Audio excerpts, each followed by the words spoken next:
I think that should be good. I don't know, I'll keep it there for now. Hi, I hope everything sounds okay. I hope everyone's having a good day. I know I'm a lot louder now, so if you have to adjust me from what volume you usually have me at. I was tweaking a lot of stuff with Zio, so I hope everything sounds good though. If anything ever gets too loud or too quiet, please let me know and I will try to fix it. I spent a lot of time trying to get it right, but it's rough. But I hope everything's good. I hope everyone's having a great Saturday. I went live a little early today because I felt bad for not being here all week. It's been a pretty crazy week, but let's see. Hi, Karambit. Thank you so much for stopping by. And thanks for redeeming first. Very nice. Hi, Nari. Hi, OX. Hi, Rose. Hi, Bro Wheel. Red Dragon's Age. Hi, how are you doing? I'm doing pretty good. But yeah, I hope you guys are all having a good Saturday. I hope everything's works. I separated all of my sound sources, so they are all separate now, which is nice. I also found this website to get some free music that won't get me at my streams taken down, so that's nice. Hi, Miss Beanie!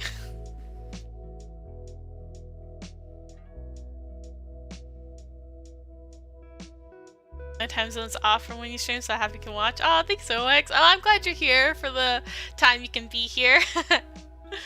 I know my time zone doesn't work for everybody. Hi, Mind Bomb! I'm so ready for this. Yeah, we're gonna do the professor this time. I'm excited. But yeah, I got everything separated out. We got some music, which is nice. I made a little playlist you can sort through and get music. And one of the artists on this site, their name is Sleepy Fish. And that reminded me of Raphael, so I added a butt ton of their songs.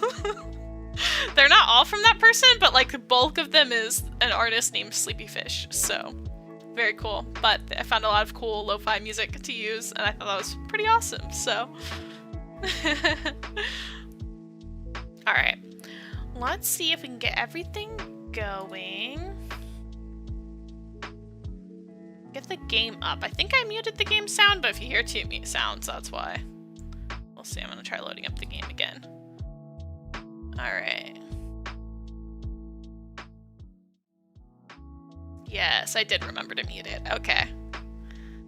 Let me... Now you guys can see this opening. I always forget to play it because I usually load the game ahead of time. I love the opening for this game. That's so freaking cute. Alright, let me switch audio sources for you guys real quick. We're gonna go, I'm gonna turn this one on. And then I'm gonna turn this one off for you guys. And then let me just pause it on my end now. There we go. We're back with Love Spell. It's been a while. Unknown, hi! Sorry I can't say this long. I just want to say hi and what you're up to. Hi! We're gonna be playing a dating sim. But it's nice seeing you. Yeah, teacher out. Yeah, we're doing the professor this time. We're gonna be kind of hard to see him right here, but he's this guy. Our mean professor. Alright. I hope everything's sounding good. It looks like the sound should be good, but you guys will have to let me know if I need to change anything. I was adjusting game sounds based off of my pizza game. So we'll see. But, alright. We do load. We should have, I think it's over here. This one. Yeah. I like how this guy, his title is just The Jerk. I'm just passing by. I wanted to say hello and hope you all have a good day. Hi! Pew fella, hi! Welcome in. Thanks for passing by. We're playing a dating sim. We're on our 3rd route now. Very exciting. We're on this guy, actually. The Demon Professor. Yeah. So one thing I did discover when I was messing with the sounds, guys, is I was trying to research, because I get really high-pitched sometimes when I play these games, which makes me cut out a lot, and I was trying to figure out why that is. The reason why that is, apparently, is high pitch is apparently lower decibels, not higher decibels. So instead of like it having to do with like your max end, like your peaking, it actually has to do with your quieter end of stuff, like your suppression things. So I had to turn off the noise suppression filter that I had on because that was messing up a lot of the high pitch stuff. And apparently that's a pretty common problem with like girls, and I had no idea. Zio, hi honey, thank you for the tier 1 sub. 4 months? That's crazy. Thanks for listening at work. Yeah. Hi Bucky, welcome in. I hope you're having a good Saturday. Okay, so we're gonna be doing this. Let's jump in. Florian Atlas, the demon professor.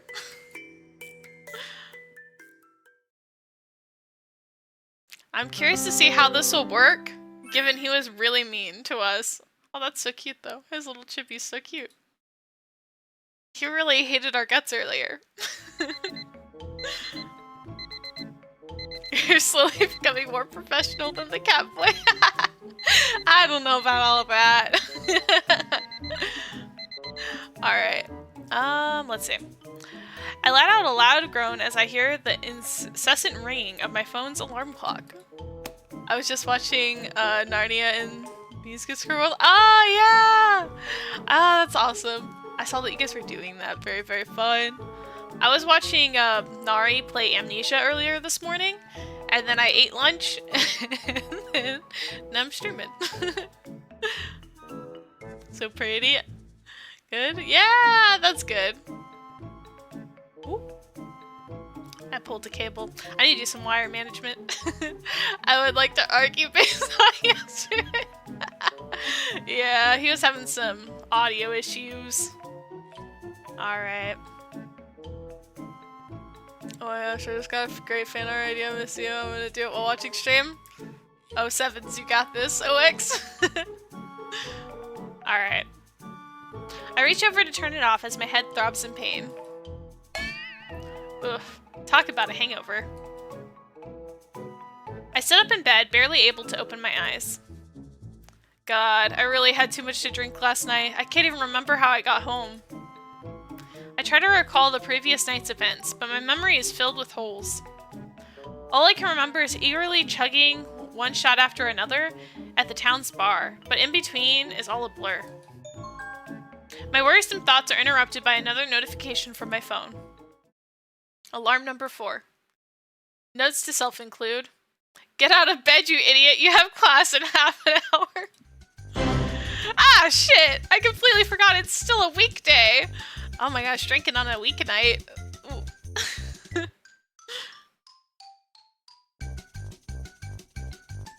And if I'm late again to his class, Atlas will have my head. I quickly attempt to jump out of bed, only to trip over my own stuff and go crashing to the floor face first. Ugh, I can't believe I seriously got this wasted on a Thursday night. What is my life coming to? Whatever, damn it, I'll just go through this dumb morning class and come back and sleep all weekend. That's the spirit. Oh yeah, he's a history professor. I remembered that. Late to class? Couldn't imagine. I feel like I was always early to class, but that's because like I have so much anxiety about being late to stuff.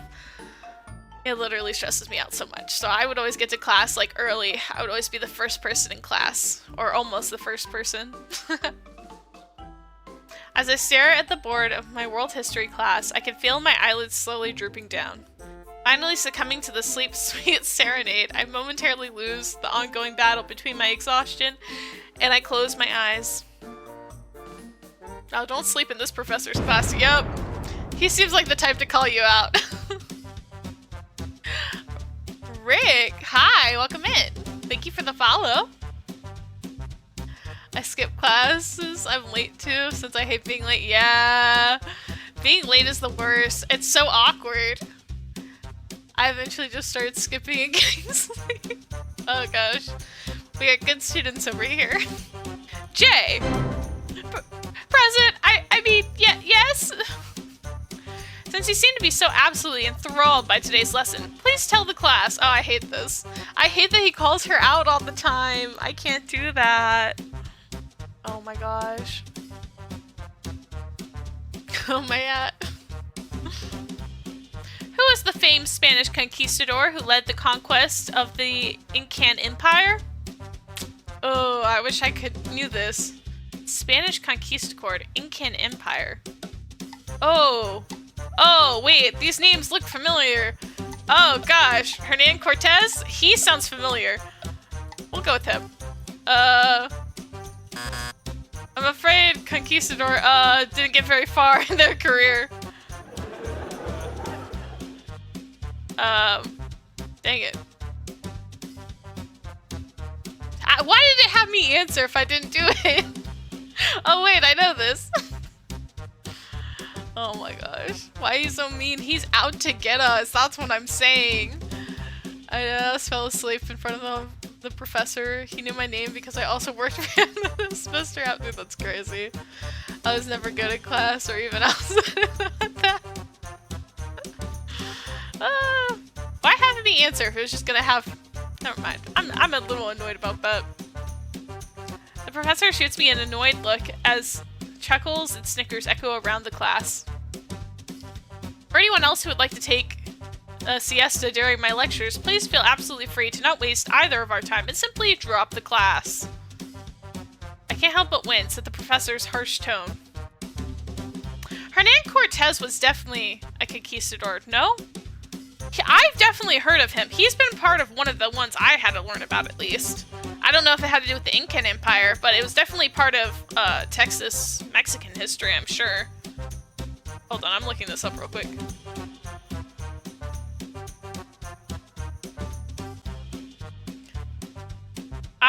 Aztec Empire, yeah. That is now mainland Mexico. See, I know that one because that I actually did have to learn in Texas history. We have to take a state history, or at least in Texas we had to take Texas history in middle school and high school. And so I do know that he was one of the people that helped find the part of... He was one of the conquistadors that found Mexico and what later became part of Mexico and Texas. Well, you know, state history is important, but especially I feel like if you're one of like the 13 colonies, there's a lot of states that are important. But Texas also has state history because at one point Texas was its own country. So Texas has a lot of history. It was, it's also been owned by a lot of other countries. At one point Texas was part of Mexico. It's been part of the indigenous peoples. It's been part of France. It's been part of the United States. It's had its own... It ruled over itself for a bit. Yeah. Oh, it was also part of the Confederacy.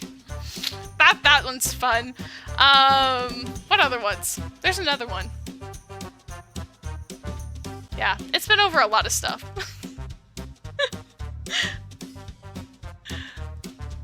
Based on Cyberpunk 2077, it'll be its own country in the future too, for real. Yeah, Six Flags flew over Texas, hence the name of the theme park. Yeah, that's true. I think that that's so cool. That's my favorite fun fact about Six Flags. I always say that to people. I'm like, did you know that's actually because there were Six Flags that once flew over Texas? You'll love to see it. But yeah, we've had a very interesting history. But anyways, that's why I recognize Hernan Cortez. I don't know who the conquistador that led the Incan Empire is, though, apparently. Apparently not him, though, but I tried. Alright. The rest of the students also seem to shut up as he turns around and continues the lesson. Sorry, I went on a little bit of a tangent there, but I was like, I know that much. My bad, though. I let out a quiet sigh as I sink deep into my seat in embarrassment. Dang. Our poor girl, man. She's having a rough day. The professor glances at his watch before turning back around to face the class. Alright everyone, that's all for today. However, I'm handing your research papers from last week back, so don't leave without them. An informative tangent, worth it. Yeah, at least it's informative. It's facts, so that's fun. I feel bad that I got the question wrong though.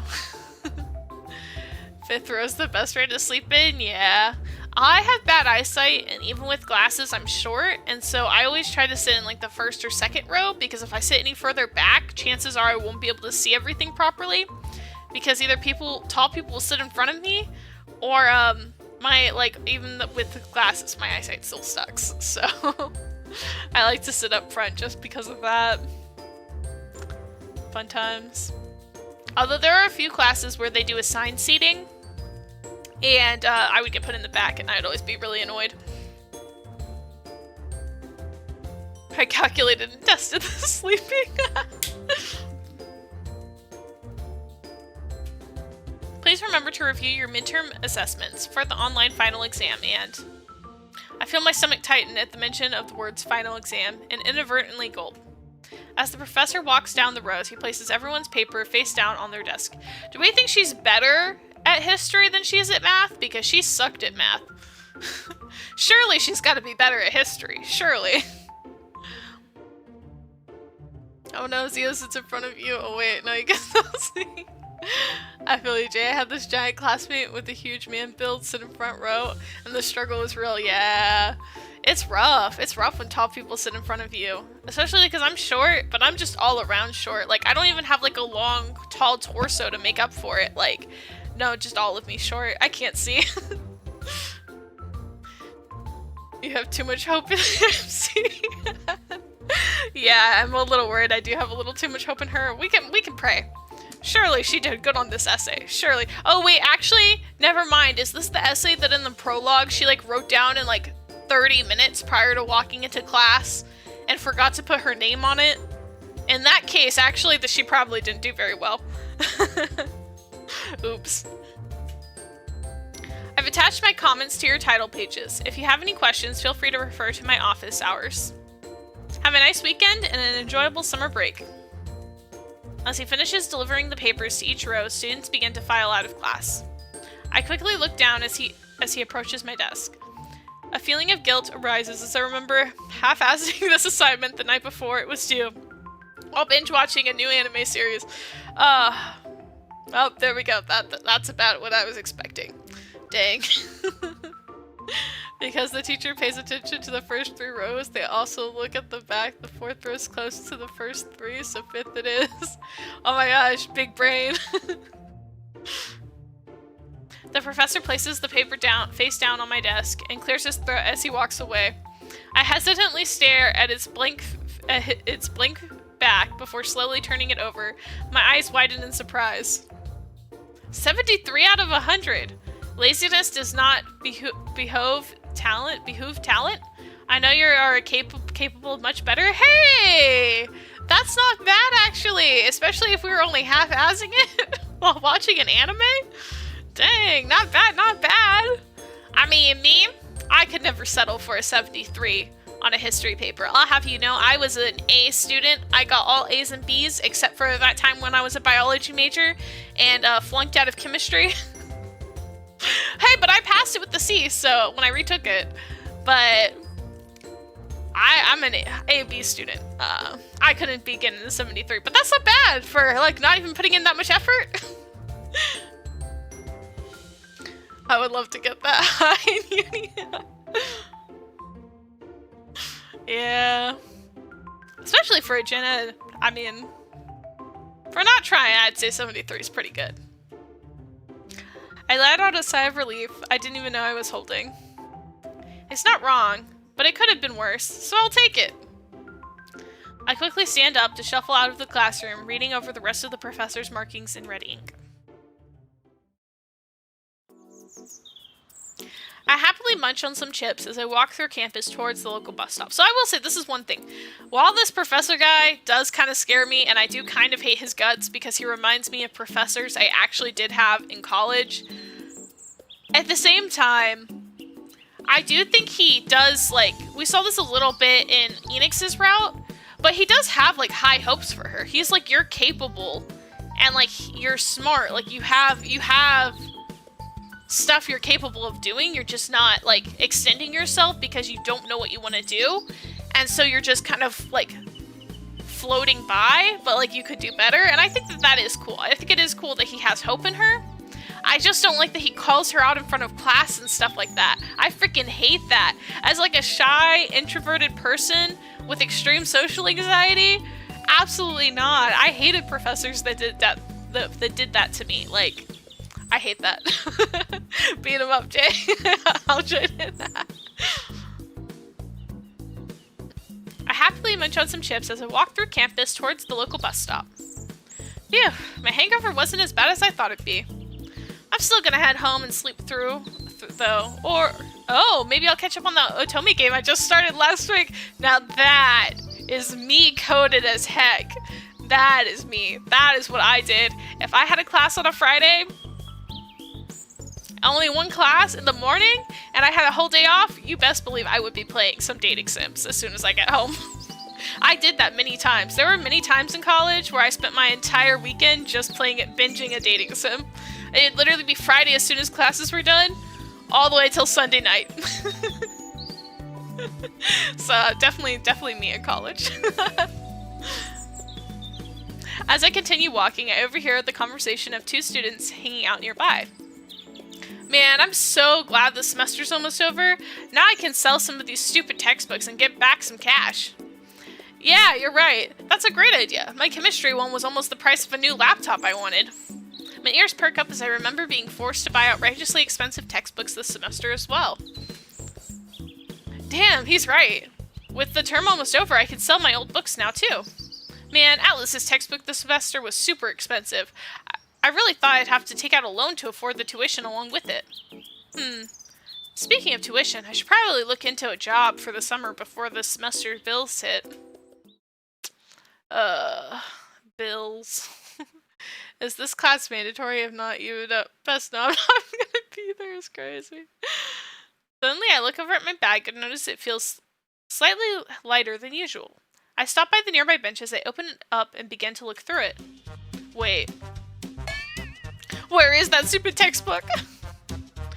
As I grow increasingly anxious, I rummage and rummage, but no book. I grab the bag and dump it out on the bench when I see an odd-looking pen fly out. Oh yeah, that old lady gave me this along with some weird notebook yesterday. I glance around my bag and notice that the strange notebook isn't there either, along with my missing overpriced textbook. Ugh, where is it? Why do I always lose everything? But wait, I know. I had the textbook with me this morning. Maybe I left it in class by accident? That's gotta be it. Glancing at the time, I stuff everything into my bag again and hurry before heading back towards the direction of the classroom.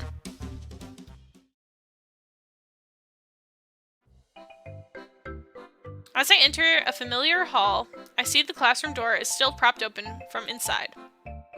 Yes, someone's still in there, thank goodness. But right as I'm about to enter, I spot Professor Atlas and another female student standing suspiciously close to each other. On pure instinct, I quickly hide behind a wall. Slowly, I peek my head inside and watch the scenario before me.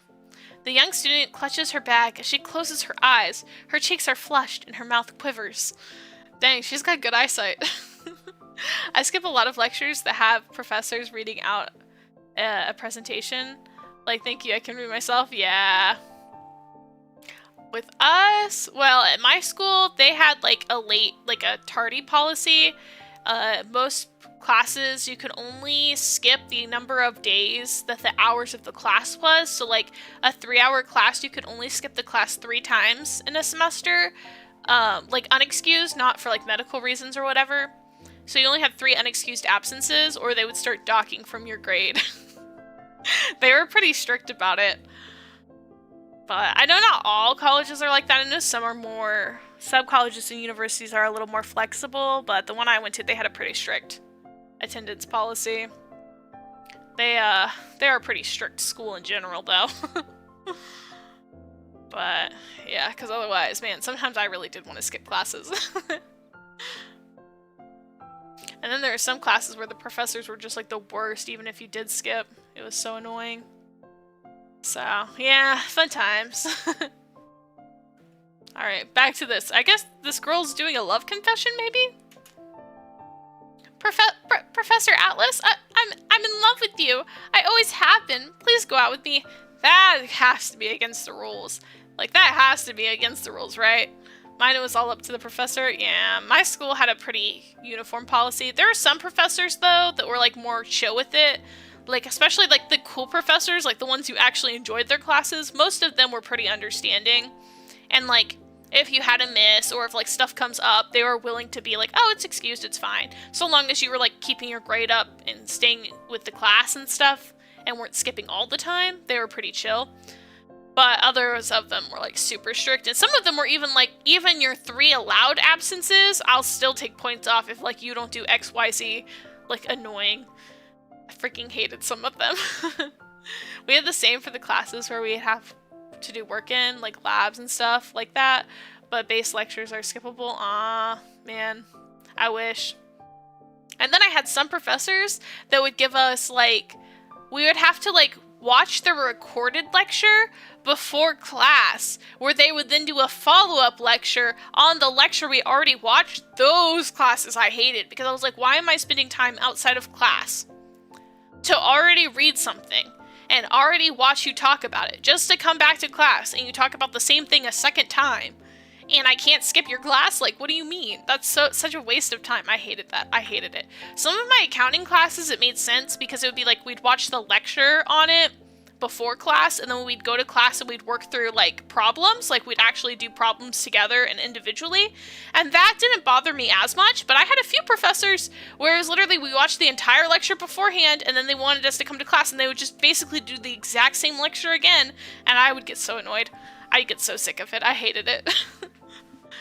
It's not fun. I do not miss college. I'm so glad I'm done. Oh no, I'd be sleeping in or not watching the recorded one. Yeah, basically.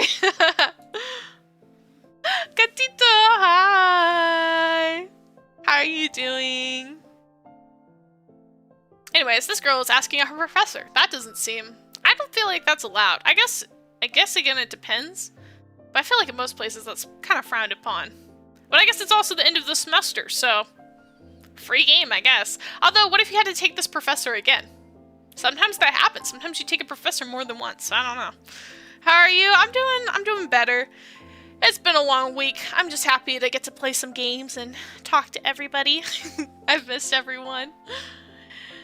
It's not legal? Question mark? I mean, it's legal. It's more so, like, frowned upon. I don't know. Some schools might even have rules, like, not towards the students about it, but for the professors probably have some code of conduct where it's like, oh, it's not appropriate to, like, be dating students.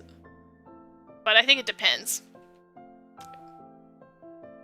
It's more so of, like, an ethical thing, you know? Why your cuteness over 9,000? Oh, stop! So I'm guessing he's gonna reject this thing. I always knew it as being illegal too. Yeah, maybe.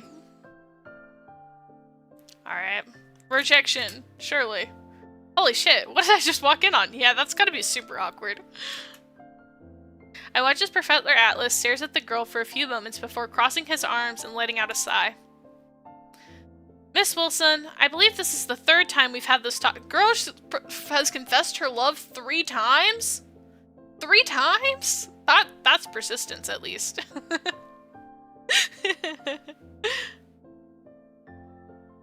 Colleges, it's just the ethic. If it was a high school teacher, that would be... Yeah. For real.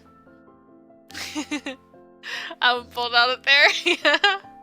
Yeah, I think it is. Because in college, most of the time, well, generally speaking, all the students are going to be above the, like, age of consent. But,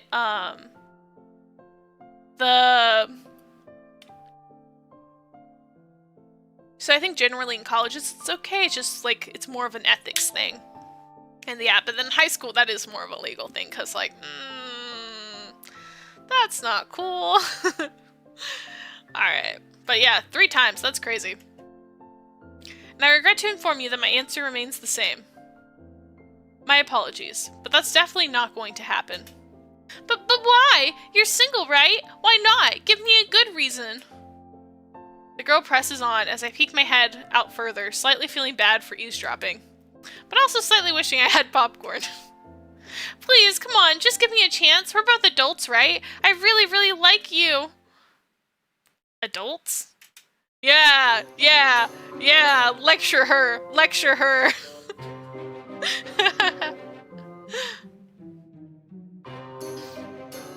His tone suddenly grows icy and his eyes grow dark.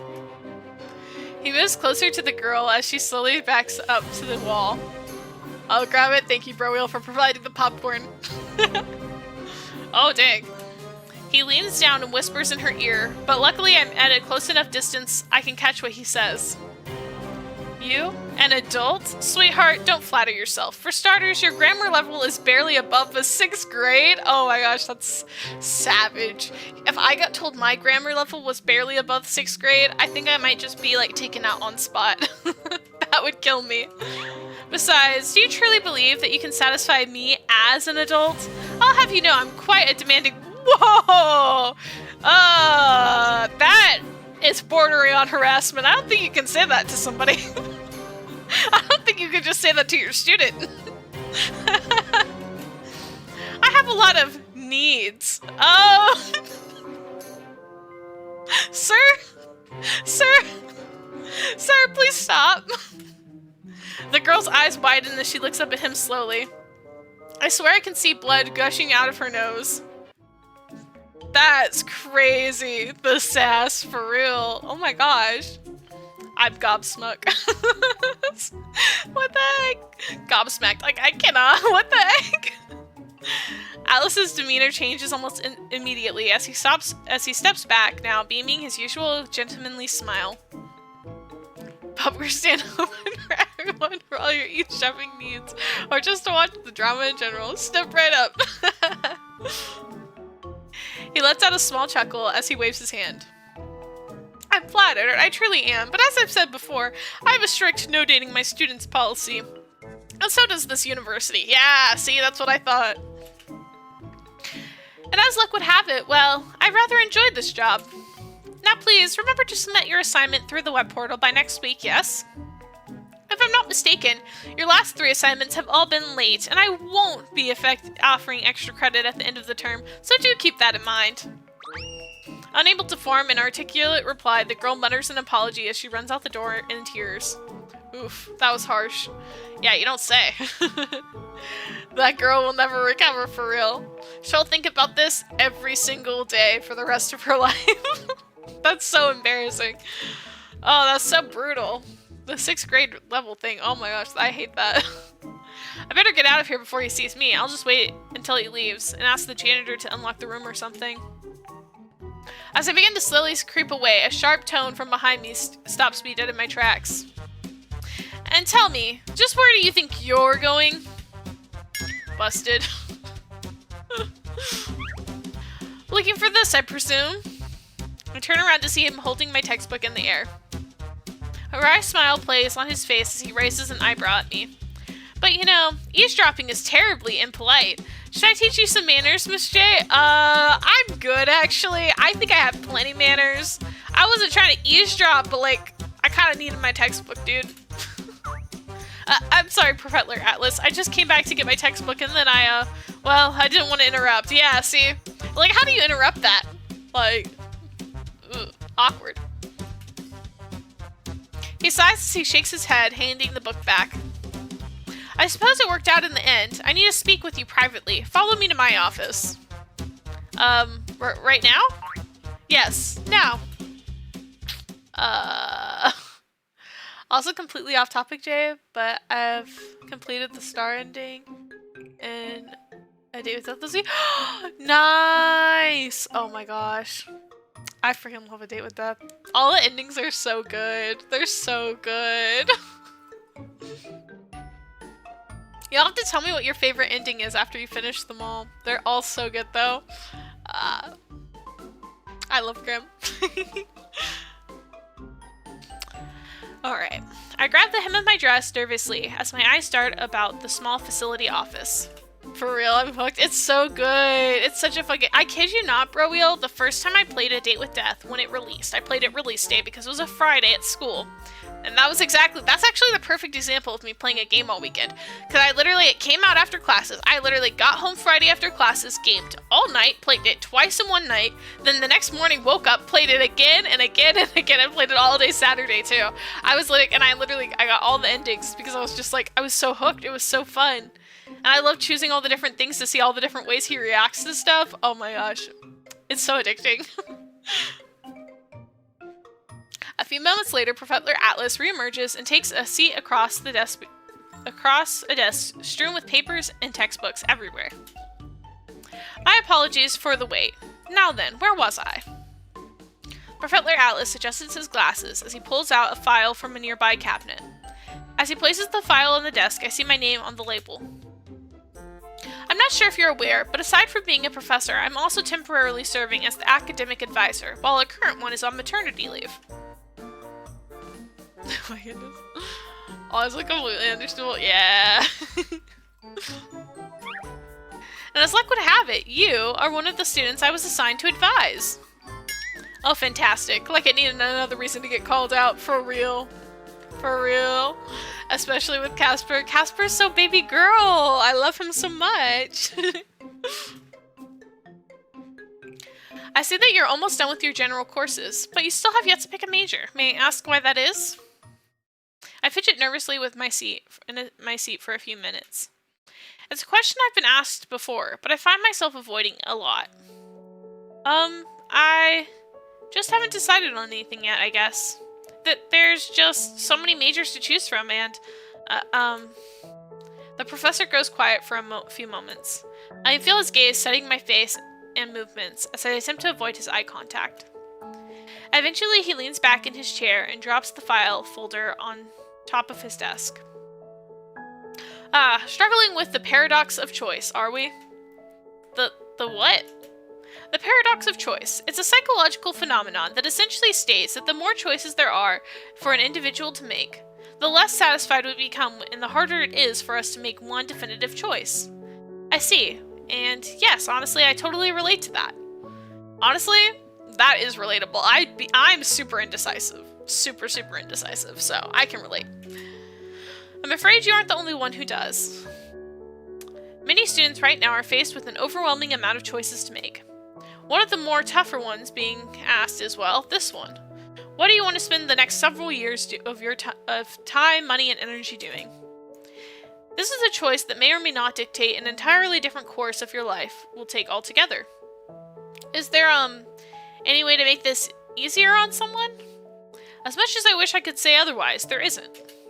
The answer lies inside of you, and only you will be able to determine that for yourself. However, you do eventually need to decide this, Jay. That is, if you wish to continue your studies here. I looked down at my bag and sighed dejectedly. In reality, I have tried, Professor. I've spent a lot of time thinking about my future, but every time my thoughts linger to that area, I just feel so overwhelmed, lost, terrified. Man, I've been there, man. Are we gonna grab my dinner? Yay! Get some good dinner.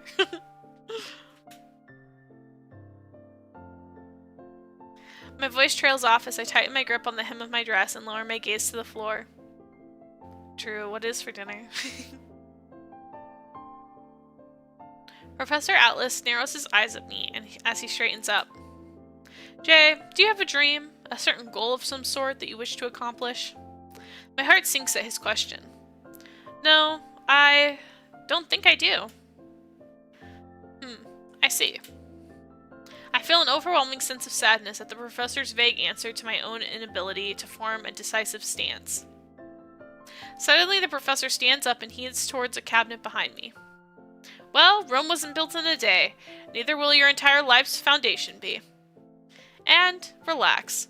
I didn't call you in here just to drill you about your career choices anyway. You didn't? No, I called you in for this. Please sign your name and initials down at the bottom.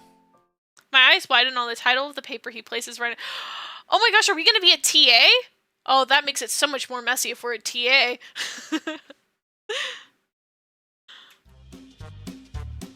Student Research Assistant, Faculty Scholarship Nomination Application. Hey! Hey, that's pretty nice. Scholarship. We love to see it. As I read over the details, my jaw drops slightly. This is a prestigious and highly sought-after position among many students in the university.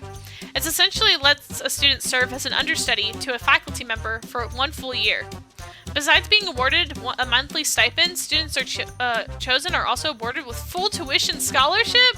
Bro, I would sign up so fast. Yes, please, give me free tuition. Oh my gosh, what the hell is this? Professor Atlas, I think you must be mistaken. I don't even reach the GPA average to qualify for the minimum requirements printed here. Oh, nonsense. That's already been taken care of. I assured the deans that you'll not only meet the grade point average, but also maintain it. Why, I'll be privately tutoring you to make sure of it.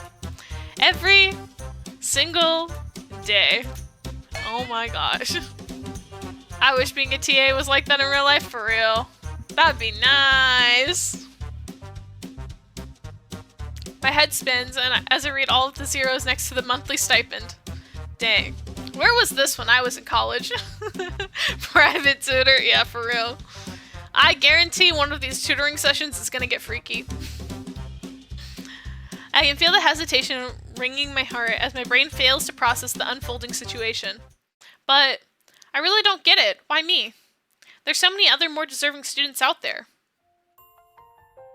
At this, Professor Atlas smiles at me. My cheeks heat up as he stares into me with I can read. Heat up as he stares into my eyes with a determined gaze. It's intimidating, yet I'm unable to look away.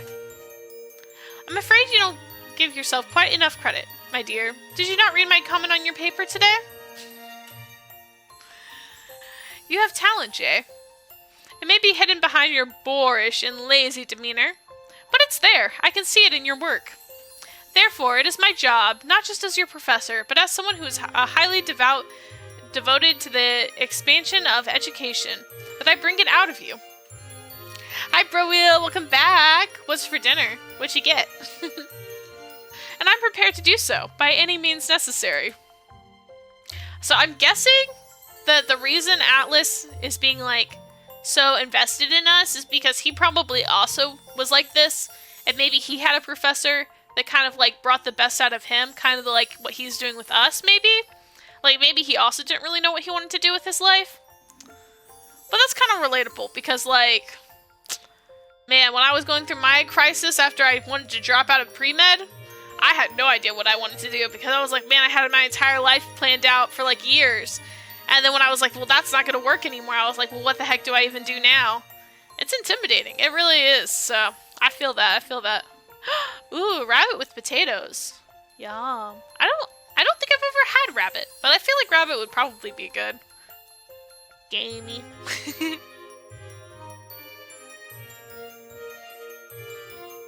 Alright. I'm speechless as I look down at the application in my hands. My name, details, everything was already there. All that's left, really, is my signature. My heart races as I look back up towards my professor's earnest emerald gaze. A sincere smile plays at his lips as he hands me a pen. You're a diamond in the rough, Jay, and I look forward to seeing just how brightly you can shine. But you'll have to be willing to undergo a little pressure first. And who knows, maybe at the end of this you'll discover something. Not only about yourself, but perhaps about where you could envision your life taking you. Are we going to become a professor too? Are we going to work at the same university? That'd be crazy. A genuine smile escapes me at my professor's encouraging words. Or, because all of these games, like, the end has been really flashy. You've got, like, became a renowned actress on Broadway with your pop star husband. Then you've got became a renowned and, like, lots of awarded game developer with our boyfriend. So in this one, maybe we also become, like, a professor or something, and we, like, write a study or something, or a paper that makes an award or something like that? I don't know. I'm just spitballing here. I'm just trying to see where I feel like this route's gonna take us, because I don't know. I quickly clutch the paper to my heart in gratitude, and in one deft swoop, I sign my name at the bottom. Yeah, let's go! Figure out what we want to do with our life. That's not great. A Wolf in Sheep's Clothing, Episode 2. Don't love that title. Is he gonna be making a move already? That's kind of crazy. Alright. The next day. I glance around at the empty halls of my university as I walk towards the area Professor Atlas told me to report to yesterday. I instinctively clutch my bag closer as I find the usually lively halls and classrooms are all but silent and devoid of any life. It feels so weird being on campus this early on a Saturday. It's surprisingly emptier than I expected.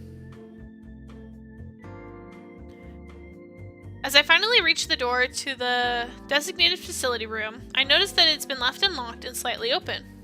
I take a deep breath before silently shooting my fist up. Alright, this is it. This is the lucky break I needed. The universe is on my side, so I'm definitely gonna do my best. No more half-assing. Yeah, let's get it together, guys. Fighting, let's do it.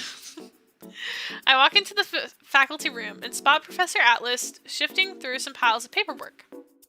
Good morning, Professor. Ah, good morning. You're here early. Good. Nice to see you're serious about this. Of course I am. Thank you for giving me this amazing opportunity. I still don't know if I'm worthy of it, but I gave you my word and I'll definitely do my best. Professor Atlas nods, flashing me a cheerful smile as he motions for me to follow him. Fighting, let's do it. Yeah. Hi, Aria. This is the desk. This is the desk here. This is desk here. That's not written right, is that? This is desk here. Yeah, that can't be written right, because I'm having an aneurysm trying to read that. This desk here will serve as your station for the time being. I feel like this shouldn't be here.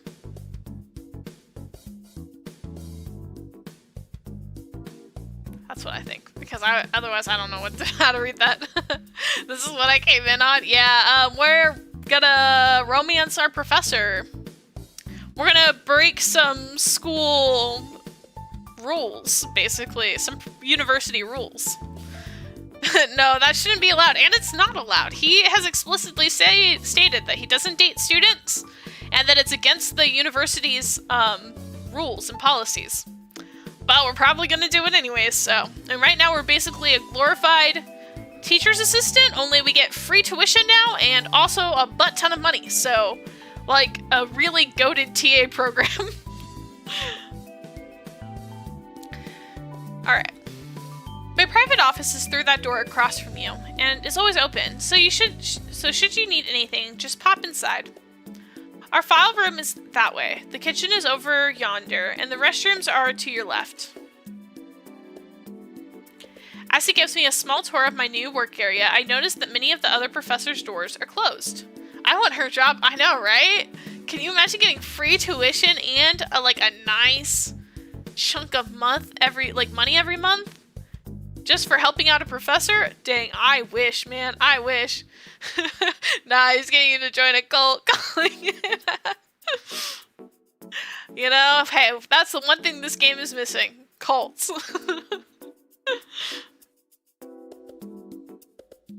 In fact, there doesn't even seem to be anyone in the entire office. Are the other professors coming in later? No, I'm afraid many of our department's faculty members are already on summer vacation or out doing field work. Some of our other student assistants may come in to man the phone lines, but aside from that, it'll be pretty much empty here for the time being. My heart inexplicably starts beating faster when I hear that it'll just be the two of us, alone, in this office for the summer. Oh my gosh. We're selling you a timeshare. That's crazy. That's crazy. Oh my gosh, not the sparkles. Not the sparkles. She's like, for the first time, I'm like seeing him with new eyes. Suddenly he's not just the scary professor that calls me out in class all the time. Now he's kind of the hot professor that's helping me pay my bills.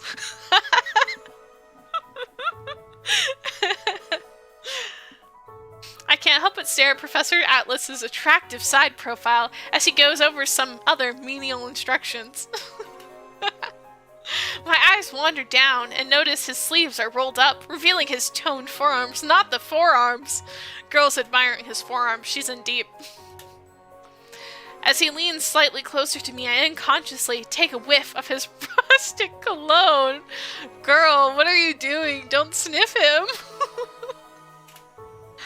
Oh my gosh, there's no way he's not noticing this, right? Surely he's gonna call us out again. Surely he's gonna call us out again. If there's one thing I've learned about this guy, ain't no way this is gonna slide. The smell is a pleasant mix of pine and mahogany, but I force my gaze to snap back up again, only to land on his perfectly styled hair. Yes, perfectly styled. Perfect. I love the little swoops, and wow, perfect. Yes, perfect. I swear I can even catch a hint of his aftershave. Girl, you are sniffing him way too closely. Way too closely. Get out of his personal space.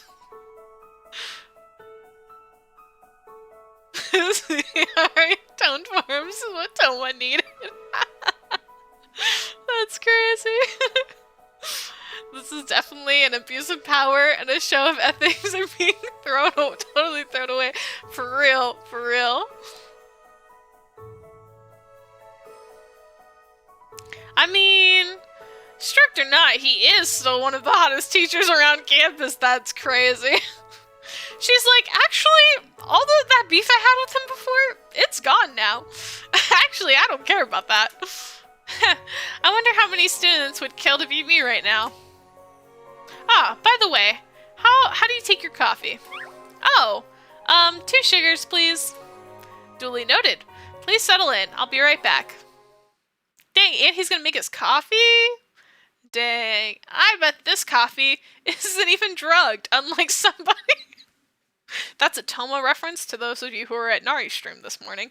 Anyways, I watched him walk away towards the direction of the kitchen. As I turn back to my desk, I notice a small note taped to the top of my computer monitor. Welcome to the team, and congratulations.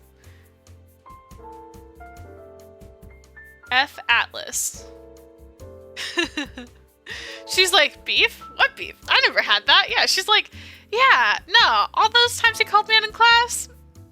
Water under the bridge. That doesn't matter. He's hot.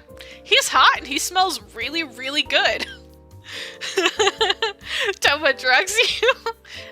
Yes. And not once, not twice, not thrice, but I think like 4 times. Yeah, it's pretty crazy. You should watch the VOD. It's, Toma's route is like a roller coaster ride. It was actually pretty short though compared to some of the other routes in the game. It's a small gesture, but I still break out into a smile. A few days ago, I would have never thought he was anything more than a demon lord, but lately, he's been nothing but kind and welcoming. Yeah, a few days ago, I would have said that the entire semester I've known him, which a traditional US semester of classes is what, like, she said they're going on fall break soon, so January, February, March, April, like 4 months? 4-ish months? Yeah, the last 4-ish months, 15 weeks I've known the guy, he's been nothing but a devil to me. He's been horrible. He's treated me horribly, he's called me out in class, he's like a demon. But you know what, the last 2 days, he showed me a different side of him, so I think I could change him. 4 times? Yeah. Yeah. Bye, OX! Have a great rest of your day or night, depending on where you are. I forget where your time zone is, but thank you for stopping by. Girl, he wants between. Yeah, no, actually. It does feel like that, no?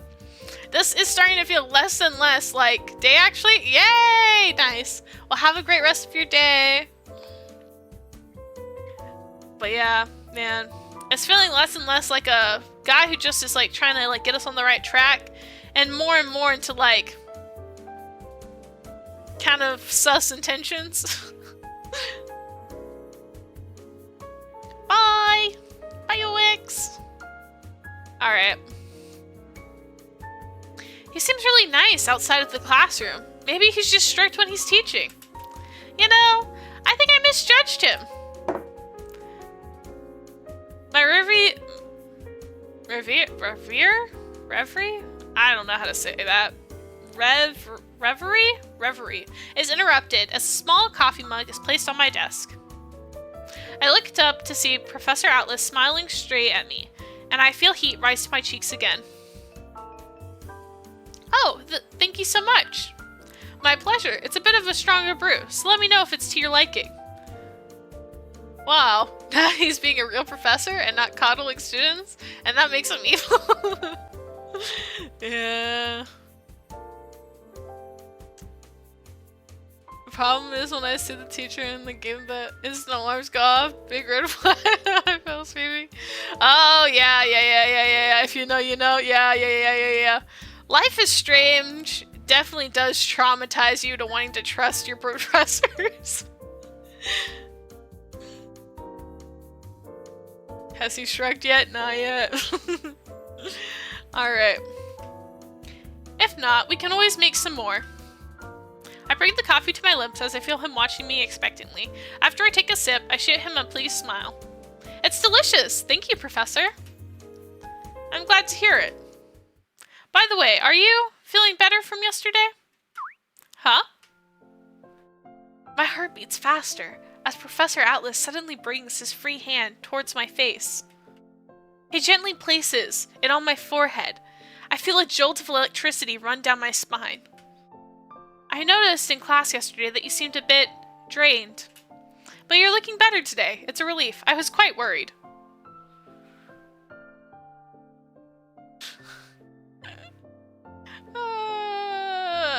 He's definitely... That's not normal, right? Like, that's definitely a little flirty, right?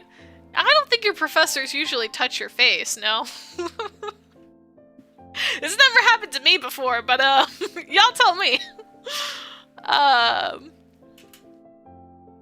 can feel my face burning up as I feel the touch of his gentle hand linger on my forehead. And now it's a lingering touch. The alarm bells are screaming for real. He gazes at me with a warm expression before removing his hand and taking a sip of his own coffee. If you're ever not feeling well, please let me know. I'll do my best to accommodate to your needs. Yes, thank you so much. Wonderful. Well, I'll be right back with your assignment for today then. After the professor disappears into his office, I discreetly try to fan my tomato red face. Yeah, no, and I had theater professors. I giggle into my coffee mug as my thoughts drift off to rose-colored daydreams. Oh my god, I struck gold. I'm the luckiest girl in school. Yeah, man, it did not take much for her to start swooning over the guy. I spin around in my chair as I grab my compact mirror and quickly check my makeup. Suddenly, my thoughts are interrupted by a loud slamming noise. I turn around and see Professor Atlas dropping off a monstrous stack of papers in the corner of my desk. Oh my gosh, there's so many of them. That's just a wall of paper. After a few moments, he returns to drop off even more gargantuan stacks, piling them one after another until the desk is absolutely full. I swallow hard as Professor Atlas shoots me a sunny smile while patting the piles. Ahem, so these are capstone proposal papers for my upper-level archaeology course. I like them alphabetized and organized by the year and by semester. Of course. Is this due by the end of the week? Professor Atlas lets out suddenly a laugh that echoes throughout the empty office. Oh, you have such a witty sense of humor, Jay. But no, these have to be done by the end of today. After all, you have triple this workload waiting for you tomorrow, and the next day, and the next. See, that's the professor I'm used to. Now then, if you'll excuse me, I'm heading out for a meeting that's off campus. Oh, and don't forget we are having our tutoring session in the evening afterwards. I expect you to be back in the office by 6 sharp. You know how I feel about tardiness. I watch in awe as he walks out of the office with an amused grin on his face, waving on the way out.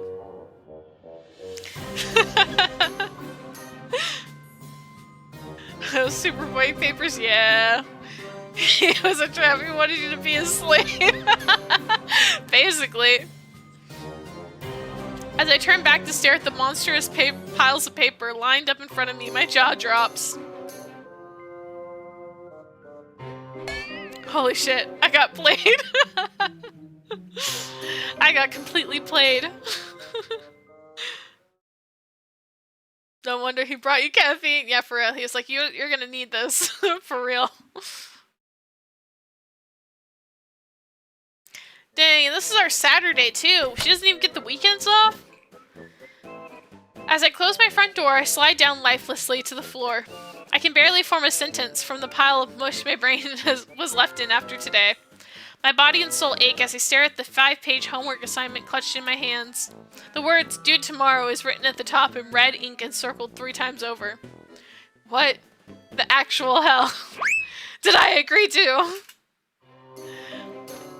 You didn't get all those papers in a day? Your professor, you lazy one for real. Well, at least it's not reading all of them, just organizing. Yeah, at least it is just organizing. Aaron, hi, welcome in. Like me for real? Yo. I feel rage begin to seep into me as I look back on the day. After ordering me to organize all of his capstone proposals, the professor put me through the ringer in a 2-hour tutoring session? 2 hours, dude. Oh my gosh. Then, he even assigned me extra homework on top of my regular class assignments. Oh my gosh.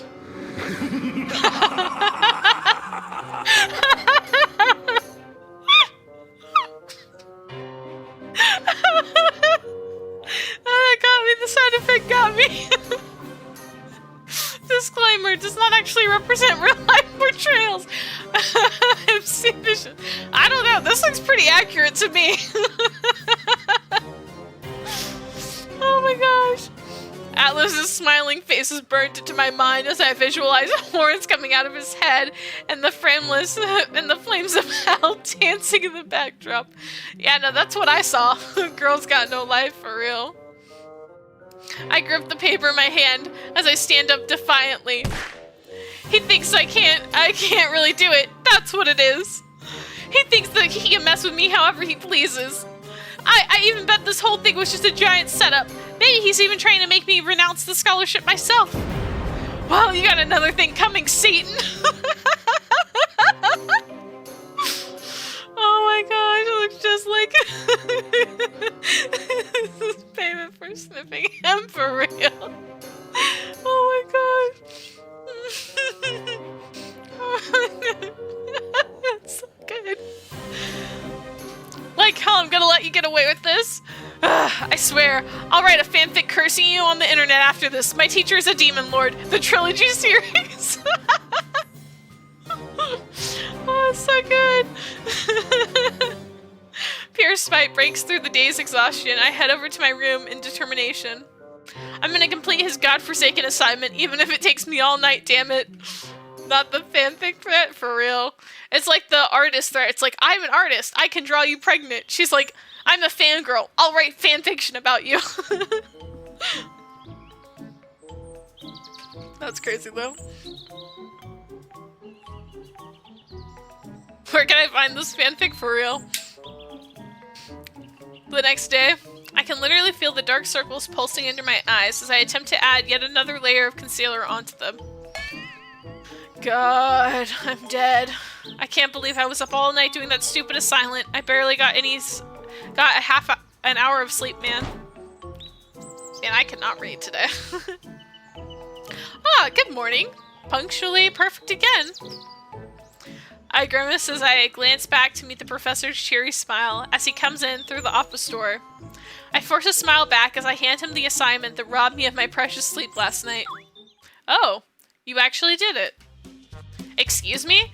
Was I not supposed to? Yesterday you said, well, I just wasn't expecting you to have it done by today. I was even going to tell you that you could turn it in later, but too late for that now, I suppose. Good job. I hate him.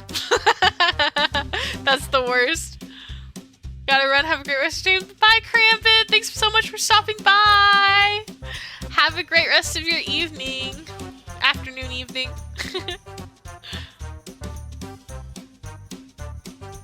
Rate My Professor website's gonna be full of teacher reviews, for real. For real. I'm gonna tank his Rate My Professor grade. I can feel the murderous intent well up within me as I watch him shrug and casually toss the paper into his briefcase. I slump tiredly back into my chair in disbelief as he watches me, an amused smile tugging at his lips. 2 sugars? Please.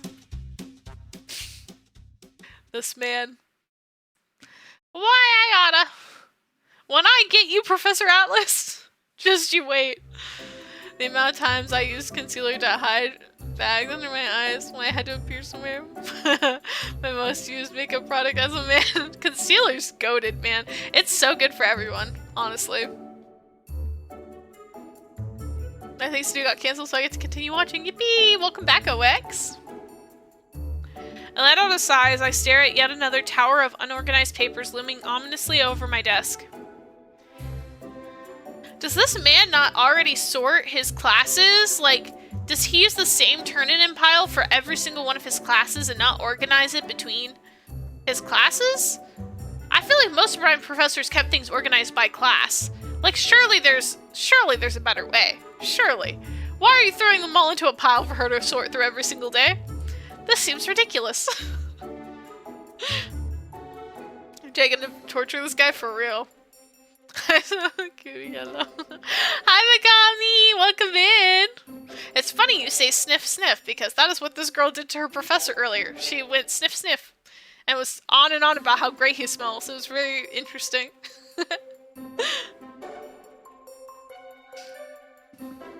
How are you doing, Megami? I hope you're doing well. I quietly look back into Professor Atlas's office to see him lost deep in thought over a paper on his desk. The afternoon sun shines through the window, giving him a dreamy, almost ethereal glow as he works on the afternoon away. Handsome or not, he's still an absolute devil. I won't fall for his tricks anymore. Well, I'm glad she's finally... Thank you for being a pervert, for real. Oh, goodness. You're bored? Aw.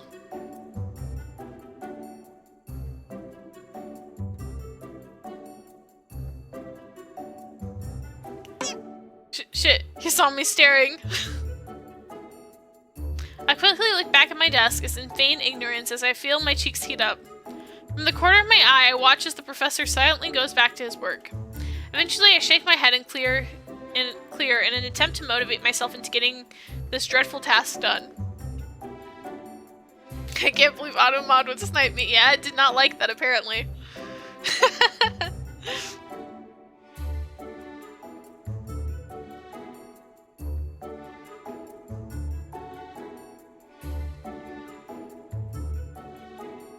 As I continue to organize, more and more papers on my desk become more and more cluttered.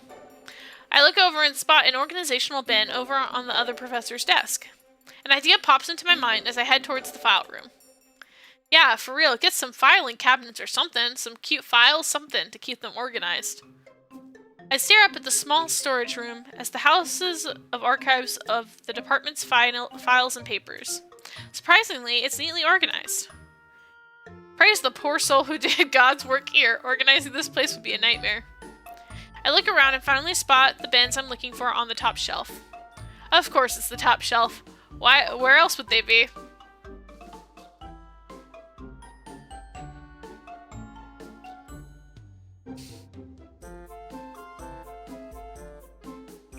As I scan the area, I don't manage to find the reliable means of lifting myself up to reach the bins I'm aiming for. I glance back thoughtfully towards Atlas's office for a few minutes before spinning back around with a scowl. No! He's capable of making me reorganize this whole room if I mention it. I refuse to ask him for help. No way.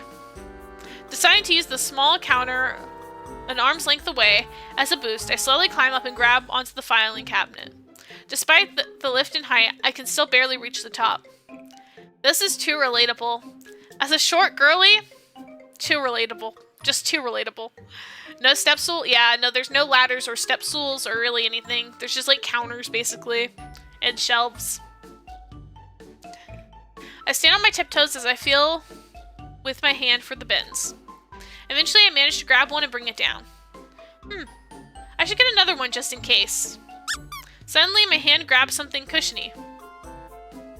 Oh my gosh, she's back, guys. Chairs? Apparently not. Although there is a rolly chair, but that does not look safe. Curiously, I lowered the soft object down to see that I'm holding what appears to be a penguin plush toy. You seem a little out of place here.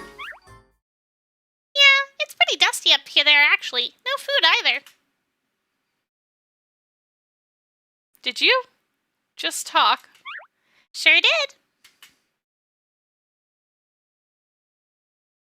This is my favorite part, is when she meets Philia. You good? Ah! I immediately let go of the talking toy, but the second I do, I feel my balance waver. I attempt to grab onto the rail, but end up flinging the entire cabinet move with me. Oh, no. Oh, she messed up the entire cabinet? Oh, no. Oh, no. The penguin, hold on. Yeah. My footing slips and I close my eyes as I brace myself. Man, this is gonna hurt like hell. I hope I don't die. Hey, watch out! Instead of a world of pain, I feel something warm and soft.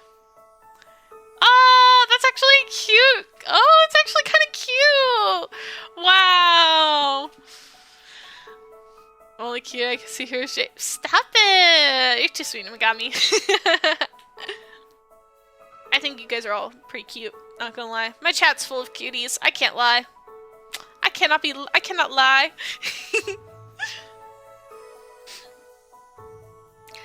I hesitantly open my eyes, only to see Professor Atlas carrying me in his arms. Oh my gosh.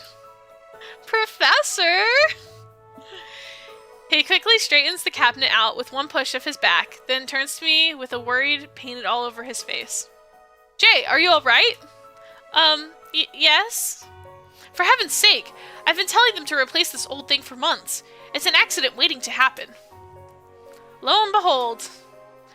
Blood rushes to my face as I feel his strong arms lift me up effortlessly. His clone drifts. Oh my gosh, it's again with her smelling him. Why does she constantly do this? You're cute too, Megami. Stop. Stop it.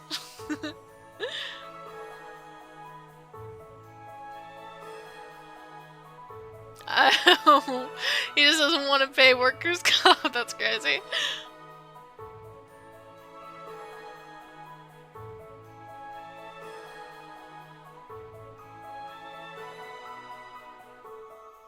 Stop sniffing. You're not the sniffer for real. Oh my gosh. His clone drifts into my senses yet again, and I notice my hand instinctively pressed against his chest. What on earth were you looking for up there? But, Benz? Next time ask me. I have plenty of spares in my office. Aww. I like that CG though. It was very cute. He places me down gently. I look around at the strewn up mess of files that fell in the accident and let out a deep sigh. I'm really sorry about the mess. I'll start cleaning it up now. Actually, how about we call it a day? What? Really? Why are you so surprised? I wouldn't make you clean up all this alone right now. I'm not the devil, you know. Little does he know in our mind. As he laughs bemusedly, I can't help but look away embarrassed.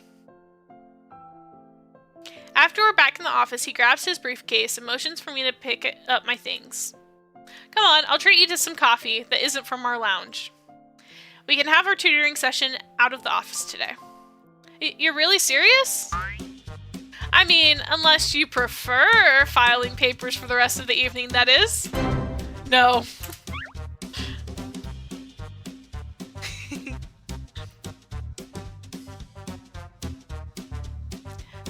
I know this great cafe nearby.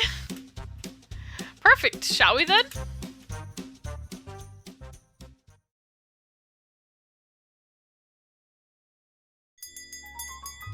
As I walk through the doors of my favorite place, Cafe Estrella, I smile at the delicious smell of coffee wafting through the air. Here we are, see? I told you it was the short walk. How curious, I've never been here before. And I certainly didn't know there was a cafe like this so close to campus. It's pretty hidden and kind of small, but it's amazing. The coffee here's the best in town. Best in town. Now that's a bold statement. However, judging by how wonderful it smells in here, perhaps you might be onto something. We sit down on a table and order our coffees. After a few moments, I catch Professor Atlas excitedly peering around the interior from his seat. It seems like he's in a good mood. Maybe I should say something.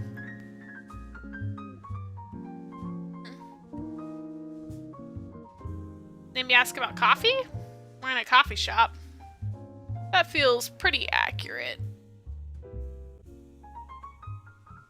Do you drink coffee a lot, Professor? Only 4 times a day. 2 cups in the morning, 1 in the afternoon, 1 right before bed. Whoa, that's a lot more than the average person. Haha, is it? I guess you can say I'm quite an aficionado then. That's crazy.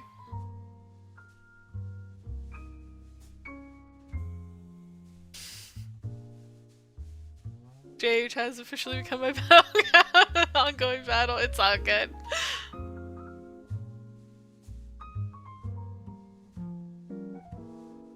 There's nothing more sublime than the feeling. I cannot read for some reason. Okay. There's nothing more sublime than just feeling the day's unease and melt away under a good cup of coffee. So real. I surely can't imagine my life without it. We look up from our conversation as the waiter comes over with the tray. My beloved Jamie! I miss you every day, Jamie! Oh, it's you again. I meet the eyes of the cafe's new employee and I smile. Ah, hi there. You're the new barista, Mr. Soul hired, right? I sure am. My name's Jamie. Nice to meet you both. You're Jay, right? Sorry, it's just that Mr. Soul talks about you all the time. Here are your orders and a little something extra on the house. Enjoy. I love Jamie. Oh my gosh, they're so good looking. I want some macarons. I want some. They look so good. Ooh, wow, thank you so much. I watch Professor Atlas nod politely as Jamie places a steaming cup of coffee in front of him, along with some delicious-looking macarons on the table. The professor's eyes seem to sparkle as if he stares into his cup, and I giggle in response. Those look so good.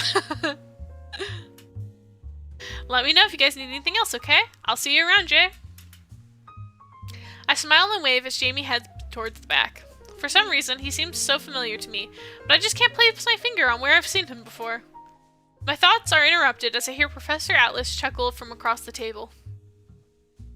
A cream mustache uncharacteristically covers his usually flawless face. Oh my, this is absolutely divine. We love to see it. Jamie trying to romance you in a different route for real. He has my heart. Honestly, every day I'm like, Jamie, I miss you. I let out a small giggle as I point to the sugary mustache. The professor clears his throat before quickly wiping it away as a reddish hue tints his cheeks. Aw, look at him blush. Crazy. My apologies, I really do love a good cup of coffee. I mean, can't fault you there, dude. Ah, no worries. It's nice to see this side of you, Professor.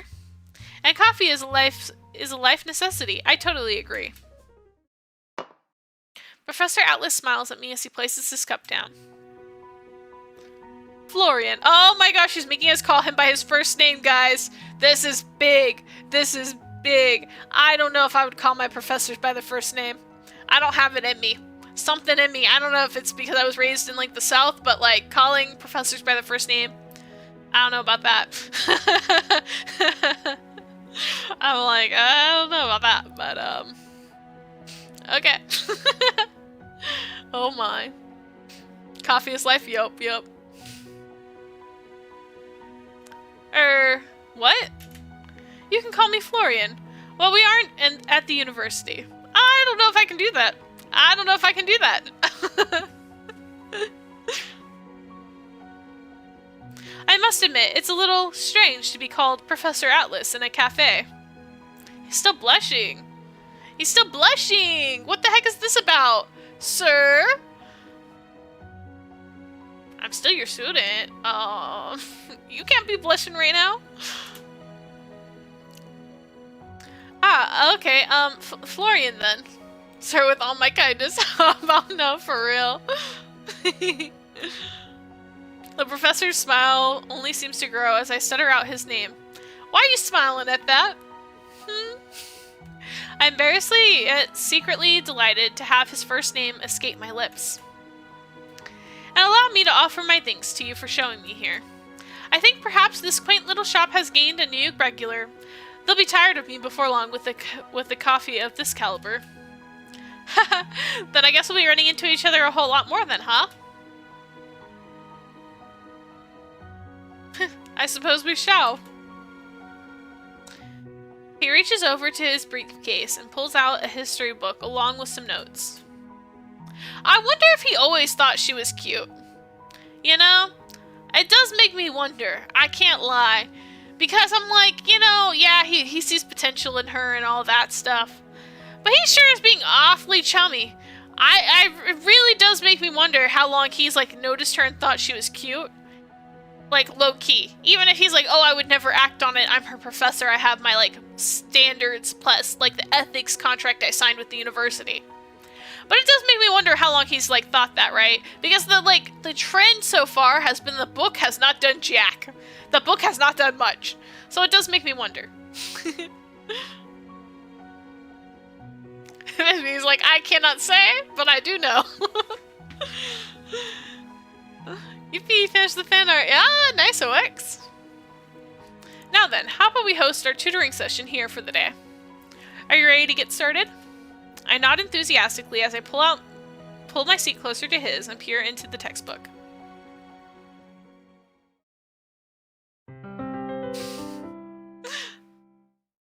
Archaeology 101, Episode 3.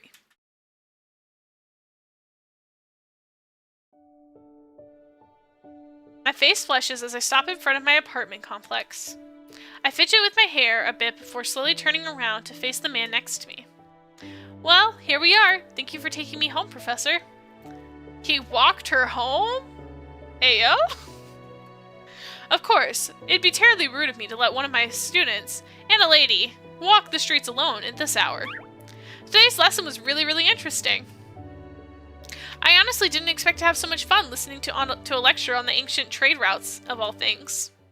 I'm glad I was finally able to keep you awake for once. Oh, not this again! Not this again! He has to ruin every moment, man. Students, I think the professor means girlfriend. Yeah, for real. And since you had such a fun time, then you should have had an equally enjoyable amount of time completing this. Oh my gosh, and he's got more homework for us? Dude.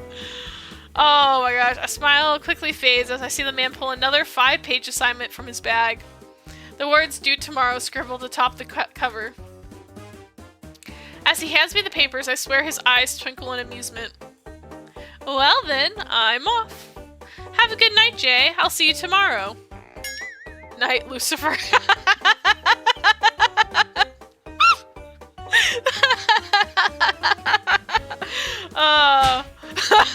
What was that? Nothing. Good night, Professor. Take care. Dude isn't Lucifer for real.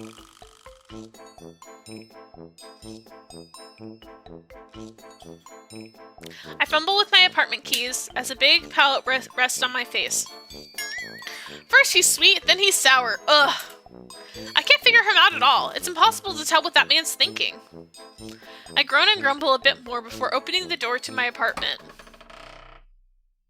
As I enter my dark apartment, my heart nearly stops. My belongings are sprawled all over the room and floor. Everything in sight is nearly toppled over, as if it was searched through and then discarded. Oh my gosh, it's gonna be Ophelia again. I already know. Even Lucifer couldn't be this bad. He was an angel of the background. That's crazy. At least Lucifer and Professor sound similar. We'll add.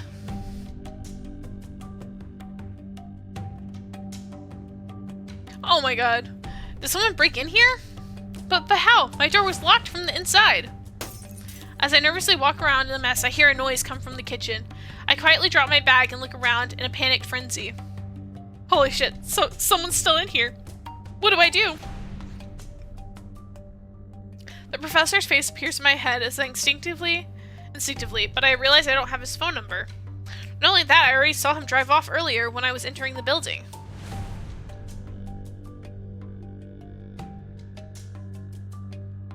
Great. I'm seriously on my own here. Do I leave and call the cops? But you can't just leave my place like this. Adrenaline kicks into me as I spot a giant umbrella on my floor. I grab it defensively. Another rings out from the kitchen. Screw it. I'm not letting some punk bitch steal my prized anime figurine collection. Yeah, fight for your girls. I'll drag you down to hell with me first, you bastard. For real. And she's so real for that, you know? I slowly creep towards the kitchen as I hold my umbrella defensively, almost like an imaginary warrior sword. I cautiously peer into the room and see my freezer doors open, and there's food on the floor sprawling out from it. From the corner of my eye, I can see a figure digging inside of it. I take a deep breath and then think back to some self-defense videos I watched on the internet. The first thing they always said was to let the perpetrator know you're willing to put up a fight and make yourself seem intimidating. Okay, I got this. Not the figures, I know. Please help, they stole my anime collection. They stole Miku. Please help. I got this. I grip the handle of my umbrella tightly before slamming it on the wall, switching the lights, and letting out a war cry. You picked the wrong apartment, asshole! I have the power of God and anime on my side! Oh my gosh, I love that meme.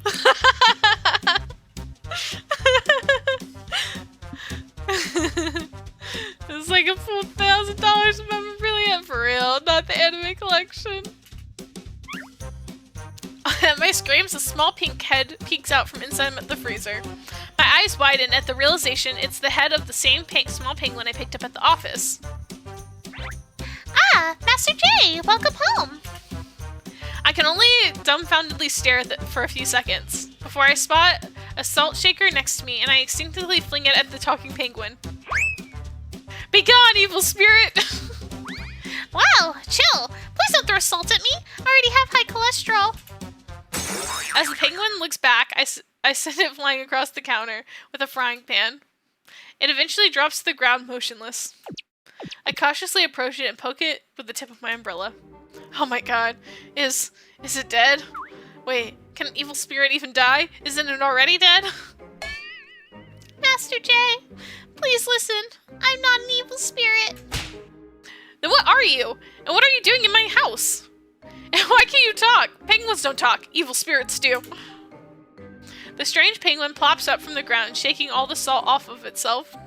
She has high cholesterol, probably from all that cheese she eats. It stares up at me with a cheerful expression. Ahem. So, my name is Ophelia. I'm a magical guide. A magical what? Look, I promise I can explain all of this, but first you have to promise to stop throwing things at me, okay? After all, I'm here to help you.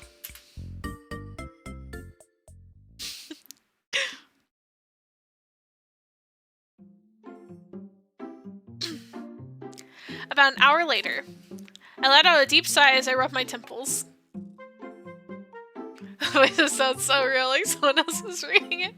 And that's what I had to fix my mic for, literally just to pick up when I do a high-pitched voice. I kid you not. That was such a pain.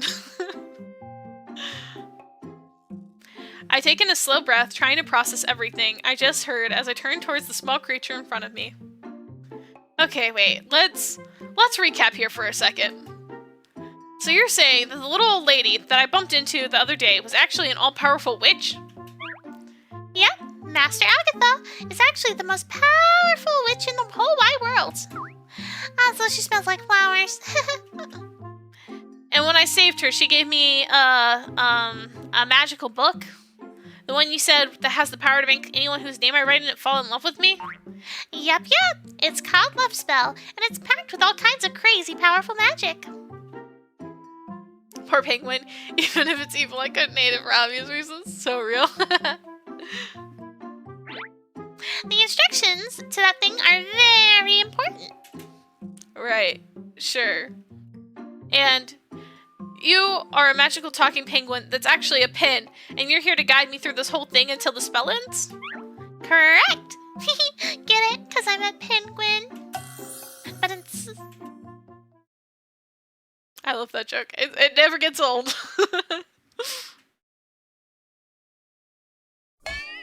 Yeah, I'm calling an exorcist. Don't move. Wait, hold up. Why? I'm serious. I'm not an evil spirit. I told you, I'm here to help you, lady. Damn, talk about ungrateful. I feel like you're in her head for a minute. She already did, OX. She already did. She was just really drunk. Wait, so I get magic book without a warning? That's a great joke. I groan as I cover my face with my hands. After a few seconds, I peek out and sigh as the penguin is still there. Okay, so if I don't just write anyone's name in this book, this magical book, and give it back, can you go home, right? Well, you kind of already cast the spell, so... No, not really.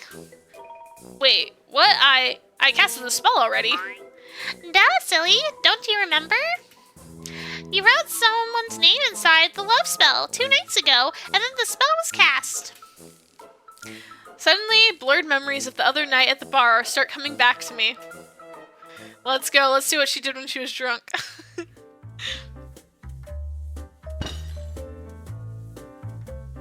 I let out a sob of frustration as I throw myself onto the cold marble of the counter. This one squished that face. I know, she's so cute.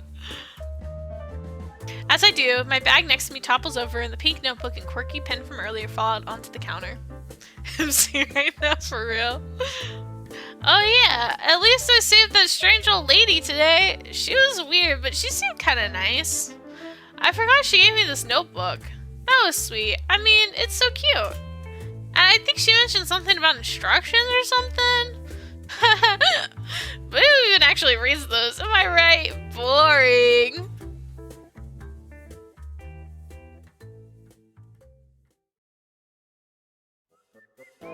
From then on, I can't remember much, but I can sure guess what happened. I gulped nervously as I looked back towards the penguin. Ophelia, was it? Look, you're really absolutely sure I wrote someone's name in that book? Well, of course I am. I mean, if you hadn't, I wouldn't be here. But you definitely wrote someone's name in it. Do you, happen to know the name that I wrote? Yep, I believe the name written down was Florian Atlas. Who's that, huh? The name of your one true love or something? Are you reading instructions?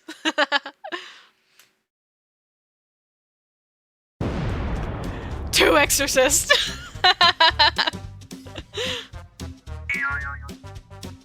Huh? Wait, why are you so surprised? Don't tell me you actually don't remember writing that. Ophelia, I think, no, I'm positive that I was completely drunk when I wrote that person's name into that book. I don't, remember reading any instructions either. A few seconds passed by in silence as I watched the small penguin blink her eyes at me. Wait, are you serious? Yeah, my bad. You idiot! Lady, do you even know what immense consequences your irresponsible actions could have had? My master chooses you to grace you with the gift of magic and you don't read the instructions? Catch these flippers!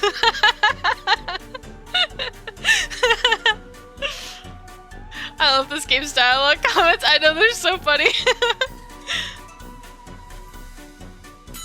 Look, I'm sorry, okay? It was an accident. Seriously, do you know whose name that is? That's my tyrant of history professed. Wait, what if the spell didn't work? I mean, I was with him all day today, and I know he's definitely not in love with me, so... Wrong. He is, no doubt about it. Not the flipper. It was worth a shot. Well, there's gotta be a way I can break the spell, right? Bzz. There isn't. You're screwed. Wow, some help you are. Well, gee, I don't know. Maybe none of this would have happened if you had just read the instructions. I grab a nearby sofa pillow and groan into it. So now what do I do? Is this forever? Of course not. Like I said before, this spell only lasts until the next full moon. After that, Mr. Atlas will forget everything from your first day the spell was cast to the last, and your relationship will return to what it was. Great, I knew it was too good to be true. Huh? Wait, what do you mean? Has something already happened between you two? Well, nothing's happened per se, but see, I'm in this situation at school. Crazy. You never know the thing that's flipping you off. Oh, man. Not the sarcasm for real. I'm with you, Philia. After I explained the scholarship and the recent happenings to the small penguin, I watch as she waddles around deep in thought. After a few moments, she looks up and smiles. I have an idea. Really? What is it? You just give up and accept your fate. Philia, that does not solve anything.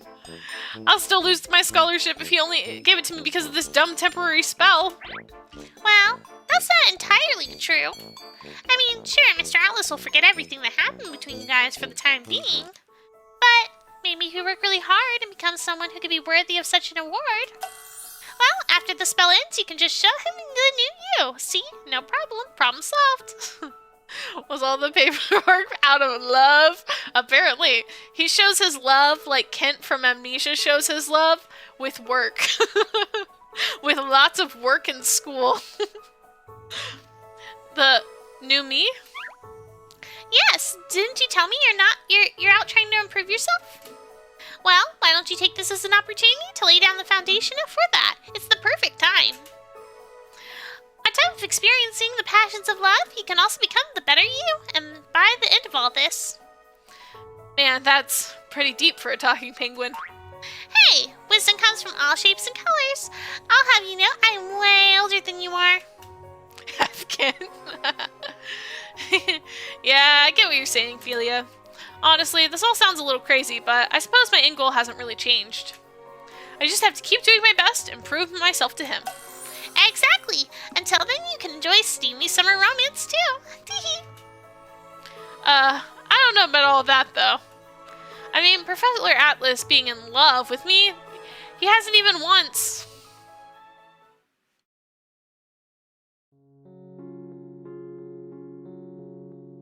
You're a diamond in the rough, Jay. I look forward to seeing just how brightly you can shine.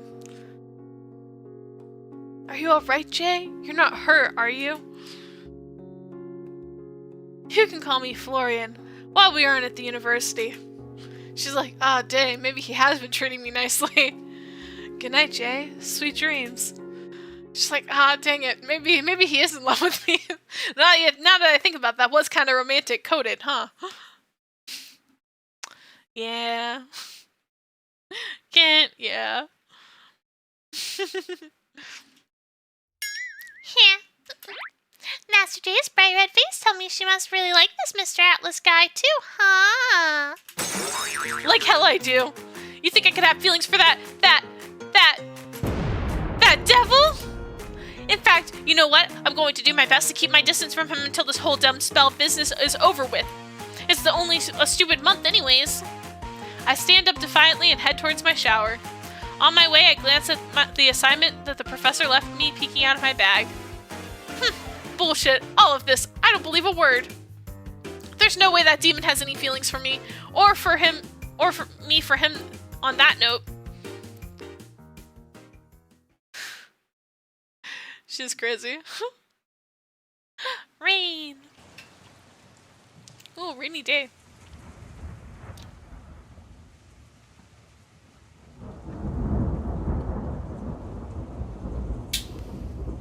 A few days later. I stare outside of the office window as I watch the rain pelt fiercely against everything in sight. Geez, some nasty weather today. I look around the empty office, and my gaze lands on the professor's closed office door. I remember the note he left me in the morning saying he'd be out until later in the afternoon. My eyes wander around the empty office towards a nearly organized stack of papers. Well, I finished his giant to-do list early for a change. Hehe, maybe I'll finally get the hanging of this thing. Thank you for the stretch and hydrate, Nari. I shall do that. Ugh. You ruined me, Jay. The bar is so high for Casper. For Hotman after Casper. Yeah, for real. I mean, I can't argue there. Casper, he's a beautiful, beautiful man.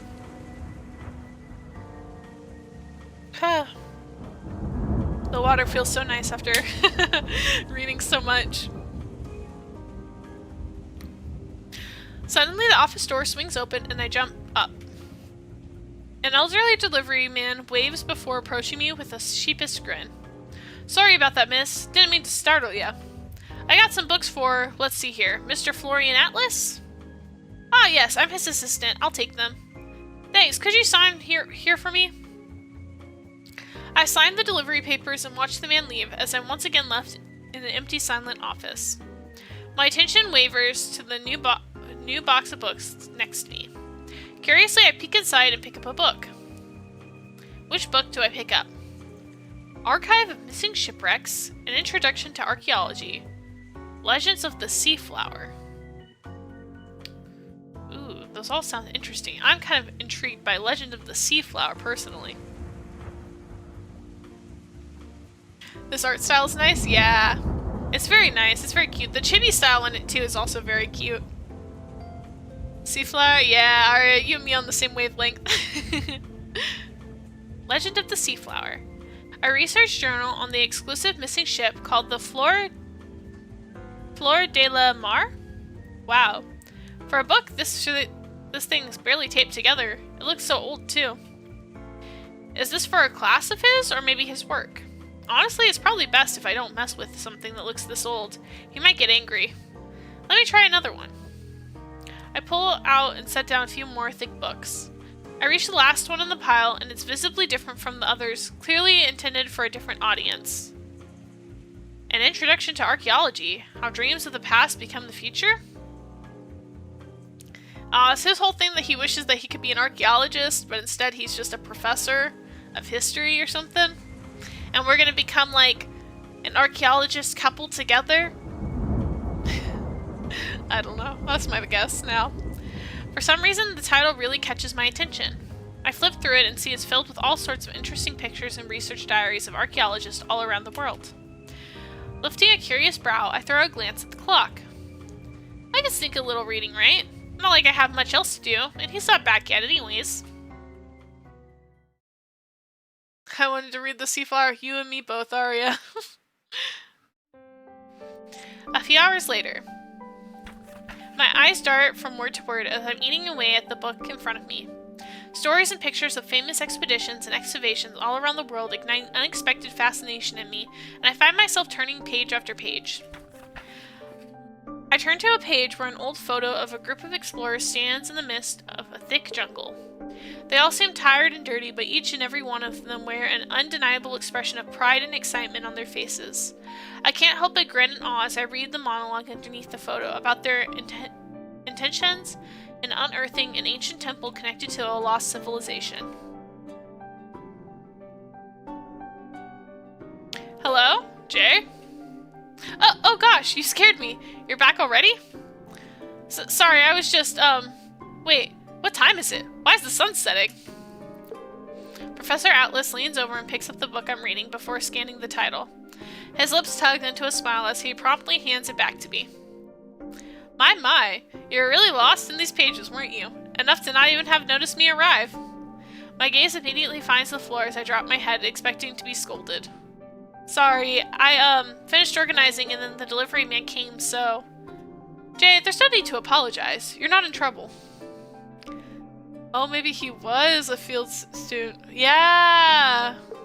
He was a field student for archaeology. Yeah, he's definitely really interested in archaeology. I can tell that much, for sure. It's It's very interesting though. I do like archaeology. I like history a lot, I will say. Like, I've always been more of a STEM person personally, but I do love history. Like, I am a big history buff. I love documentaries about history, and I even like read some history books too. Specifically, the period I'm really interested in is the Tudor period. I think I went over this last time. I definitely went over this like on one of my streams. I remember talking about it, but like, especially like the Tudor period, I love that. It's so interesting. There's so much drama. It's great. I have like multiple books about the Tudor period in my library, but yeah, I love history. It's definitely very interesting. Oh, something, it did not like that. Something I did, I think it was a little tisk or something. But yeah, I love history. I think it's very, very interesting. Alright.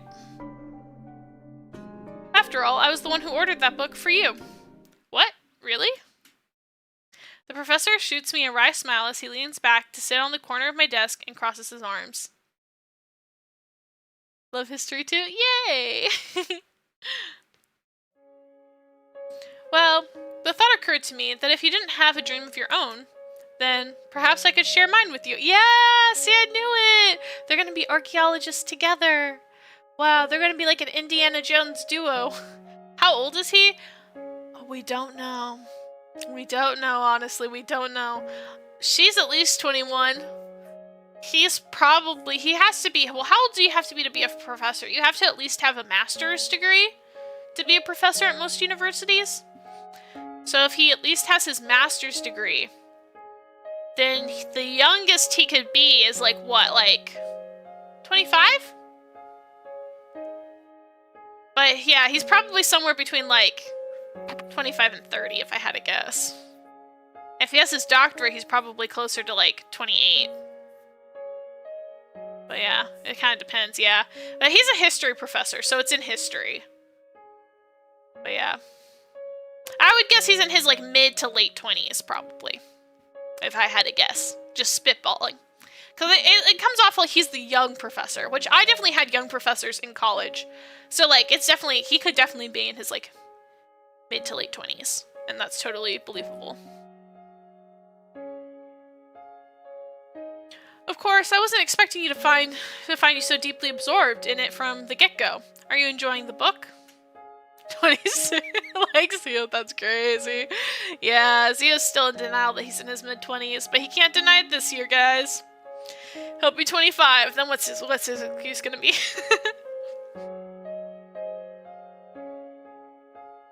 I stand up in excitement as I hold the book to my chest. Oh, it's super interesting. I didn't know anything about archaeology aside from what I've seen in movies. Haha, I figured just as much. Not most do. It's an incredible field, I must admit. It opens the eyes and makes one realize the key to our future is actually in our past. Yeah, I mean, it's pretty incredible to think that thousands of years ago, civilizations and societies existed that can even rival our present-day ones. Excitement grows in my voice, and Professor Atlas' smiles only grows wider as he matches my tone. Oh, but that's only the tip of the iceberg, Jay. Imagine all of the secrets that this world has garnered through the ages of evolution and advancement. Archaeology is the very core of discovering those secrets and uncovering what they hold for the future of humanity. Humans here are like Tom and Jerry, but the cat is small and not chasing each other. Wow, crazy. Basically, that's a crazy comparison though. It literally is, but he keeps trying this impossible thing. I think some people call it I don't know about a thing like that. That's so funny.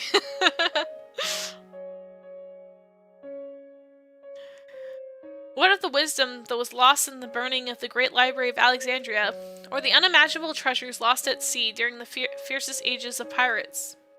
Or even mass accident utopias around the world that seemingly vanished? Why? When? How?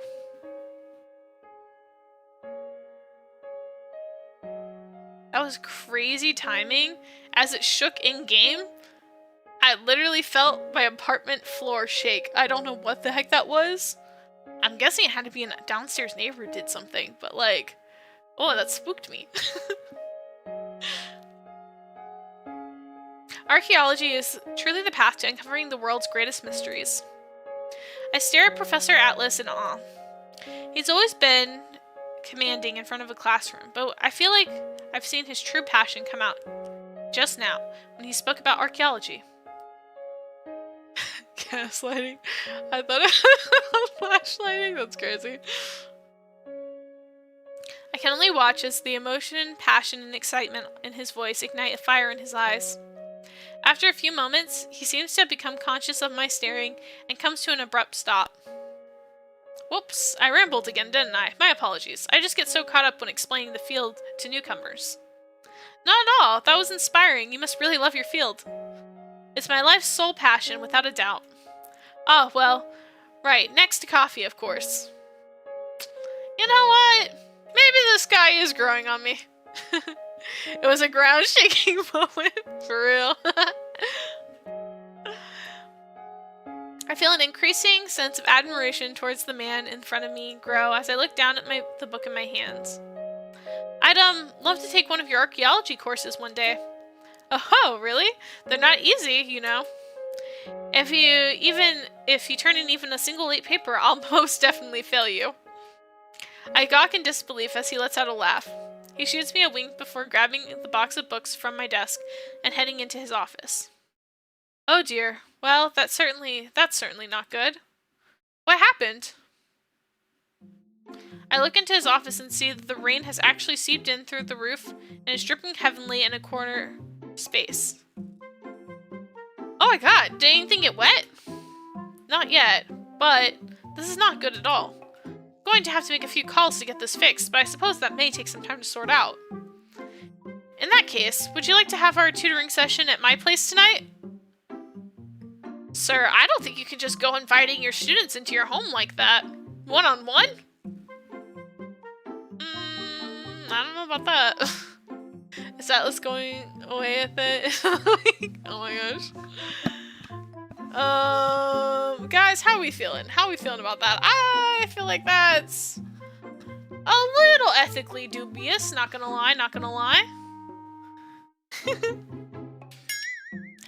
His place? What should I say?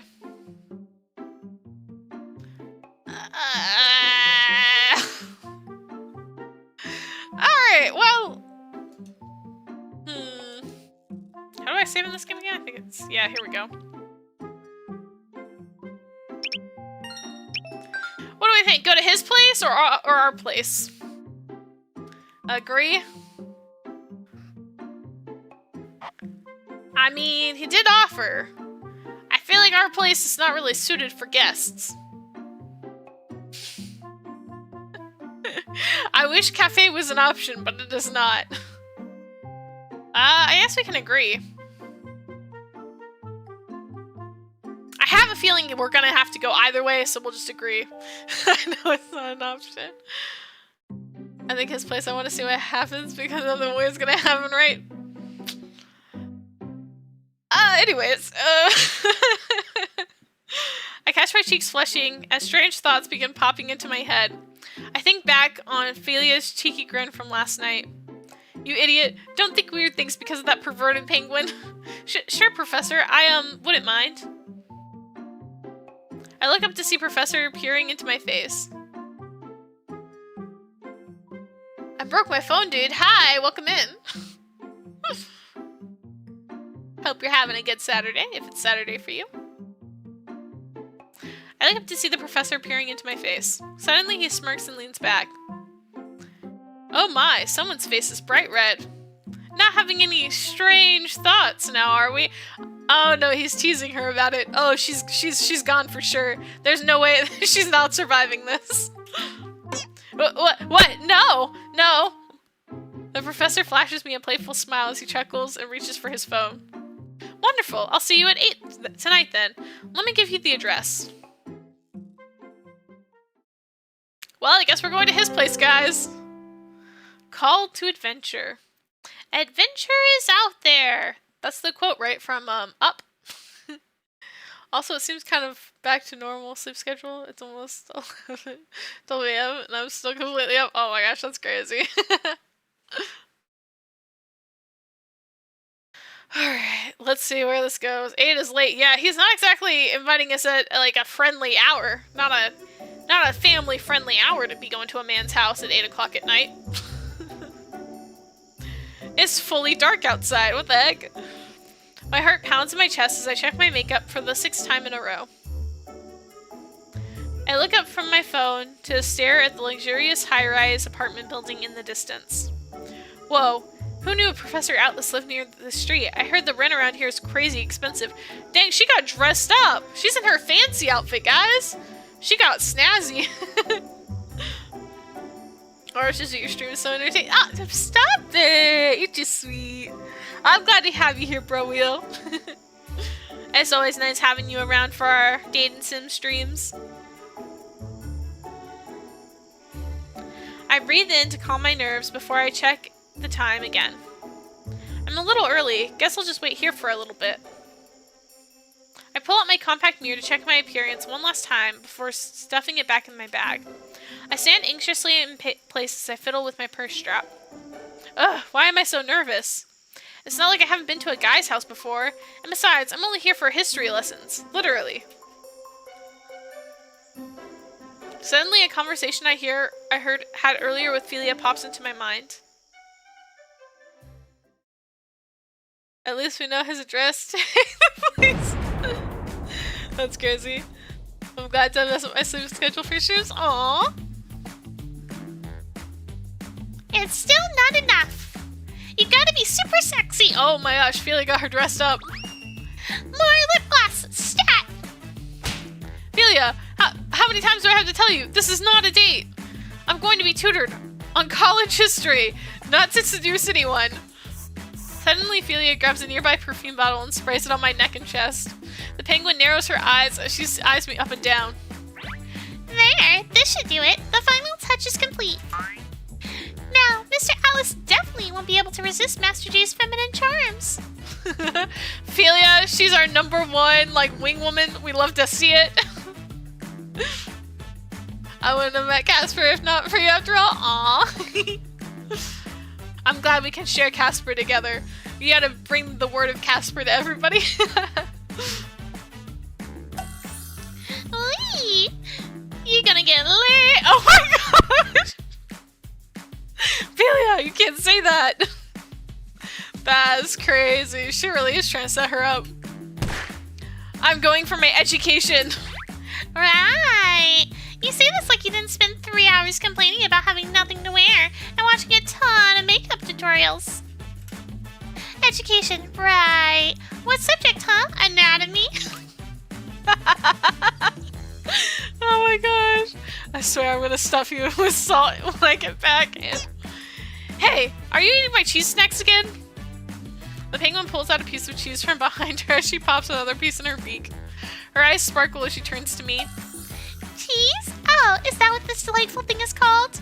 Oh, Master J, Philia thinks she's also found love. Only me. Only in my life. Yes, everyone deserves the Casper. So true. Welcome back, OX. I take one final deep breath as I knock on the door in front of the door of the address. Well, here we go. Pure thoughts, Jay. Pure thoughts. After a few moments, it opens. Oh dang, he looks different too. Dang, oh my gosh, chest is exposed. Oh no. Oh no, the pure thoughts. The pure thoughts, no.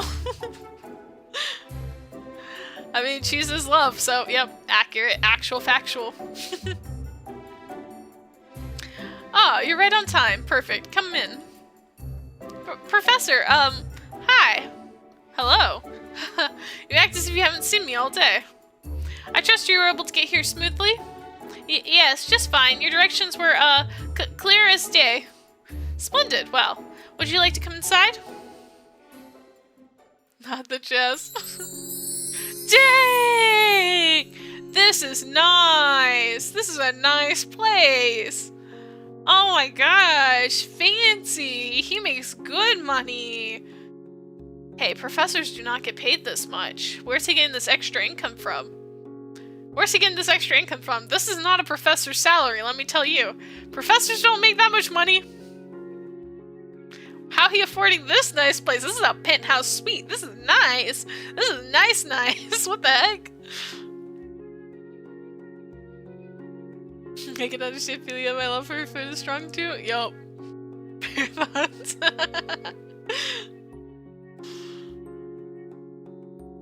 Oh my goodness.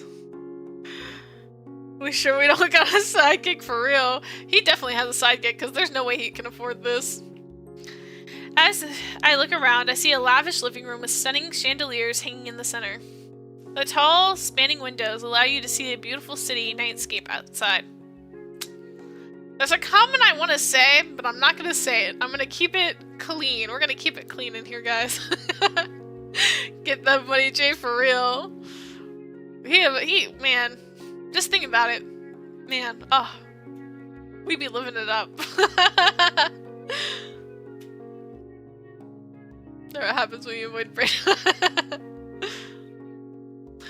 The tall, spanning windows allow you to see a beautiful city nightscape outside. Whoa! Professor, you live here? Well, technically I rent. But please, make yourself at home. I'll be right back. Dude, this is a nice apartment. What do you mean technically I rent? I don't care. This is nice. This is nice. You know, one of the apartments that my company owns actually has penthouse rooms that are pretty nice, and they can go for like $15,000 like a month as rent. I mean, this is pretty nice. I don't know if it's $15,000 nice, but I mean, it's probably, I mean, it has a second floor, so actually maybe it is $15,000 nice. That's nice. Like, what the heck? This is nice. Oh my gosh, can you imagine? Can you imagine living in an apartment like this? Not me. Let me tell you something, my apartment, not this nice. I'm only brain-rotted because of research for a cat place, so I can understand him. Oh yeah. Bigger question, what would this sidekick be? For real? I don't know. I don't know.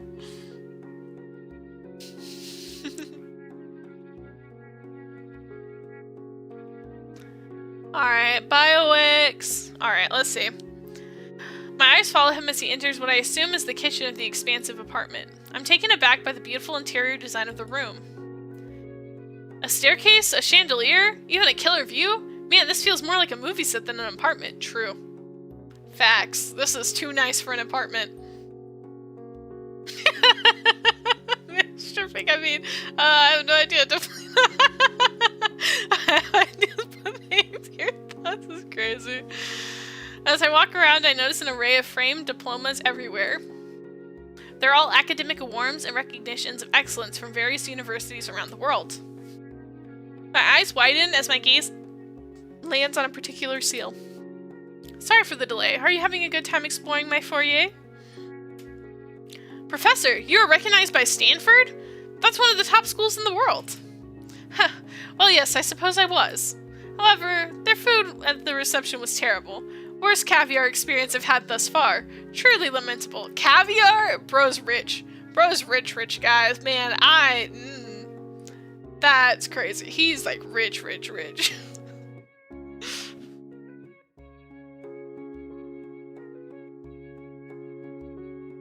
My jaw drops as he shakes off the honor like it was from your regular old grade school showcase. Just who exactly is this guy? He's that famous in his field? Yeah, for real. Well, as much as I'd love to discuss all the tales of my various academic achievements, I'm afraid dinner will get cold if we dwell any longer. Dude, he made her dinner?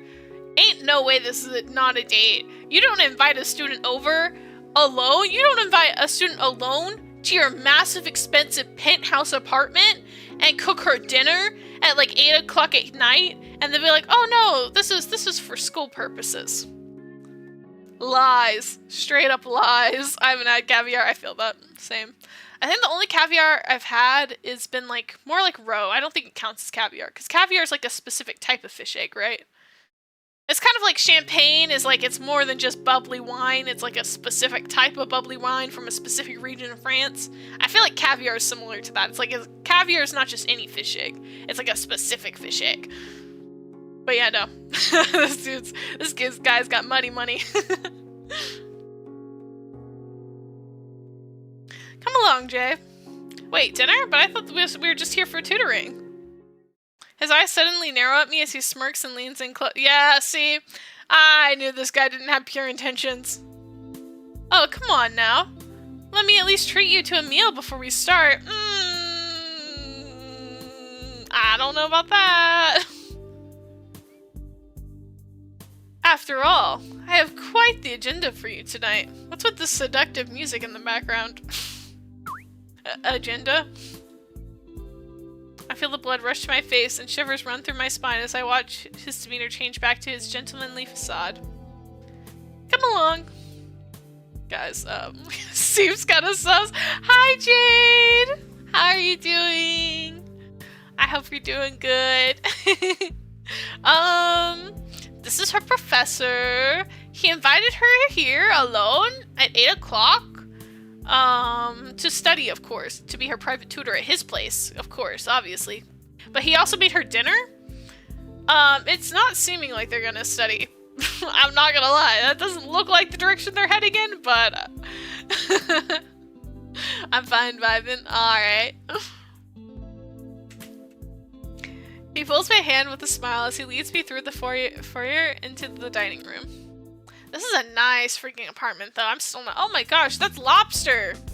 Lobster, what the heck? That's like a big cut of steak. And pasta. And sausages, it looks like. And a tart. And rolls. I'm guessing those are potatoes. And then some veggies.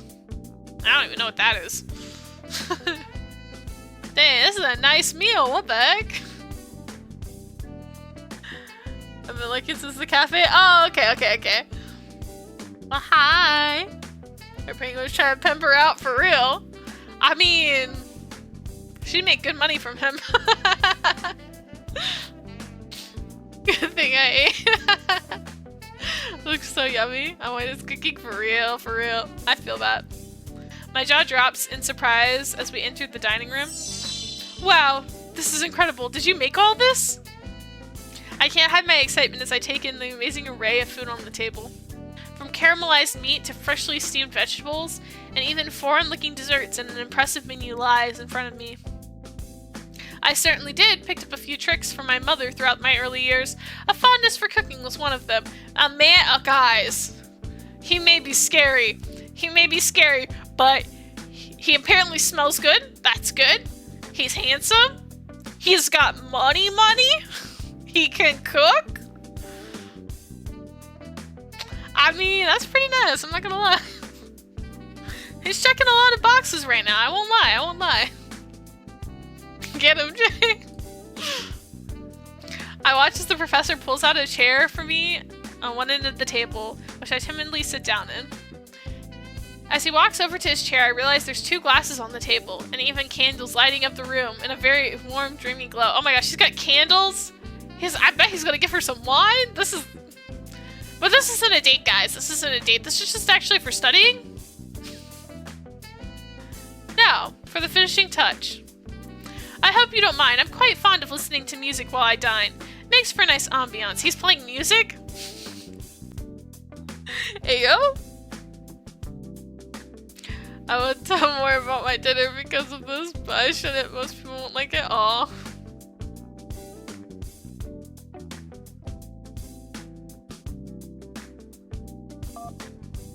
I watch as he reaches for a remote, then presses a button. A low, soft, jazzy melody begins to play throughout the apartment. Guys, he definitely is trying to, like... There's no way. You don't just do this for a random person. There's no way. There's no way. Absolutely not. At least I know it's not shark for real.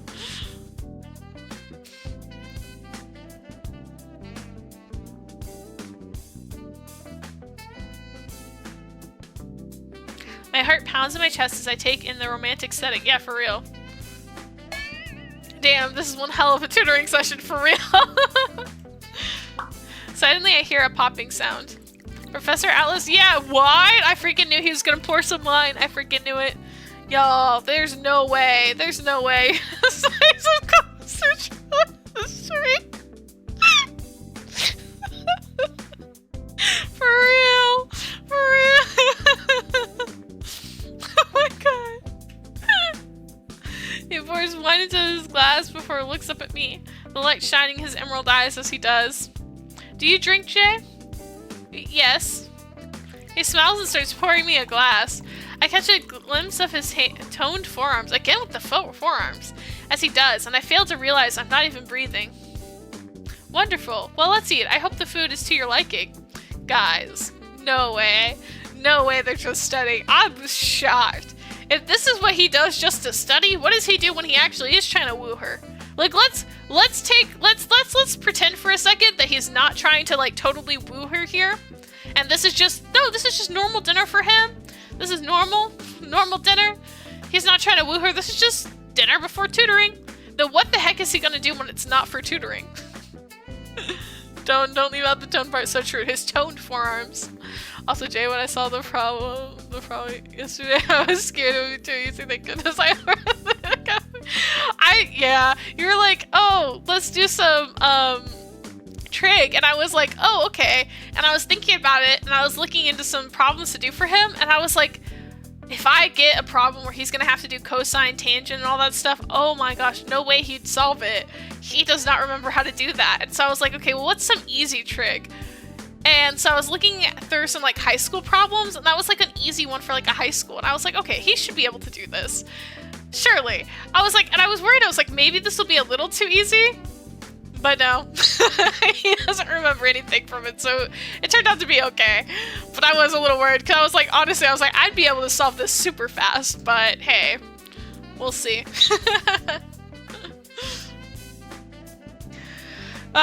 Zio and his math skills, we love to see it. That's exactly what I was thinking. Sine, cosine, tangent, yeah. I was thinking about it, and I was like, there's just no way. There's no way. He's so bad at it. I don't think he would even know where to start with it. It's so sad. Poor Zio, yeah. Without being able to muster a word, I simply nod. As I take my first bite, another gasp escapes me. The perfect blend of flavors leaves me shocked as I look up at him with starry eyes. His pain is our entertainment. So true. I'm so glad he added the math redeem. I think it's so funny. Holy crap, this is so delicious. The seasoning's perfect.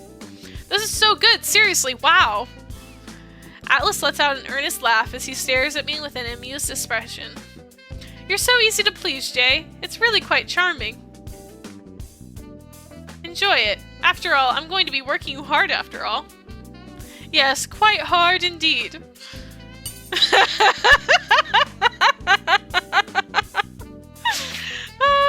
This guy. Don't worry, hun. They're prepping for tutoring. He's gonna tutor her. Nothing weird's going on here. He's just tutoring her. That's all.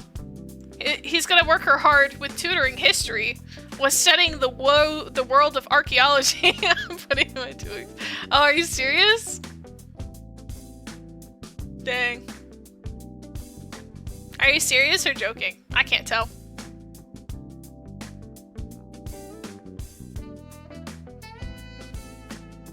Oh, man.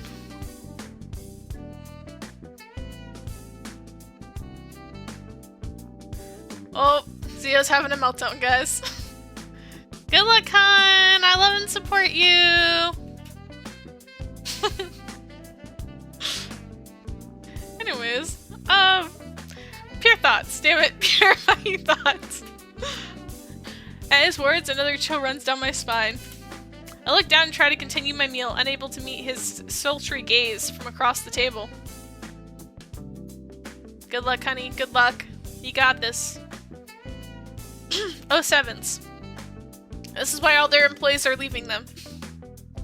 Like, genuinely.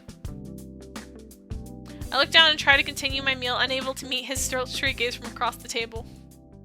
That food looks so good, though. Man, I'm jealous. After a delectable dinner, we make our way back into the lounge. We enjoy a leisurely chat. After some time, we make our way over to the couches. Are you sure I can't convince you to let me help with the dishes? I feel bad after such an amazing meal. I'll show you the text tonight. I'm ready. Another line to up though, so I think good. Yeah, it's okay. It'll be okay. Yeah, he got another offer that's like less stressful, and so it'll work out. Hopefully. But good luck, honey. It'll be good. Yeah, just make sure you use up that PTO, yeah?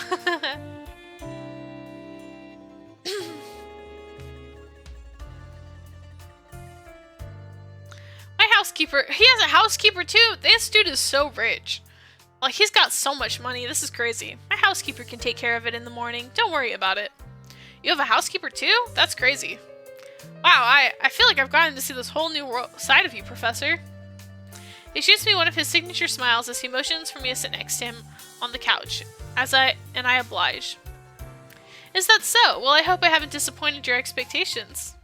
Now then, how do we get started on our meeting? Our meetings intended and purpose. Study? As he says this, he leans closer to me.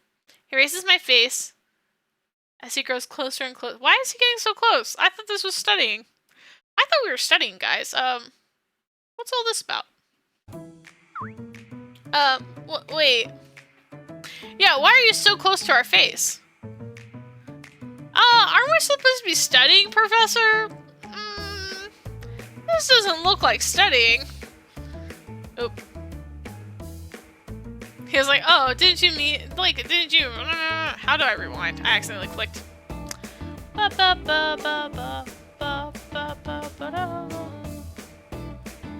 Oh, here we go, log. For what? You certainly knew what was going to happen tonight, didn't you? I was told we were just studying, sir. I was told we were just studying. Professor, please stop. Yeah.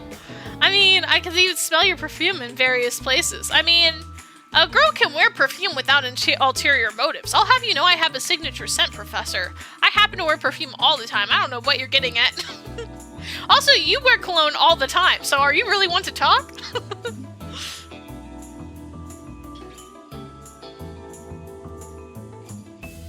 Jay, tell me, what were your intentions here tonight? Deny. Alright. What do we do, guys? What are we feeling? Deny truth. I mean, to study. I know, right? Deny all the way. We're here to study, sir. Actually, you're the one putting the moves on us? We're innocent, actually. Innocent until proven guilty, am I right? Alright, 2 to 1. No, I only came here for a tutoring session. I definitely wasn't thinking about making out or anything, and I mean, I definitely didn't just say that either. My mind's racing a mile a minute, and I'm unable to form coherent words as he grows even closer. As I try to lean away, I end up falling onto my back in a blushing mess. Atlas shakes his head and laughs as he hovers over me. Oh my, eager, aren't we? Oh my gosh, sir. I don't know what you're talking about, sir. Professor, wait. I don't think I'm ready for this. A seductive smirk dances on his lips as he grabs my chin and rubs his thumb across my lips. Sir, this is not... I was told we were here to study. I don't know what's happening now. I didn't sign up for this.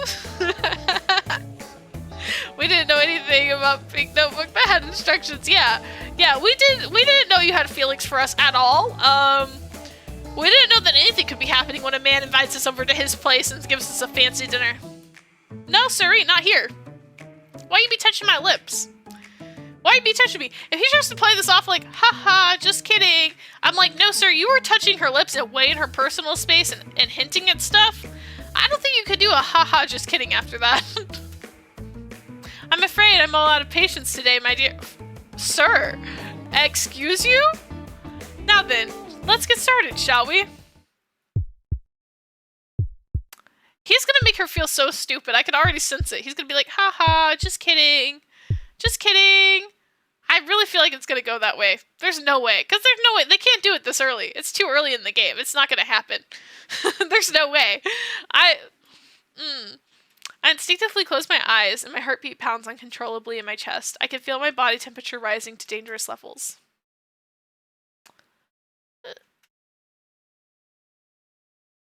It's so quiet. After a few moments, nothing happens.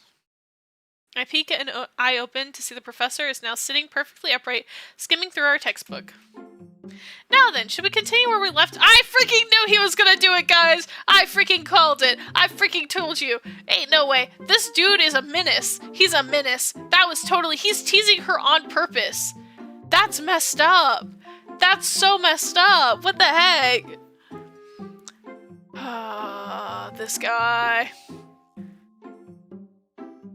He about to catch some hands. I'm so mad. Now then, shall we continue where we left off on the Adrestian Empire, or shall we start our next chapter's discourse on ancient Fergus? Which do you prefer for tonight's lesson? I widen my eyes as he reaches over me again, pulling out a book that I didn't even know was behind me. The professor simply readjusts his glasses as he opens the book and sets it on the table. Huh? What do you mean, huh? Are you listening, or should I assign you even more work to get your attention? Dude, don't even act like you did touch my lips. What are you on about? Just like that, I'm out. He's such a freaking tease. He is. Because, like, what do you mean you're gonna touch my face and touch my lips? Like, he rubbed his finger on her lips. You don't do that and then be like, actually, I was just grabbing this book. That's not even a misunderstanding. You were straight up teasing her at that point. That's messed up. Maybe triple the last set I gave you? I'm listening. Embarrassed and cherry-faced, I grab the textbook with a shaky hand and attempt to gather my wits about me. In doing so, I fail to see the devilish smile unwittingly playing on Professor Atlas's lip. Yeah, see? I knew it. He's just teasing her. This guy! I prefer to take love over home and leave early from here, for real. He's just a tease. What the heck? A few hours later. Should we take a quick break? Please. I can't cram any more emperors or dynasties into my head. Professor Atlas chuckles as he stands up. He glances at the clock before turning to me. Would you like some coffee? If you don't mind. There's a line. He's using that line as a stepping over it like it's nothing for real. He nods and I watch him walk away to his kitchen. I'm sure he's out of earshot. I slump back into the couch and throw my arms and legs around in a childish tantrum. I can't believe we're actually studying stupid ancient empires after all this, and after a dinner like that, no less. I mean, come on, he even brought out the wine. No, wait, what am I even thinking? This is what I came here in the first place for. Don't let the perverted penguin influence you, Jay. It's gotta be late. Like, surely it's gotta be like, well, it probably took them like, what, an hour to eat dinner? And then that would be around 9? And then, like, they've been studying for a while now, so, like, it's probably, like, 10 or 11 o'clock at night for sure. For sure. Way past the safe time to be at a man's house alone at night. I stand up and find myself going back to stare at his awards. As I walk down the hall, lined with photos, I spot Professor Atlas in his college days. In many photos, he seems to be standing next to another older-looking man with a funny mustache. Is that like... This must be his mentor. I'm guessing. His mentor? The person he looks up to that got him into archaeology? The person who was like a less perverted version of what he's doing to this girl? Hey, to be fair, ancient empires were actually a really fun part of history. Probably my second favorite. Yeah, I think it depends. I think some of them can be pretty interesting. I like learning about a lot of the dynasties and stuff. Like, a lot of the, like, dynasties and emperors in, like, Asia and in the East. So, like, in China or Korea or Japan and stuff like that. Their eras and stuff are very interesting. And I do like learning about, like, royalty and stuff. I think those can be really fun. So like the royal families and lines and lineages and stuff like that. I think they're pretty cool. But I think it depends. I liked all of the ancient ones. I like the ancient ones to an extent. It depends. I like not like not ancient civilization. Although ancient civilization has its cool stuff too, I guess. I don't know, it depends. I'm all over the place, I feel like, when it comes to history.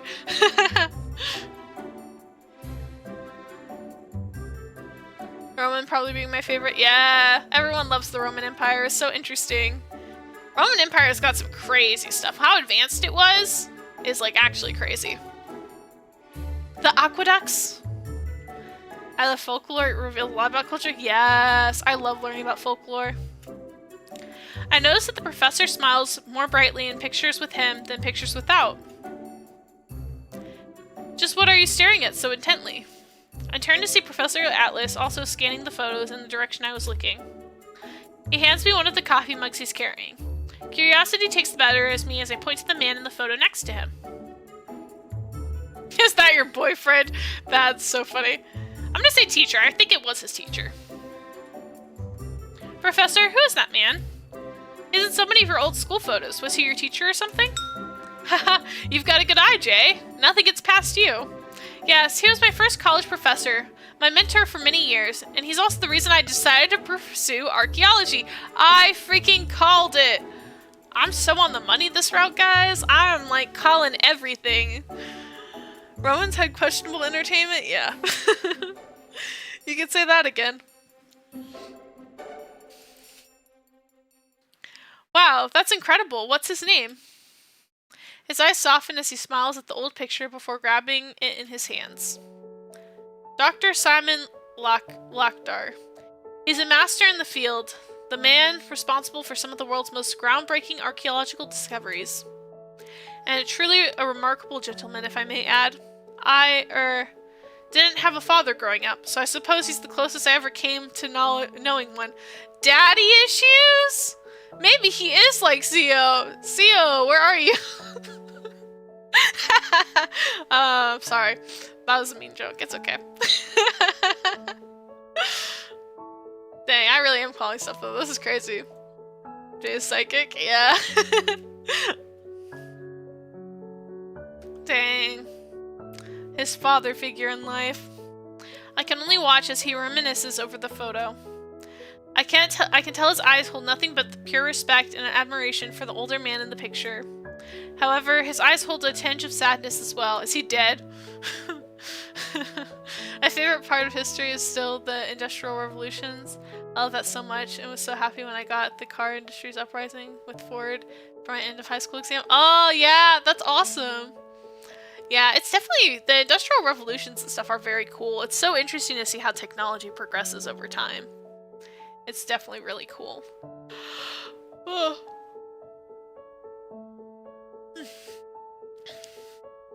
He calls out to me and I find myself turning to face him. You didn't have a dad, Professor? I mean, I'm sorry. I didn't mean to pry like that. We don't have to talk about it. Anyways, so, Emperor Eldgard. No, it's fine. I don't mind telling you, Jay. Though, well, I suppose there's not much to tell. After all, I never actually met my father. But he was a scoundrel, if I ever heard of one. Left my mother stranded on the altar with a newborn in one hand and a ring on the other. Oh, dang, that's the worst. Never showed his face again after that. Professor, I'm sorry. I'm not. You don't know my mother. That's a woman who give, Joan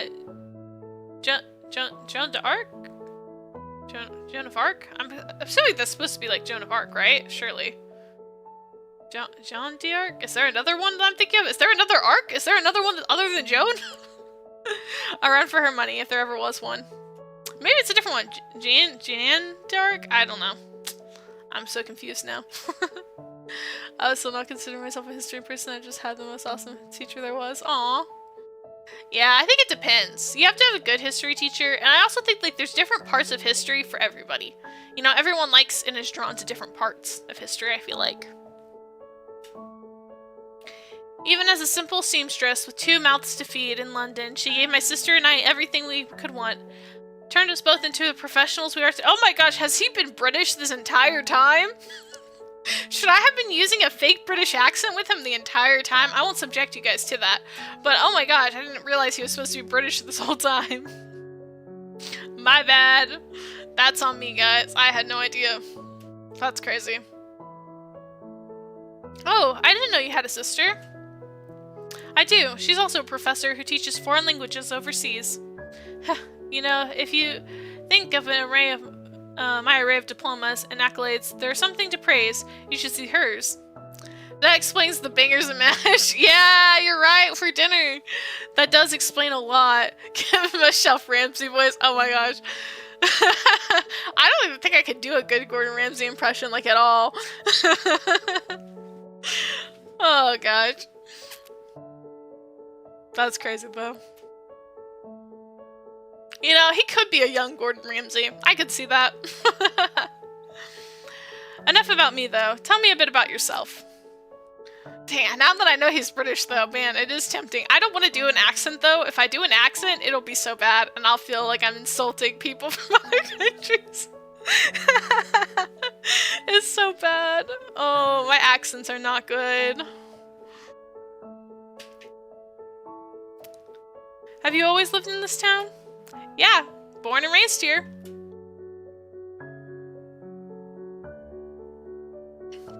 But, I don't think I'm a particularly interesting person. Been there, girl, been there. I don't have any siblings. Well, I got siblings, or anything, and my parents split back when I was in high school. I am a child of divorce, though. With the hair, he's definitely a Gordon Ramsay. Yeah, for real. An only child to divorce, huh? It must have been lonely for you growing up. No, I had some great friends by my side for most of the time. It was after high school when, well, everyone kind of left their own separate ways. Sometimes I feel like I was the only one who stayed behind, you know? After that is when I really started to feel a bit alone, huh? Maybe a little bit. I can't see it. He really is just a young Gordon Ramsay in the making. A young archaeologist Gordon Ramsay. There we go. Well, if you ever find yourself feeling that way again now, come find me. You know what? Maybe that's why all the girls like him. It's not even that he's just hot, it's just that he's British. Because, like, British people in the States, a lot of people are like, oh my gosh, that's so hot. Because I think British accents are, like, one of, like, the most attractive accents to, like, Americans. No? Right? There's a study that did that, like, where they poll people and ask them, like, what foreign accents are your favorite? And I'm pretty sure, like, British ones always rank, like, super high in America. So maybe that's why he's popular. Maybe it's not even just because he's handsome. All the girls are like, oh my gosh, a handsome British man. Don't mind if I do. Gordon has a world cooking show, yep. Especially those roll-up sleeves. I'm already picturing Hell's Kitchen for real. It's to expose those beautiful toned forearms. I don't even have a favorite accent. Yeah, it's more so like a global thing. Sometimes they do like studies in different countries to be like, they'll pull people and be like, oh, what kind of accent do you find the most attractive, right? Like, what do you think is the most attractive accent? Right? And they'll like poll people. And it's interesting to see. To be honest, accents in general are hot. Yeah, I do have to agree. I'm a sucker for a good accent. I can't lie. A nice voice, a good accent, that can honestly beat out looking handsome sometimes for me. I'm like, honestly, if you got a nice voice, that's pretty good. I won't lie. Alright, let's see. Where are we? I got distracted. I went on a tangent. Okay. We'll have a nice cup of coffee together at that little shop of yours, or I'll take you to one of my favorite spots for a change. A little caffeine does wonders for staving off the existential dread some days, I assure you. Thanks, Professor. I'll keep it in mind. Suddenly I feel a tiny boop on the nose, and I look up to see a handsome smile. A sucker for making fun of the accent. That's crazy. Australian, hands down the hottest to me. Oh my gosh. I don't base likableness based off accents, probably since I heard so many. Yeah, it might be different depending on where you're from, but especially I feel like because in the States a lot of our accents are so similar. Like we have like variations, but like American and Canadian accents are pretty similar, and then other than that, you just have people from different like Hispanic or Latin countries have an accent. But those are like, that's the only real variation you have is just people that have more of like a English, like Americanized accents. That would be like any version of American Canadian, or people that have more of like a Latin accent because they grew up speaking Spanish. Or sometimes you'll have a hybrid. Those are really the only ranges you meet on a day-to-day basis, I feel like here. Which I think makes accents more like a big thing when you hear them, because it's like, oh my gosh, that's so interesting, where are you from? But I don't know, I think it depends person to person and stuff. Likeability is various things, but voice and personality are very important. Yeah. I like voice tones though. Yeah. To me, the voice is more than an accent thing. Accents are fun, but it's like voice as a whole. I like having nice voices to listen to. Having a good voice, that's a high priority. There are too many different accents where I'm from. Each language has their own different genres of accents. Yeah. I bet. Oh boy. Oh yeah, he's correcting her to say Florian again because they're not at school. Remember, he doesn't want you to call him Professor because he wants to be close, apparently.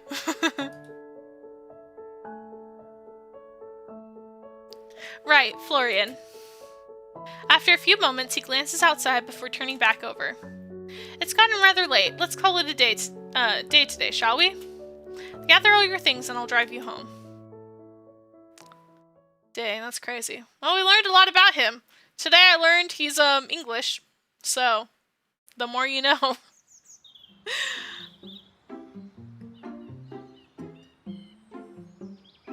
No one I can ever pick up my accent. It has so many language influences. Yeah. I think a lot of like countries that have like so many influences from so many other countries, sometimes their accents are really hard to like get. Sometimes I hear people's accents and I'm like, I genuinely like, I can't pin it at all. I'm like, I can hear something to it, but I don't know where it's from. And that's always really fun. Being European explains his name. Yeah, that does explain his name too, Florian. Yeah, that's not a very common name here in the States. Although, is Florian a very popular name in England either? I don't know. The next day, I can't help but hum to a small tune as I sweep the floors of the office. I admire my clean and polished desk as a giant stack of papers sits neatly organized to its right. Heh, I'm getting really good at this. Maria Kondo's got nothing on me now. Oh my gosh, that's crazy. What a reference. Suddenly, the faculty office doors bust open wide. I watch Professor Atlas, looking unusually animated, dashes into the office while talking to someone on the phone. Oh. I self-corrected myself. Growing up, so many accents tend to be very toned down. Oh, so my accent tends to be very toned down unless I'm tired or mad. I do feel like that. I get that a little bit.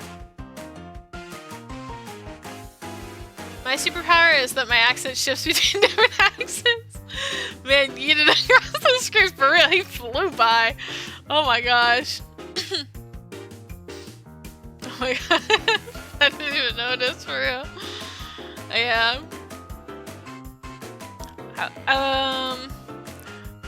Are you certain? Oh yeah, he's freaking out. He's freaking out, guys.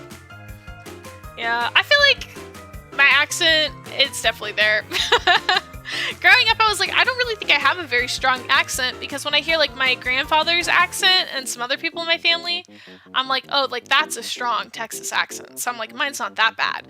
But then when I hear myself in recordings or stuff like that, I'm like, oh, it's actually pretty bad. And then that on top of like my like speech impediment stuff, I'm like, ooh. I'm like, ooh, that's not how I sound in my head. So freaking happy I get called out whenever Chip's so strong Indian. Oh my gosh. His voice is laced with excitement and also urgency as he throws his belongings into his office and sprints towards the file room. Wow, what's up with him? Yes, I'm in front of my office fax machine right now. Here, let me just repeat the number. Curiously, I peek my head into the file room. He's impatiently waiting for the printer to finish processing something. A few seconds later, a set of photos began to slide out. Yes, I got them. By God's name, you were right. This is astounding. The markings are nearly identical. Deciding I don't want to interrupt him, I quietly go back to my desk. But even from there, I can still hear him yelling. Of course, I'm going to fly out first thing tomorrow. Perfect, I'll see you at the lab then. Thank you so much for reaching out to me. Dang. He's screaming, it's bloody wrong! I didn't even notice that you have an accent, Jay. Tells me a lot about me, probably. Yeah. And again, I feel like, I don't feel like mine's as extreme as it could be, but sometimes when I listen back to it, I'm like, oh yeah, no, that's definitely a Texas accent. But I feel like a lot of American accents probably sound pretty similar to people outside of the States. Unless, like, you're really paying attention, probably. Where's the lamb sauce? Please let the official knows that I accept and plan to be there. I hear his conversation come to an end, and I stand up to greet him as he leaves the file room studying the newly faxed images. Is he going to take us with him? Do we get to go abroad? That would be really cool. Good morning, Professor. Did something good happen? Oh, my apologies, Jay. I didn't even notice you. I'm sorry. But quickly, come and take a look at this. Hi, honey. Welcome in. We found out that this dude's apparently been British the entire time, and now we're saying he's like a young Gordon Ramsay.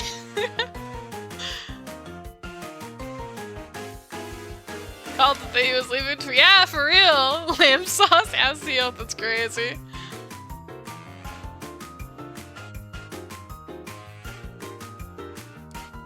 You've been listening? Oh, did you hear me when I was saying that he has daddy issues like you? Because that's true. Yeah, I did. Nice. Nice. I excitedly rush over to his side. I've never seen the professor in such an emotional state. I peer over his shoulder. Hey, is that the thing we were looking at? The book? What was the book? What was it called? Something Fairy of the Sea? Sea Fairy? Something like that? I peer over his shoulder to look at what appears to be an underwater photograph taken of an old shipwreck site. The first one is a little blurry, but the second one is zoomed in, showing much more detail. Tell me, do you recognize these markings here on the stern? I do! These look like the markings we reviewed the other day on that famous ship from ancient Portugal. And what was it called? The Sea Flower! Yeah, that one! The Sea Flower! Yeah, Flor de la Mar or something. Yeah, that's the one I was thinking of. Oh my gosh, the book we picked out was true! We predicted it. Precisely, Jay. These are the markings. Just look. Oh, I did not read that right at all. Hold on. Precisely, Jay. These markings don't just look like they belong to the Flor de la Mar. They are. This is the ship itself. What? But you said the ship was never found. It was one of the archaeology's greatest puzzles and all that. Well, you're looking at the last piece of that puzzle. Sounds like more like a new Rush Hour Ramsey. I hear the New York accent pretty well, but if I just talk with someone, I don't really pay attention. Yeah. Do you see the rock formations here around the ship? The real Shebit. Hi, welcome, and thank you so much for the follow. Hi. 190th follower. Oh my gosh, congrats. But welcome in. Hope you're having a great day. New York is a strong accent. Yeah, for real. Hello. These are sonar images taken by the Indonesian government during an attempt to retrieve the last submarine. The area around the ship is known to be covered in a dense seabed year-round. Oh boy. 190 followers, let's go! Yeah! And please call me Rose. Well, hi, Rose! Welcome in. We've got a lot of roses around here. But I hope you're having a great Saturday or Sunday, depending on where you are located around the world. We're playing Love Spell. It is a visual novel dating sim. Think like Death Note, but if you write your someone's name in it, they fall in love with you for a month. However, a few days ago, it was reported that there was a minor earthquake in the area. Earlier this morning, we received these images, meaning that the tectonic movement allowed what was hiding underneath the sands to rise. Wait, which means this could actually be... Professor Atlas beams with a fiery passion lit in his eyes. It hasn't been officially concluded yet, but yes. This could potentially be one of the world's most famous missing shipwrecks in history, and we are some of the first people to know about it. That's crazy. I'm looking into America, but not originally from America. Oh, hey, British. This guy's also apparently British, but I'm not going to subject people to a British accent. He's from London, apparently. He grew up there, supposedly. Questionable. Very, very cool, though. Yeah, I had an HR person who lived in New York for a really long time. The accent even came out when he wasn't even talking English. That's crazy. I'm from Bristol. Ooh. Very nice, very nice. That's very cool. Alright, let's see here. Did I read that? I think I read that. So then what now? I'm flying out first thing tomorrow to a place known as the Raoul Islands off the coast of where these photos were taken. So that's near Indonesia then? Yeah, the Indonesian government has reached out to experts around the world and formed a team in order to perform a proper excavation of the wreck. Hi, Sleep! Hi! How have you been? I've been doing alright. It's been a long week, but I'm happy I get to play some games. I'm enjoying it. How have you been? I hope you've been doing well. I haven't been here in ages. To be fair, I didn't stream all week. It's been a rough week. Work has been really crazy this week, so I haven't really had a chance to stream much. So that's why we're doing a long, fun dating sim stream. But I'm so happy getting to see everyone. I've missed you guys so much. No, like long time? Yeah.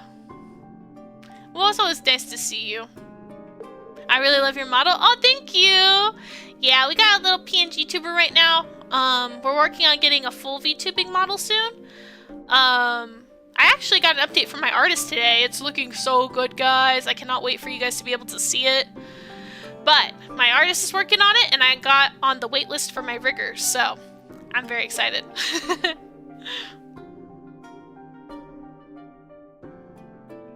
Your model looks cuter than my own model. Aw.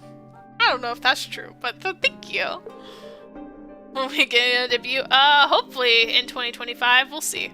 It'll depend on how long it takes everything to get ready. I haven't been in this chat in a while, yeah. At least you're not lazy like someone, yeah. I'm keeping it under tight wraps, I want it to be a surprise for everyone. I could, oh yeah.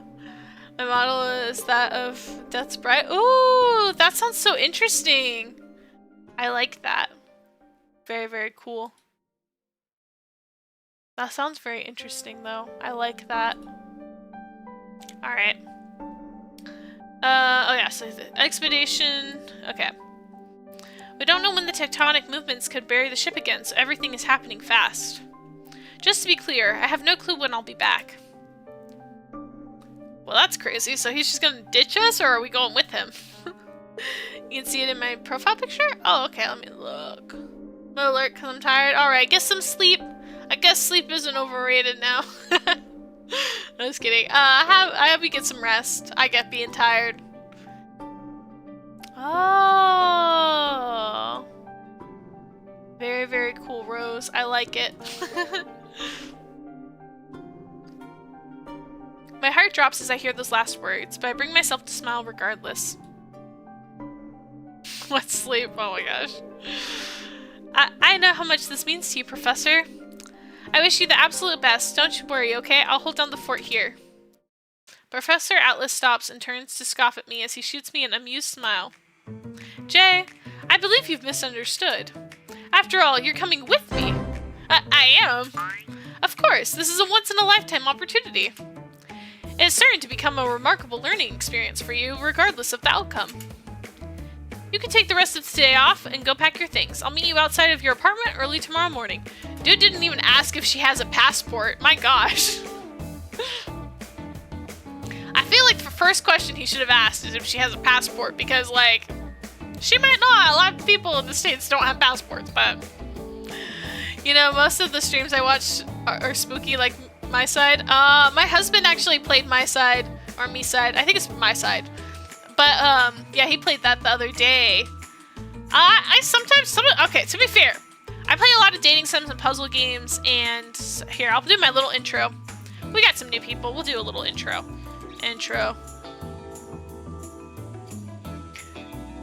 But yeah, I do a lot of cozy games. I do a lot of farming sims, puzzle games, cozy games, simple games. I do a lot of visual novels and dating sims. And generally, they're not creepy, although sometimes my dating sims do have a streak of having some creepy elements in it. I mean, we've had a lot of cults and stuff pop up. I don't know why it keeps happening, but, you know, it happens. It happens. Oh, Barora, hi, welcome in. Thank you for the follow. But yeah, so we do a lot of stuff like this. This one is more like a rom-com. It's more lighthearted. But I will say some of the ones we've done in the past have been a little creepy. It's like, don't worry, I'll buy you one. Me said, okay. Got it. Most of her streams have cults or bears or kidnappers. Oh goodness. Coincidences. Yeah, I don't know how it keeps happening to me, honestly. It's a coincidence, I swear. or mobs and like mafia things. That's also been something that's been in quite a few of the games too. So I guess we'll see. We have to drive to the city to catch the earliest flight out by 5 in the morning. Understood? Yes, sir. Kidnappers. Yeah, that has happened before as well. Or death itself. Yeah, that's also happened. We've dated the Grim Reaper. We've dated a boy band that was part of like a cult / demon thing. We've romanced. There was this one romance that we were kind of breaking the law a little bit, and there was a mafia guy. In one of our puzzle games, we've had like a bear run out an establishment, and then also you dated my husband. We dated the Grim Reaper. You know. Yeah. A lot of stuff though. Very fun. I can only squeal as I feel excitement and adrenaline rush through my veins. My heart jumps as I watch the professor glance at the photos once more before turning to face me with a breathtaking smile. This is it, my dear. History in the making. The Grim Reaper is mine. Just the usual, yeah. To be fair, everyone, you're gonna have to fight. Everyone loves the Grim Reaper here. I cannot lie. My hubby, yeah. We can all have one. This is it, my dear. History in the making. Haha, it's a little globe. Episode 5. The Rau Islands.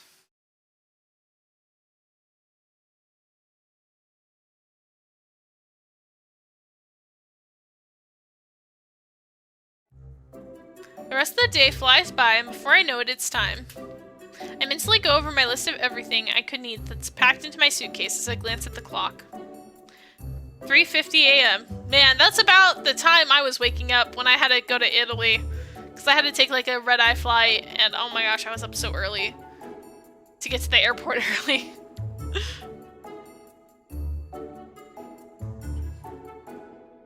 I excitedly fidget in place as I look over in my suitcases. You should be here any minute now. Oh, I can't believe this is happening, Philia. Seriously, we might be making one of the biggest archaeological finds of the century. I don't really get what's so exciting about a rickety old ship at the bottom of the sea, but if it makes you this happy, I guess it's okay. Philia, you don't understand. It's the Flor de la Mar. It's a ship that's carried a huge amount of treasure on it. As I watch the little penguin's interest suddenly be piqued, she turns to me excitedly. Treasure? You mean like a ship full of cheese? No, Ophelia. Of course, that would be your interpretation of the word. Hey, if cheese is involved, then I'm excited too. I can't help but giggle at the strange little cheese fanatic. Suddenly my phone jingles. Wait, I have a question. Riddle me this. If the book only lasts until the next full moon, but you're traveling the world, aren't moon formations different depending on what part of the world you're in? No? Yeah, they would be, right? Surely, right? Surely the moon is different depending on where you are, right? Right? Is that how that works? Honestly, I don't know. I feel like it would be different. So, I don't know. I wonder how that works. Google it. I feel like it would be different, no? But I don't know. I'm not gonna lie, I've never thought about it that much. I feel like it would be, though. Let's see.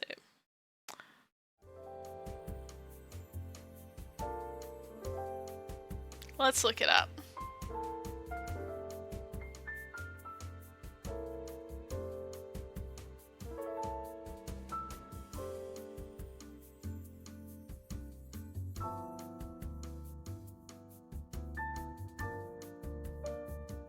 Okay, hold on. I'm going on a tangent, guys. I need to know. Okay, so wait.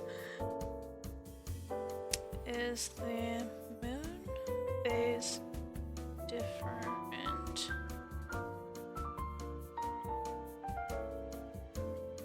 Yes, everyone sees this. Oh, wait. So wait, everyone sees the same phases of the moon. People north and south of the equator do see the moon's current phase from different angles, though.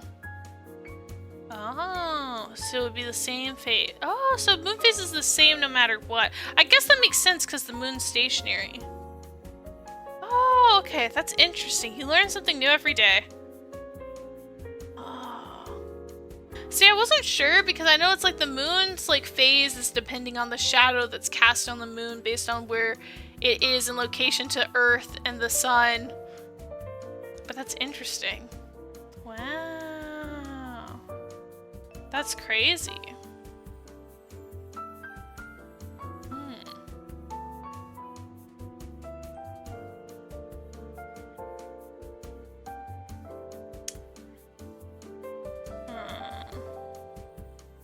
That's so interesting. Crazy. You learn something new every day, guys.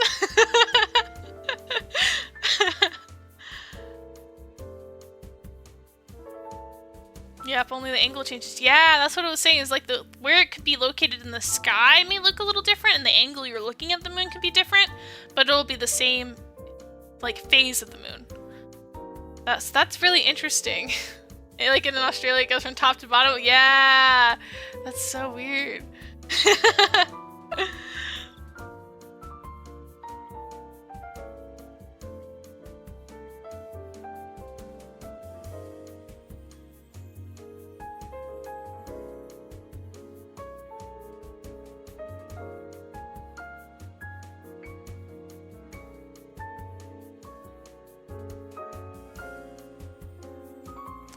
Alright.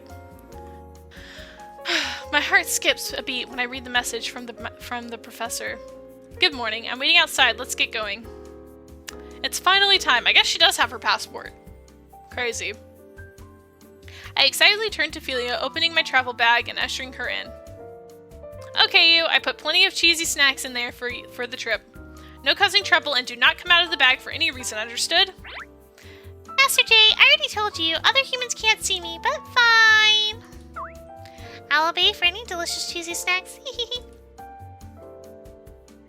Ophelia waddles inside of the bag and settles in. Make sure to leave some cheese sticks behind. Yeah. I close the bag, grab my suitcase, and head out the door. This baby won't stop kicking my hand off. As I reach the taxi parked outside, a man gets out of the car and opens the trunk. I stare at him for a few moments before scanning the area for any other cars. Oh, I'm sorry, I think I got the wrong taxi. Oh my gosh! He's like casual. Look, his hair's not all polished. That's his like regular hair. Wow, crazy. Wow, him in casual clothes. He looks so different. That's crazy. Crazy. Wait, I don't understand this. Is a passport not as common in the US? Oh, yeah, so, I guess I'll say this. First, let me click this real quick, because I don't like this one sound. Doesn't have music. Okay. Jay, what are you talking about? Get in the car. Okay, there we go. There's now there's music. Yeah, so in the States, most people don't have a passport because most people, it's kind of expensive and it's like a long process to get one. And also, most people aren't leaving the country, and you only need a passport if you're leaving the country. And so, since we're so far away from other countries, I mean, unless you live near the border, so like unless you live near like the Mexico border or the Canadian border, you probably wouldn't have a passport because you're probably not leaving the country that often. And so you just don't really need one. And most people would instead have a driver's license. Like almost every single person in the United States has a driver's license or like an ID card. And so they would use that instead as like their primary identification method. And then most people would only get a passport if they're planning to travel abroad. So like I got a passport when I went to travel to Italy and Turks and Caicos. And those are the only time I've left the country, have been those 2 times. But like most average people probably wouldn't because it's kind of expensive. It's kind of a tedious process. It's actually weird because to get a passport, it's run through actually the USPS. It's run through the United States Mail, like Postal Service, which is kind of like a whole hassle. But yeah, most Americans probably wouldn't have a passport. It's just not that common in the States. But yeah, he looks like a blonde Shaggy. Yeah. I did do a dual to be able to live in the Americas and Britain at once. Yeah. A lot of people, like, if you're a dual citizen, you would typically have 2 passports. Especially if you needed, like, dual citizenship and stuff like that. It's very interesting. And then some countries don't let you do the dual citizenship, which is also kind of sucky. Or a work visa, yeah. I gawk at the man's familiar voice, and my jaw drops as I take in his disheveled appearance. Professor, wait, is that seriously you? You look completely different. The professor sighs irritably as he grabs my bags and throws them in the trunk. As much as it pains me to admit this, as both a professor and as an archaeologist, I'm most definitely not a morning person. I was also so nervous about missing this flight, so I barely slept a wink. I mean, I didn't sleep either, but I don't look like that when I walked out of an apocalypse. I'll have time to clean up on the plane and after my morning coffee. Now get in the car, we're in a hurry. That's crazy. I don't do work visas because I'm an ex-VTuber. But to focus on my week-old daughter. Aww. You got a baby? Aww. I love you, babies. I love children, they're so cute. That's so weird. I had my passport expired. I just went into a government office and said I wanted to renew it.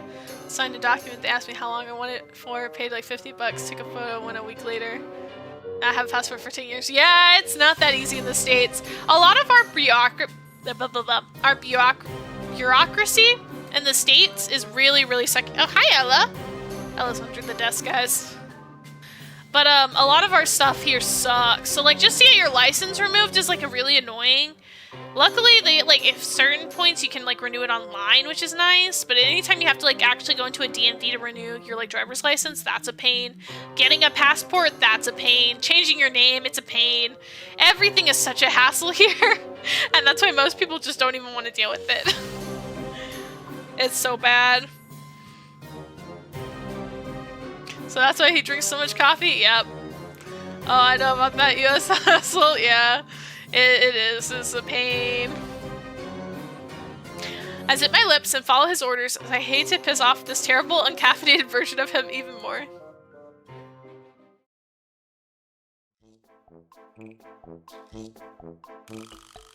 have a certain amount of time you have to go in to renew your license. Yup. Now, luckily for me, the last time I had to go in person was when I changed my name after I got married. And then recently it was going to expire again because I just turned, like 23 or something, and like it was one of those weird things where like I had gotten mine renewed right before my last one was gonna expire, but because of like the age thing, they make you renew it at a certain age. I guess because of like how much you change over the years. So like once you reach a certain age, they're like, oh okay, you're like in your like mid-20s now, you're probably gonna look the same for a while, you can keep it. But before that they make you like redo it. It's weird. But anyways, I had to redo it again.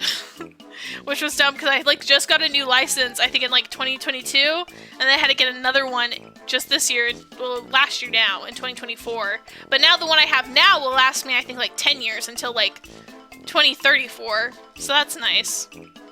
But yeah, it's kind of a pain. Luckily I can renew mine online right now, but when I have to go in person again, it's gonna suck. Because I don't want to do it, it's so annoying.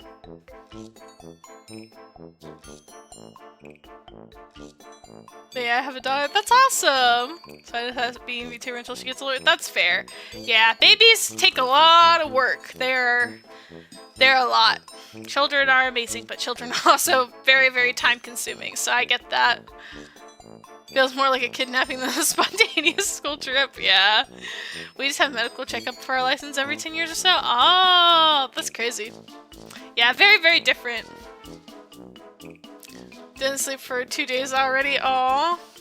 Oh, is she like a newborn? How old is she, if you don't mind me asking? A few hours later.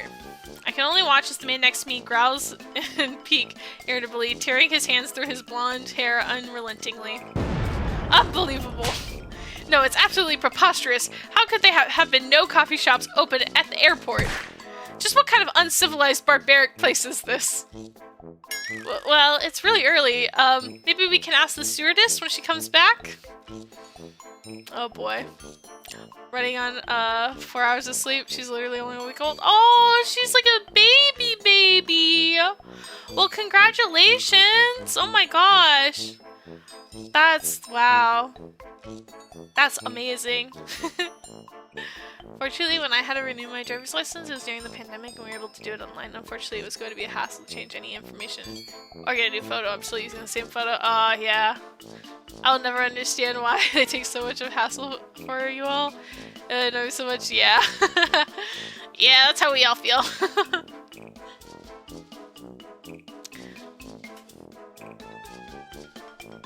Dang, the professor isn't beating the Gramsci allegation.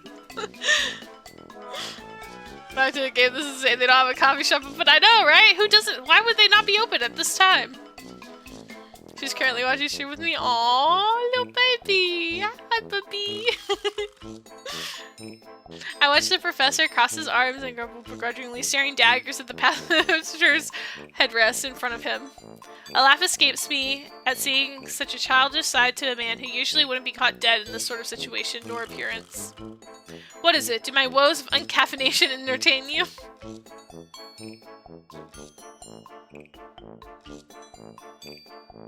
We'll turn it into a positive thing. I'm glad I'm getting to know you. You know, oh yeah, sentimental music. Yeah, let's go. Oh, little baby. I want a baby someday. I feel like I'm still a little young, but I want a baby. They're so cute. Oh, I love babies. I love children. They're so cute. But parenthood is a lot, though. That's the only thing I'm like, oh, it's scary.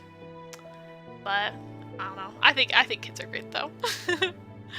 Aww. But yeah, seriously, congrats. So that's big accomplishment. That's crazy. I have so much respect. The more I research about it, I'm like, man, I have so much respect for like freaking parents, man, especially like moms and stuff. I'm like, man, babies are crazy. There are so much, but they're so cute. They are so cute, though.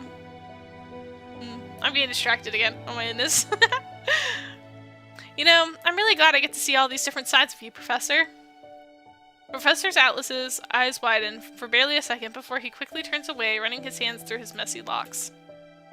Well, I'm glad you're not disappointed. Sometimes I get too excited and I just lose track of myself. Aw, look at him. He's warming up to us. Did you rest well, at least? Who, me? Oh, I didn't sleep a wink. I was up all night reading about the ship. I mean, come on, how could I sleep with something so exciting happening? He stares at me wide-eyed for a few seconds before letting out a genuine laugh. I feel my cheeks flush as he beams a smile at me. Look at you, sounding like quite the archaeology assistant. Color me impressed. Thank you for talking with me. I'll do my best to help you and the others any way I can. The professor smiles as he looks at me in the eyes. I can feel a sense of earnestness radiating from his gaze. I said it before, didn't I?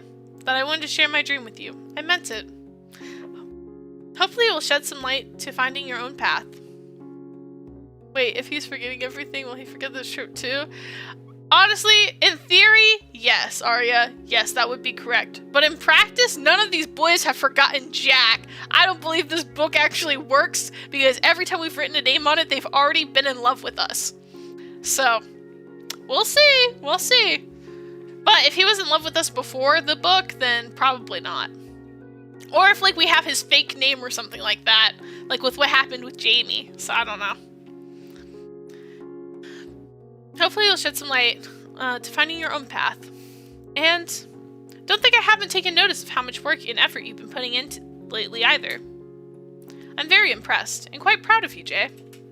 My heart tugs at his words and I can feel my face heat up, but somehow it feels different than before. I tear my eyes away from him as I'm afraid my stammering heart will fly out of my chest. I just noticed these are pretty nice airplane seats, no?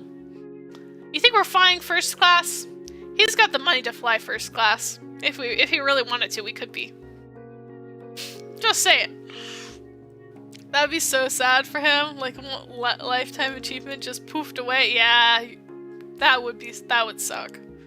I will not lie. That would be really bad for him. Right, well, I'm gonna continue reading that book you gave me. I hear him chuckle, but he doesn't say a word after that. I open the book and attempt to hide my blushing face in it.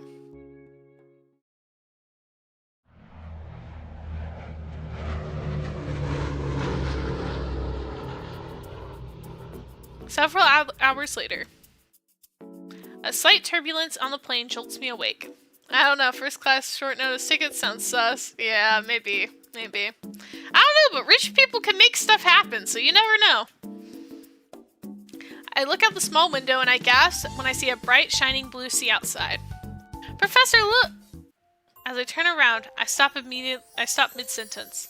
I catch the professor's handsome, sleeping face and feel my heart slam into my ribcage. The plane jumps a little as we hit another bit of turbulence. My eyes widen to see he's now leaning on my shoulder. My heart skips a beat, or three, as I stare at the handsome man sleeping next to me. He's even close enough for me to make out the length of his eyelashes behind his glasses. I gulp as I slowly lift up my hand and brush some hairs out of his eyes. Truth, but I wouldn't know. For real. I feel that. Get a grip, Jay. None of this is real, and even if it is, it's all just some weird book's fault. Little does she know. I suddenly blink at the realization of my own thoughts. Wait, that's right. He won't remember any of this, will he? Oh, I think she's gonna come to the same conclusion Arya did. Oh no. Oh no. Remember the homework and overworking makes you do, girl. Oh, I got an ad. Oh no.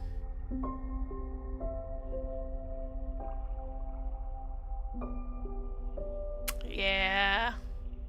Oh no. I need to get the thingy where it lets me skip them. I don't currently have the thingy for that. I don't know how to implement that, honestly. I need to figure out how to do that. Oh no.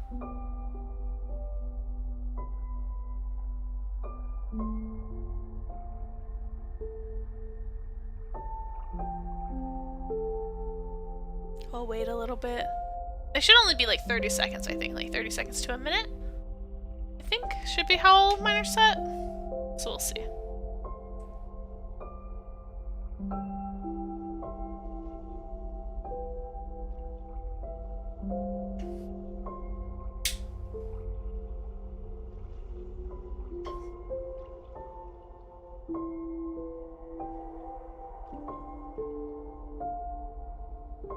I like the music.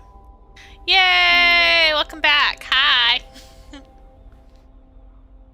Well, I guess you can call this a commercial play. I look down and can't help but feel an inexplicable sense of sadness. Before I can think on it too long, I feel the professor stir next to me. Jay, Genghis Khan isn't a French monarch. I think I know that, Professor. I don't think I'm that dumb. But it's cute that he's dreaming about us. I mean, Even he lectures me in his dreams. Talk about a workaholic. I stare warmly at the face of the man next to me, who I've grown to admire and respect in so many ways. I feel like we haven't gotten enough CGs. Where's our more CGs? Come on. Hesitantly, I gently lean my head against his and close my eyes. Guess I'll just play pretend for a bit longer, too. Dang. Florian's tip. Don't stay up too late. Get some rest. That's like our halfway-ish point message, so that's fun. I think I might use that to go refill my water bottle and make some tea. We might do a short break. Let's see. We'll click this, because it should be, yeah. I don't know. We'll wait till the end of the chapter, and then I think we'll do like a little break, I think. We'll do a short tea? Yeah. I'm gonna make some tea, because talking this much starts to hurt my throat. He doesn't listen to his own tip. Thank you for the stretch, Aria. Oh. Yeah, let's finish this chapter and then we'll all take a little break. We'll have a little power break to all get everything done. Alright, a voice resounds through the plane. Attention passengers, we are now preparing to land on the Raoul Islands. Please remain seated and take small children by the hand.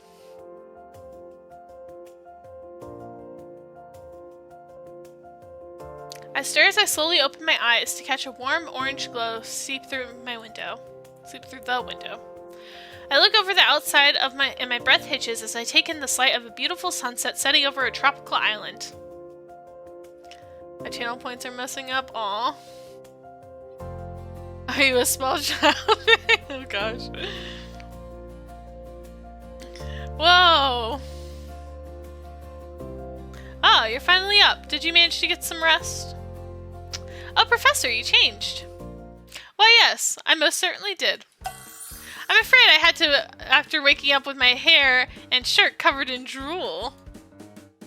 I feel the blood leave my face as I stare back at him with an absolute mortified expression. After what feels like a horrifyingly lifetime, he starts laughing.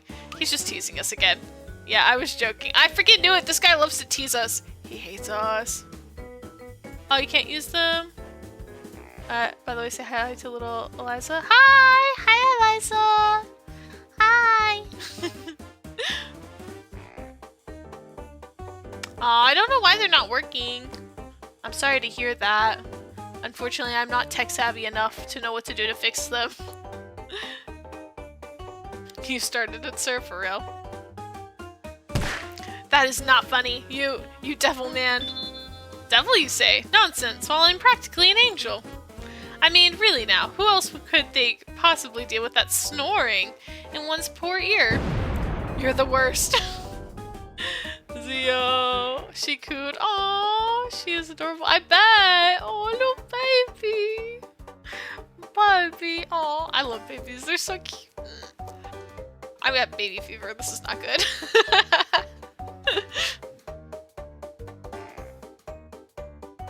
My flustered embarrassment only grows as Professor Atlas' laugh becomes louder.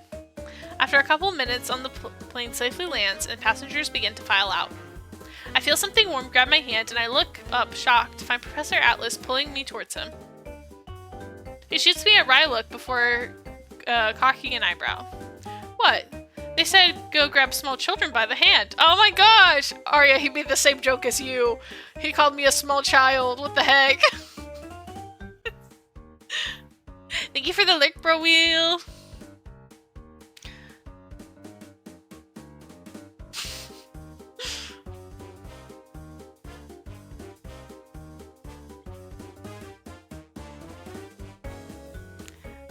Going to lurk now, getting a little late, so I guess it's my good night. Okay, good night, Bro Wheel. Thank you for the lurk.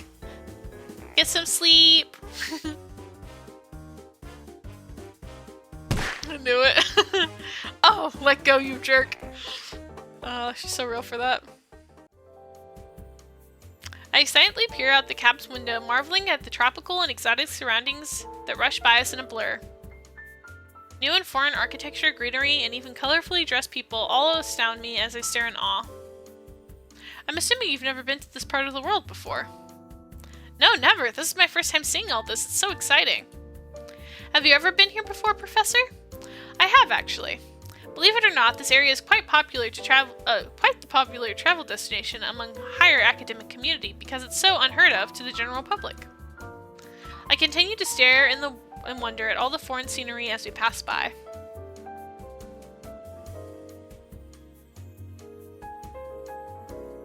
A part of me wishes I could go off and explore, but I'm already certain the majority of my stay here will be the lab where we are going to be living in I can read.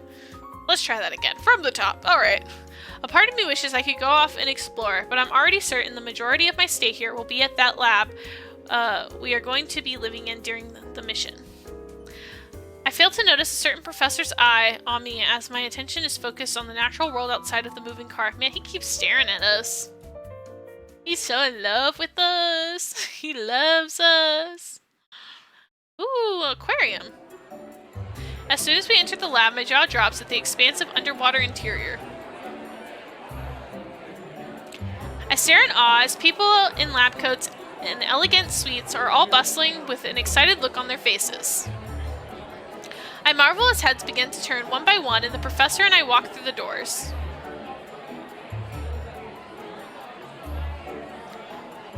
Florian, is that you? How good to see you. Greetings, Dr. Wang. It's certainly been some time. Haha, of course. The last time we saw each other was in the deep dark cavern in China, hunting for swords. I'm so glad you're here. Suddenly I feel a lot more optimistic about the whole excavation. Why, thank you. I most certainly appreciate the token of faith. Say, you should stop by my room later if you got time. I'd love to catch up on our sword play. Ayo? He kind of gets freaky with a lot of the people here? What the heck?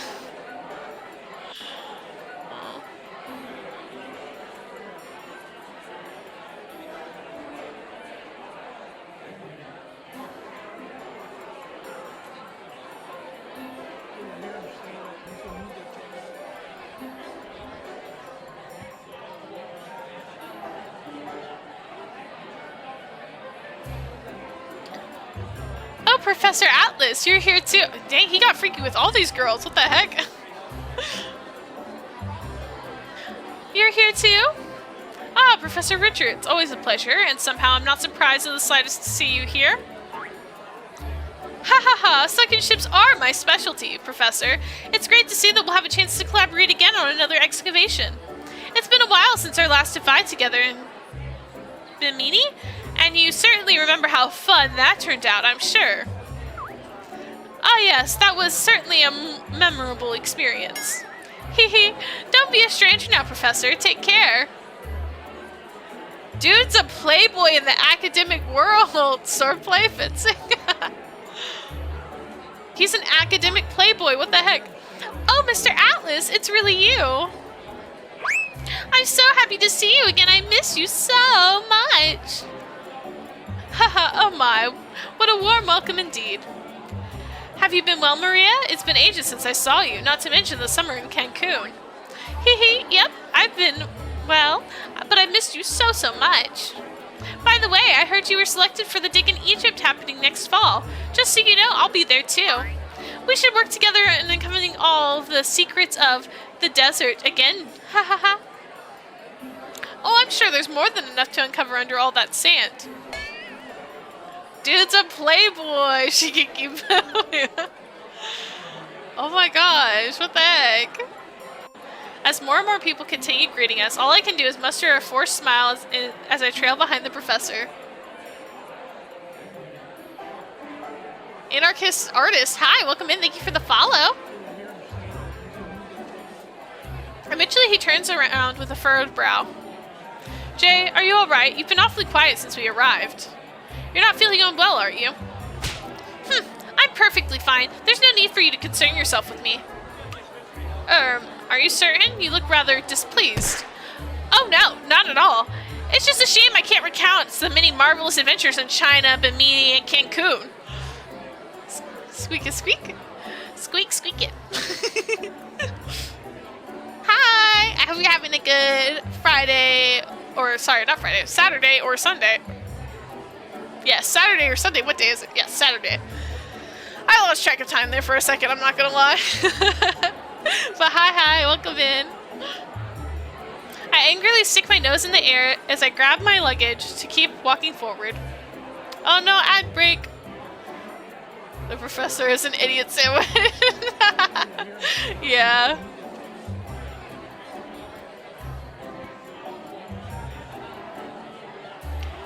When I feel an arm pull me back and turn to see the professor peering into my face.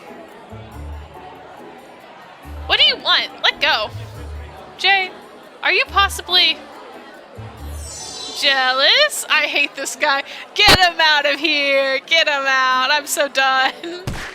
You wish. Now let go. You really are jealous. How adorable. However, I just want you to know there's no reason for you to feel that way, alright? They're just past coworkers of mine.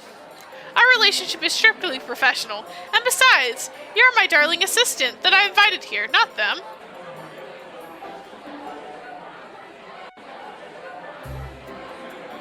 Alright, ad started already.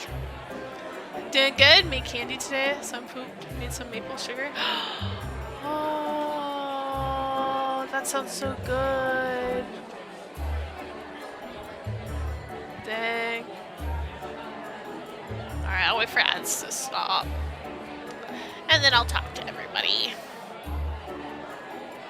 Dang, he really do be a playboy though. Atlas needs a bucket of cold water mysteriously dropped on him. For real, for real. I believe that. Yup.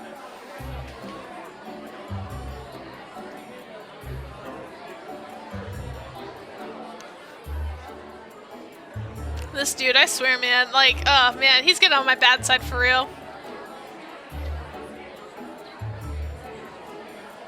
Dark chocolate sea salt caramel. I know, right? Hi Jay, what kind of animals make the worst pastors? Dark because they're always quiet. Hi Jolly Pyro, welcome in. I love that. That's so funny. I hope you're doing well today. Oh goodness.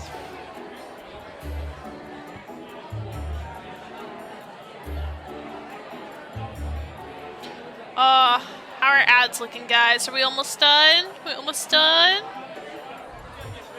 Yeah? How's your game classes going? In-game classes? Well, we're on a trip with our professor, so going pretty good, honestly. We made a 73 on an exam without trying, and then our professor's kind of obsessed with us, so I feel like we're gonna pass. We also got like a free scholarship, so like our entire tuition paid for. Very nice. I accidentally paused ads. Oh no! The professor gives off brat tamer vibe. I mean, definitely could be accurate. Oh, this pref getting exposed on Twitter. Yeah, basically, he's breaking a lot of rules. He invited us over to his place, made us a fancy freaking meal, poured us some wine, touched our lips, and then was like, oh, ha ha ha, I was just reaching for a book, ha ha ha. Wow, where was your mind at? And I'm like, dude, don't even. He loves to tease her. Man teases all the time. I cannot. The professor is also British, but Jay keeps forgetting the accent. I know that he's British now, but I'm not trying to do no accent here. I know it'll be too bad, and then everyone's gonna click off. Oh, he about to get me too, for real. Yeah, he's breaking all kinds of violations, and he's also her boss now. So Jay just tweeted my experiences with Professor Atlas. Insert 20H. Pretty much, yeah. Aw. We won't click off, but we'll click the clip. Aw. But yeah, he's interesting, that's for sure. I'll say that much. She's a little jealous because he's clearly very flirty with his past people, but we'll see. Alright. Our relationship is strictly professional, and besides, you're my darling assistant that I invited here, not them. Okay, sure, suit. I'm really starting to wonder what the word professional means to you. Oh? Well, I'd be more than happy to give you a thorough explanation. Shall we head to our rooms? That's crazy. That's crazy. Yay, welcome back!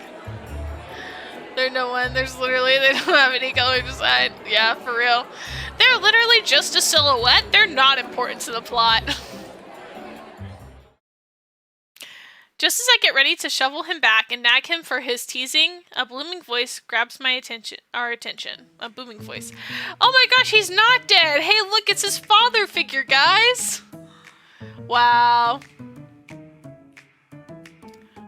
Well, I'll be. Now that's a face I haven't seen in quite some time. Followed me all the way out here, did you? Florian, good to see you, my boy. How you been? Atlas just needs to be reminded what professional means for real. I'll tell you to shoot down and realize it's nothing. Okay, no biggie. I hope she can get some sleep for a while. That way you can get some rest. The stash. Professor, for real. I watch as Professor Atlas's face lights up as he positively beams at the short, stout man approaching us. Dr. Luckdard! Why, of course you'd be here. Haha, I should have known. Well, most certainly. I wouldn't miss this excavation for the world. This is history in the making, my boy. I smile as I watch Atlas tenderly throw his arms around the man in an affectionate hug. Is it... In The Great Gatsby, Gatsby's the one that's constantly saying, my boy, right? He constantly refers to, like, the main character as my boy. A mother can never rest, Jade. That's true. Well, rest as much as you can, at least. As much as a mom's able to, at least. But yeah, I think it's in The Great Gatsby. He's always like, my boy. That's what that kind of reminds me of. Oh no, he says old sport. That's what he says. That's what he says. I was like, there's something he says. It gives me the similar vibe. It's constantly saying my boy all the time. There we go. That's what it was. I was like, something... Okay. Crazy. That's cute, though. The Fleur de la Mar. It's just incredible, isn't it? Now, why don't... we don't know until we go down there ourselves, but yes, those markings were quite astounding. Gave me a good start when I saw them, I'll tell you that. Ho ho! Nearly fell out of my chair. Suddenly, Dr. Lockhart catches my eye and he turns to me. Oh, and who might this lovely young lady be over here? Hello there, Dr. Lockhart. My name is Jay. It's an honor to meet you, sir. Ho ho ho, Florian, my boy. Did you finally find yourself a nice girl who was able to pry you out of a cave? That's crazy. I know the ones back in your college days always had a rough time of it. Ha ha ha. I can feel my face light up as the doctor's comments. Professor Atlas shakes his head almost embarrassingly. I'm not sure where your mind is wandering off to, but allow me to be clear. She is my student and also my research assistant. I'm hoping maybe by this whole experience will give her a better glimpse into her undecided future. Undecided future, eh? Is that so? She sure reminds me of someone else back in the day. Dr. Lockhart turns to me and winks while pointing at Florian. He actually wanted to become an accountant when I first met him. Hey, accountant representation almost. Hey, don't shame the accountants though. Don't be shaming the accountants. It's hard work, okay? Someone's got to do it. Someone's got to crunch those numbers, turn out those financials, pay those dividends. Someone's got to do it, you know? Can you believe that? The infamous Florian Atlas, being a boring old accountant of all... Okay, the horror. Alright, Gabe. You know what? Put a timer place, dude. I'll fight right now. Someone has to be under the bus. I don't appreciate this accountant slander. We don't deserve the hate. Come on. Someone's got to do it.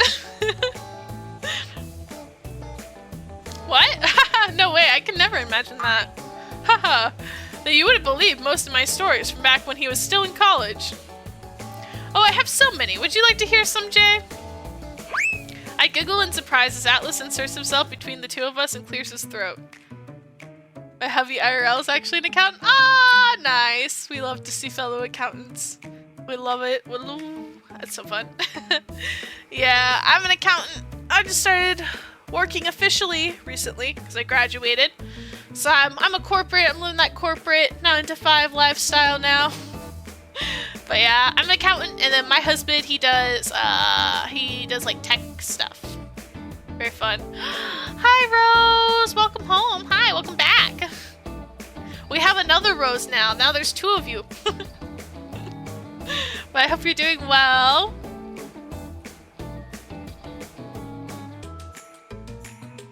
I hope work went good. We still got a bit left of this route, so you'll be able to catch a good chunk of it. We will take over the garden.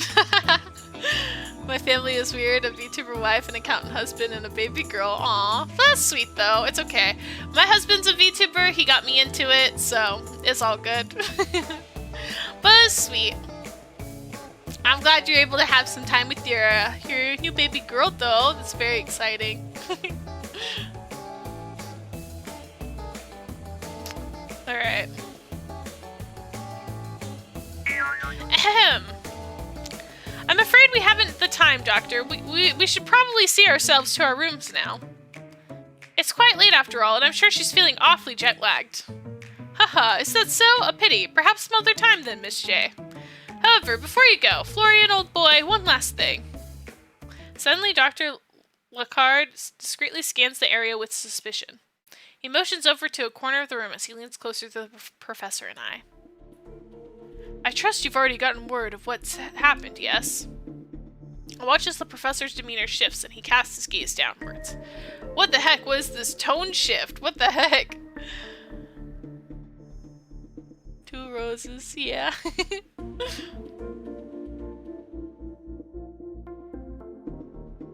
Priceless antiques going missing all over the world. Yes, I've seen the reports. Artifacts of immense cultural significance are vanishing out of the museums and government keeps without a trace or notice. Indeed, some say they'll be all auctioned off at a black market of sorts. It's terrible, to say the very least. It's absolutely unacceptable, is what it is. Damn the low-life degenerates who auction off the missing pieces of the world's knowledge all to hell. Pure disdain and rage seep from Professor's voice as I watch him clench his hand in a fist. Yes, well, a word of caution, my boy. Even though this excavation is supposedly being kept under tight wraps by the Indonesian government, I've heard that there's been a few suspicious-looking individuals spotted on the island as of late. It wouldn't be far off to wager that someone in this very place involved in this relic trafficking ring. So here's the thing, guys. Here's the thing. Do you even know my username is Sheebit? I don't know. Why is your name Sheebit? Atlas is a cat burglar, JK. I actually think you're on the right track, but I don't think that it's Atlas. I think it's him. I think Dr. Lacard might be the cat burglar. And I think it's gonna, because all of these stories have been like where there's like some tragic or sad under thing, right? With Jamie, it was like he's being abused by his company. With, the last guy, he didn't like his girlfriend with Enix. For him, because this is the only other character we have with a face. So I feel like he's probably going to be in it. And it's going to be this like tie thing, like this tension, because he's the burglar. He's been selling these artifacts, and he's going to have to be like coming off this like thing where it's like, we have to be like, he's like, do you turn in the guy who like you've put on a pedestal and you like have loved as your father figure? But like, it's actually because of, yeah, it's just like, that's kind of my theory. That's kind of my theory, right? Wait, well, this was Route BR Ride or Die route? Maybe. I don't know. I feel like things are going to get really crazy in here. It's because, it's a take a little bit. Oh! Oh, nice, nice. Not the stash bit. Yeah, that's my theory. That's my theory right now. Keep your guard up, both of you, at all times. And not a word of this to anyone. The less eyes on the ship, the better. I force down a lump in my throat as the professor nods. Dr. Lecard nods back knowingly and waves as he leaves. Soon after, we see ourselves to our rooms. The man behind the statue. I plop down on the bed of my designated room after unloading all of my suitcases as I close my eyes. Dr. Lecard's words repeat themselves in my head like a reel.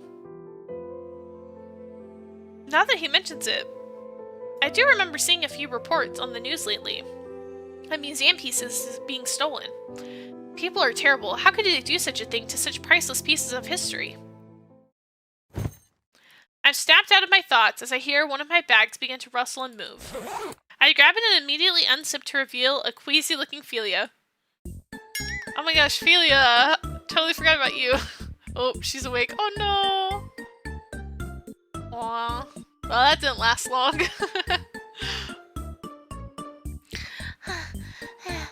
I thought I was gonna die. In that stupid stinky bag. Oops, sorry, Philia. We just got here not too long ago. I will never be stuffed in another bag, ever! Do you hear me? Never, ever, ever! The enraged penguin waddles around haughtily for a few minutes before she settles into my lap with an angry pout. I rub her back in an attempt to soothe her ruffled feathers. There. I'll go buy you tons of cheese to make up for it, okay? Master J thinks she could just do whatever she wants just because she promises me some cheese. Ridiculous. Okay, so you don't want me to go buy you a giant pack of cheese then? No, wait, I didn't say that. What if it's Agatha recovering cursed items for people's safety? That would be crazy. Was that a punch? I don't know. I can't help but chuckle at her antics. Ooh, that's soothing the ocean waves. I look out towards the window as I make out a distinct sound of the ocean waves. I lay back in bed. For some reason, my thoughts keep drifting back to the professor ever since the plane ride. I feel my cheeks grow warm at just the thought of him, but my heart also aches. Hey, Philia? You know, I've been thinking about this whole spell business. Ooh. I accidentally clicked. I just don't get it. Why cast a spell to experience love and make all of these memories with a person just for it to disappear as if it were all a dream at the end? Philia turns around and stares at me for a few seconds. She wears a calm yet odd expression as she waddles forward. Well, that's a lot like asking, why should anyone dream if they know they'll eventually wake up one day? A wise wizard once said, it's not about the destination, it's about the journey. Don't you think falling in love is a lot like that too? There's all sorts of amazing things to experience along the way, but if you start to worry, they'll be there forever from the start. Then you're going to end up missing out on a lot, don't you think? I bite my lip at her words. Deep down I know she's right, but won't it hurt? Isn't that just basically like waiting for your heart to break?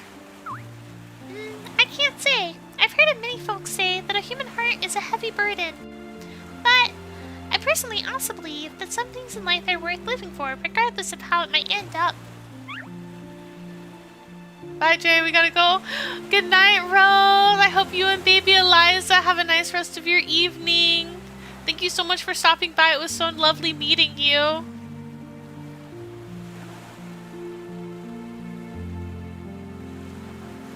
I hope that one day Master J can find her own answer to that question. As I watch the little penguin waddle away, I can only look down at my hands. The same hands that the professor took in his just a short while ago, and for some reason, my heart feels as if an anchor sinking down into the depths of the sea, knowing I might not ever get to experience that again. When did the mascot get into the hotel room? Did it already eat all the cheese in the storage? Yeah, she just got out. Alright. Chapter 6, Buried Emotions. Alright. Let's play some music. Alright, cool. We are going to go to BRB. Freak. I'm gonna go make some tea, guys. So feel free to enjoy this break, stretch, maybe get your own snack or water or something to eat. Use the bathroom, I don't know. All that fun stuff. What kind of tea? It's called Mama's Little Helper or Mother's Little Helper, and it's a peppermint lemongrass blend. Very, very soothing since I've been talking a lot. So I'm gonna make me some tea. I'm gonna fill up my water bottle again. Probably feed Ella, and I will be back. It'll probably be a 5 to 10 minute break for everybody who needs it. So everyone, stretch, take care of yourselves, and we'll be back in a few minutes. So I'll do a BRB screen. I think I can.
Alright, I'm back, guys.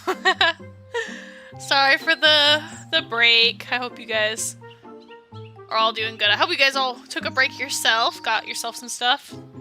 Oh shoot. Oh, I left my water bottle in the kitchen. Hold on, I'm gonna go grab that real quick. I did make my tea though, so I just need to go run and grab that. It'll take 2 seconds, 2 seconds.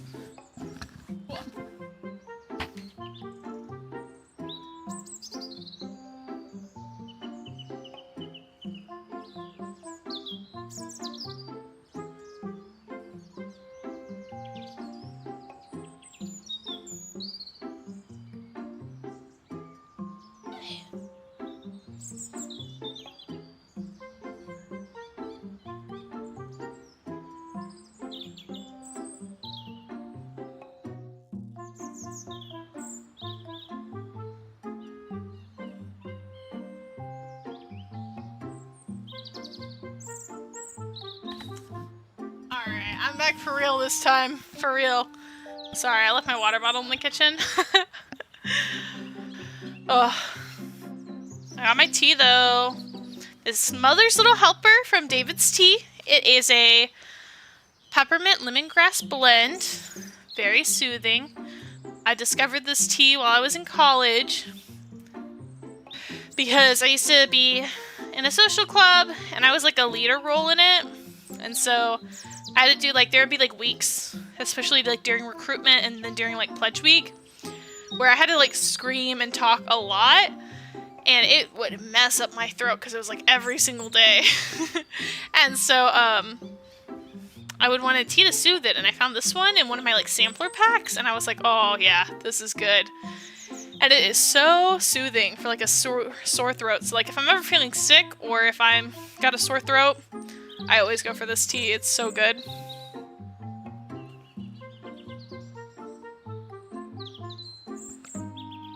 Sounds very yummy and calming. Yeah, it's very nice. It's not caffeinated, so that's good for like a nighttime tea. And then I add a little bit of honey. Oh, it's perfect. I love it. Good tea. Highly, highly recommend it. And then I fed Ella.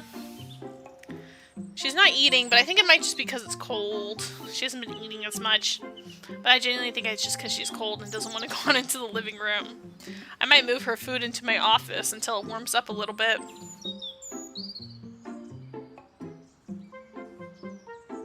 Huh, okay. Well, back to the game. We've got about half of the game left, I think. Alright, the next morning. Love caffeine-free tea? Yeah, it's so nice. I sigh for what feels like the 10th time in the last hour. Pampered kitty, yeah.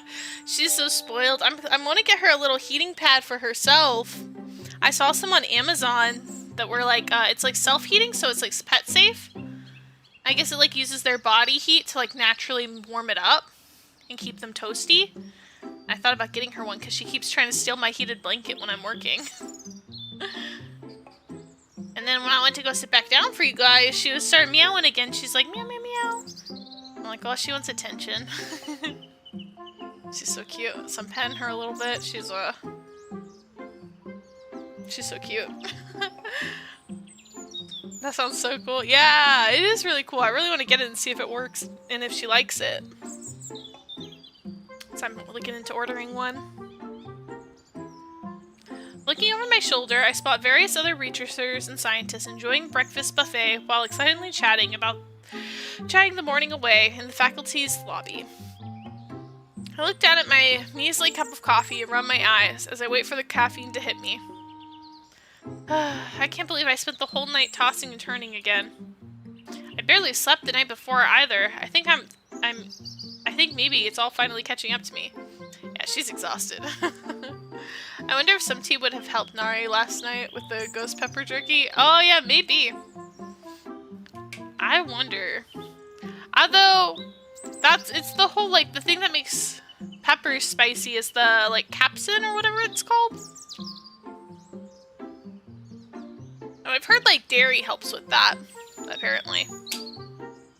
I can't say carbonation does not help with that. Whenever I try to drink sodas, whenever I eat spicy food, it always, makes it worse. Ugh, but it's not even the lack of sleep that has me feeling like this. What's wrong with me? She's lovesick. I don't understand. I should be excited, not depressed. So, why do I feel so shitty? A hand suddenly touches my shoulder and jolts me out of my thoughts. I look up to find Professor Atlas's face staring at me.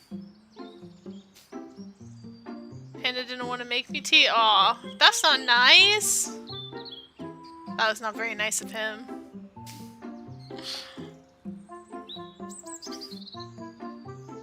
Good morning. I was looking for you. Is everything alright? Yeah, of course. I just had a little bit of trouble sleeping again. That's all. Iced sweet tea helps me with hot spicy foods? Oh, yeah. Sweet tea is always good. That is a good choice, actually. The professor eyes me as he takes a seat in front of me, but for some reason I find myself avoiding his gaze. Jay, look at me.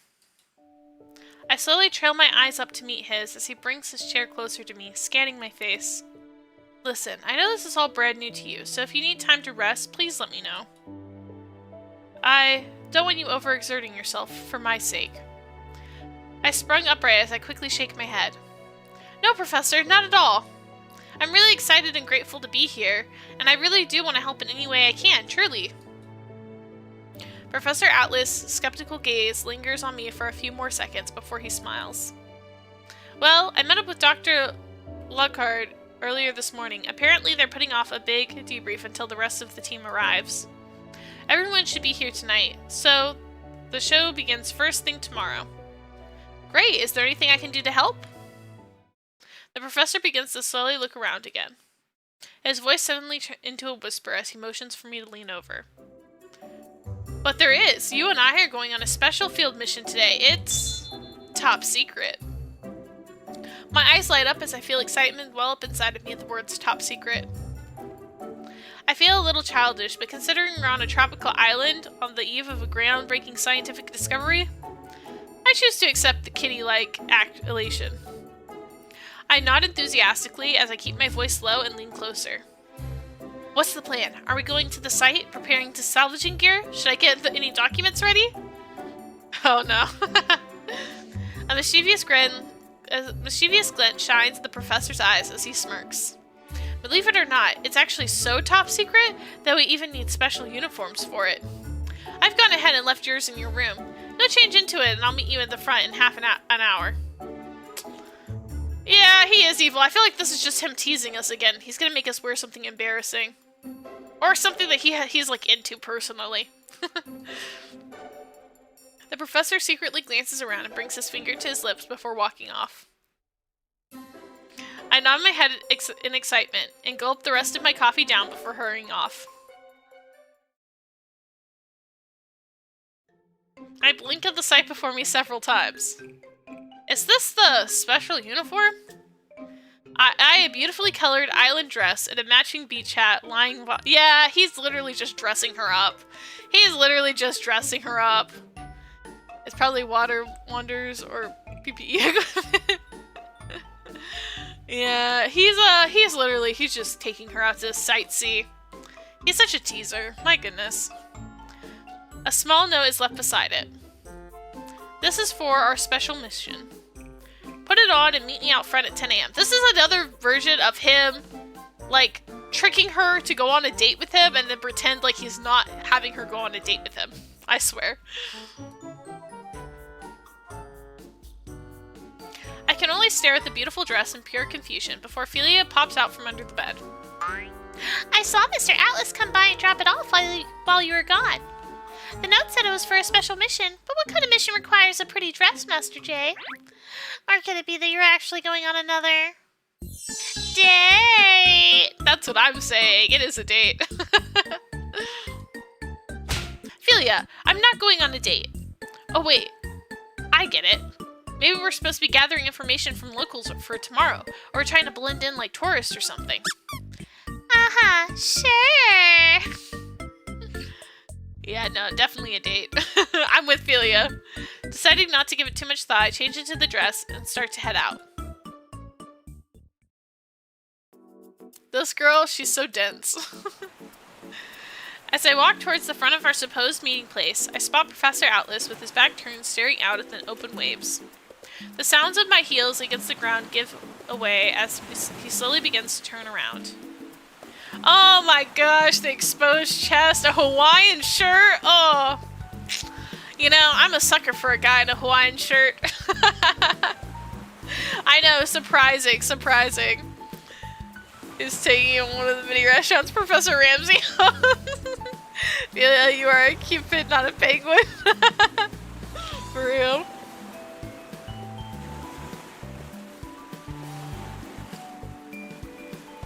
Hawaiian shirt? Zio? For real? Zio vibes? Yep, for real.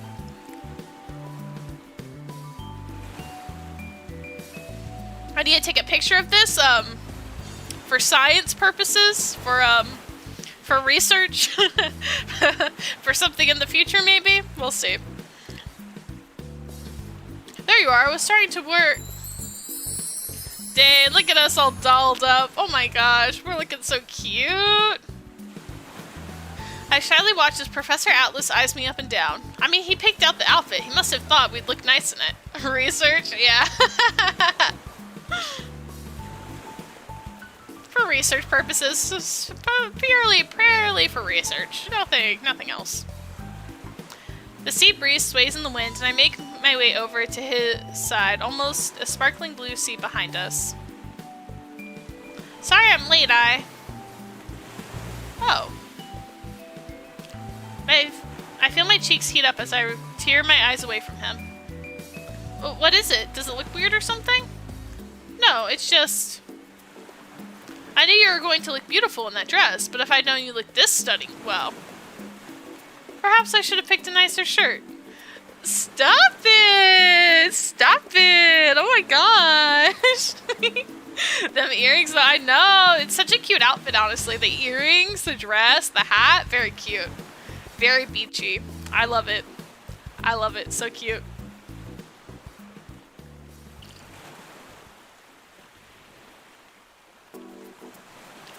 Don't you ever get tired of making fun of me, Professor? He walks closer to me and I can smell his usual cologne as he leans forward. I assure you, I'm not teasing. You look enchanting, Jay. Oh my gosh, calling me enchanting? Oh my goodness. Thank you, Lydia. Oh my gosh, stop it! Stop it! Sir has thrown the professional out the plane window on the way here, for real. He said, actually, let's ditch that. We're in another country. It doesn't count here. Not believing the unexpected compliment, I pout. But he only shoots me a bigger smile as he stares back into my eyes confidently. I mentally shake my head out of any other thoughts before I turn to the horizon. So, we're gathering information from the locals while disguised as tourists, right? Do you think maybe they know something about the missing artifacts? A wise assumption. I'm not sure they do, but it'd be a good idea to find out. That's not our goal for today, however. Not our goal? Then what are we doing dressed up like this? Professor Atlas cocks his head to the side as a playful grin tugs at his lips. I freaking knew he was just teasing her again. Hi, Shy. Hi, welcome in. Yeah. Hi. He walks toward a cab that has just arrived behind us.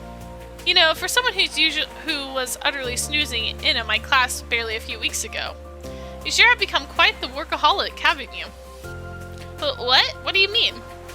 What I mean is, we're playing hooky today, Jay. Didn't I tell you earlier that the show won't start until tomorrow? Hooky, but... Come now, haven't you heard the saying, work hard, play hard? Well, we're going to well, we got our work cut out for us starting tomorrow morning. I can read.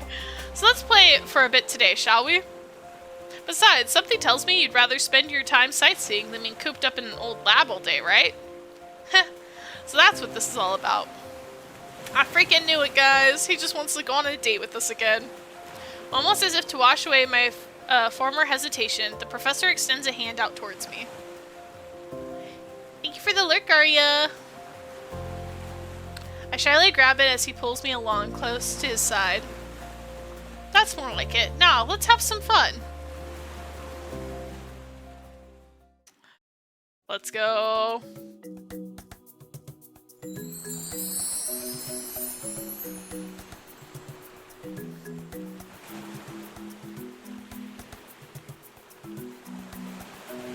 So nice. I can disassociate and pretend I'm not in the middle of a freezing winter. It's so nice. Any and all former anxiousness and worry has now been completely swept away by the island's picturesque landscapes. From pearly white sandbed beaches to vibrantly colored trees and flowers, I relish in the tropical paradise all around us. As we approach the local marketplace, I marvel at the sight of all sorts of antiques, fruits, and accessories being sold. Whoa! This place is huge! Look at all these little stalls! Isn't it fascinating? And a little picturesque, if I may add? To think that... To think that the idea of trading goods has been around since 3000 BC, but back then it was exclusive to only species and precious metals. Spices and precious metals. Ella, what are you doing?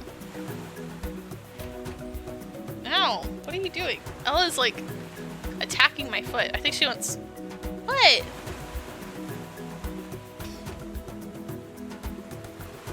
What are you doing?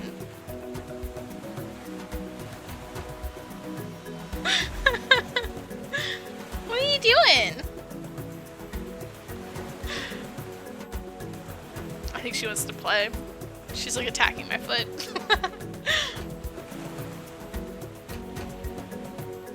Historians believe the first trade actually started with the Mesopotamians when... I can't help but giggle at the professor's long-winded explanation that follows. He raises a brow curiously at my laughter, and I shoot him a smile. Honestly, a history lesson right now? You're such a teacher. I suppose I am.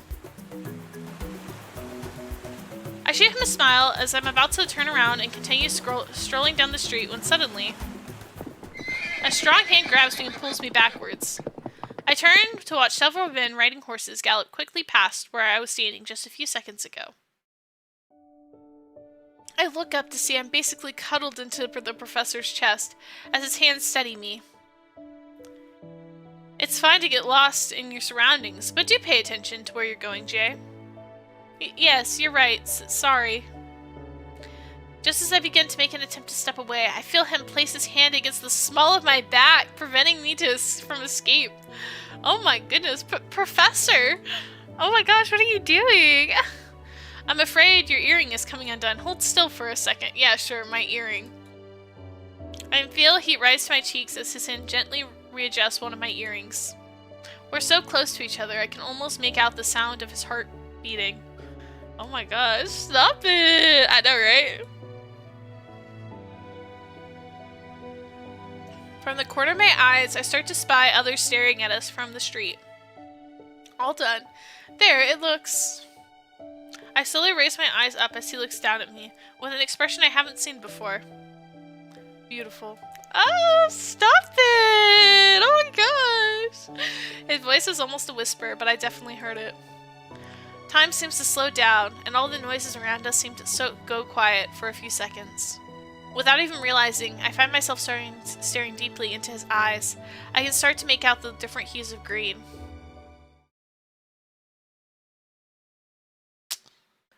Berkout on the Baruda?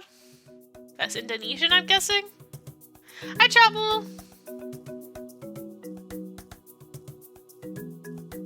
We return to reality as an elderly townswoman approaches us, talking in a foreign language. She smiles warmly as she places colorful lei around both of our necks. They're talking in a language I understand. Indonesian is very similar to Malaysian. Ah! Yeah, I would have guessed it's Indonesian they're talking in because they're supposed to be in an island on the outskirts of Indonesia, so... Smile. Okay, yeah, so they're putting a lei around their necks. After a few moments, drums begin to play and some of the townspeople begin dancing. The professor and I are pushed towards the center of the dancing plaza where both the townspeople and tourists, also wearing similar leis, encircle us. What kind of movie freaking thing is this? But Professor, what's going on? What's with the flowers? I'm afraid they think we're newlyweds. The colorful leis and dancing are a way that the people of these islands bestow their blessing onto new couples in hopes that their long marriage and healthy children. Children? Oh dang. That's crazy.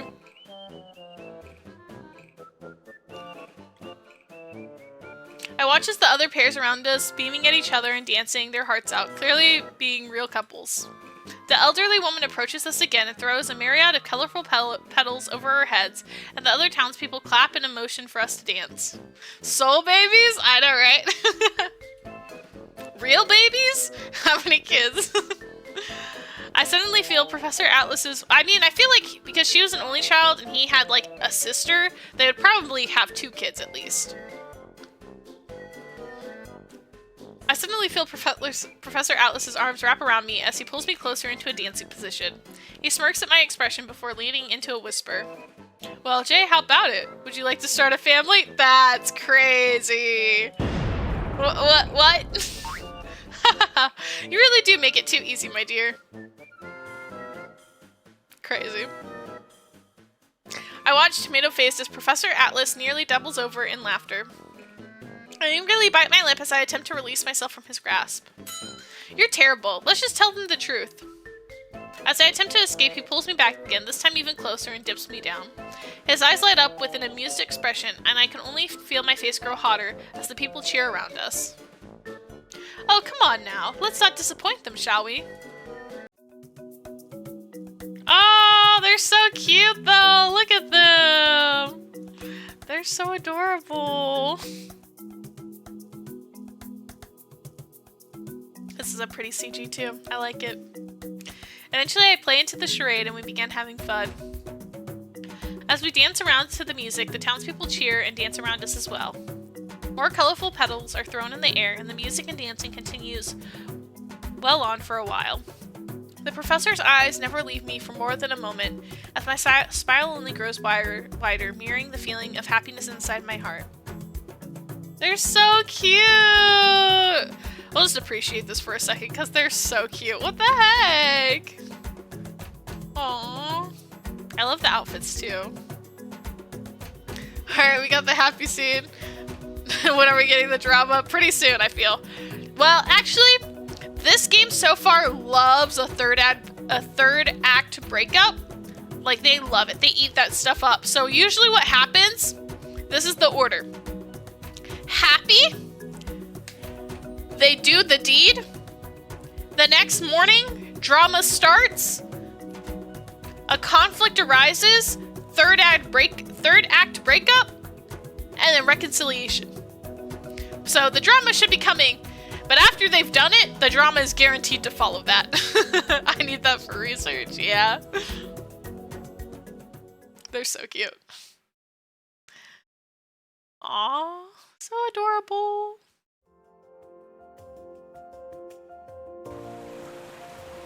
Several hours later. We spend the rest of the day exploring the island and all the beauty it has to offer. We eat freshly caught seafood, buy curious-looking trinkets, and drink merrily with the island's locals. I touch and admire the colorful lei around my neck before looking up to watch the sunset from behind the cove. Orange, yellow, violet hues melt into the evening sky as we watch golden-colored waves crash onto the shore. Remarkable, isn't it? The sunset? Our world. It's filled with so many wonders. I can't help but be enthralled by its beauty each and every single day. I look up at him, another quiet smile settles onto my face. A quiet admiration for the man next to me envelops my heart as I bring my gaze back towards the receding waves. I nervously grab my dress and take in a deep breath. You're kind of amazing, you know that? Professor Atlas doesn't move, but I know he heard me. He chuckles lightly in response. I recall you calling me a devil not too long ago. Why the sudden change of heart?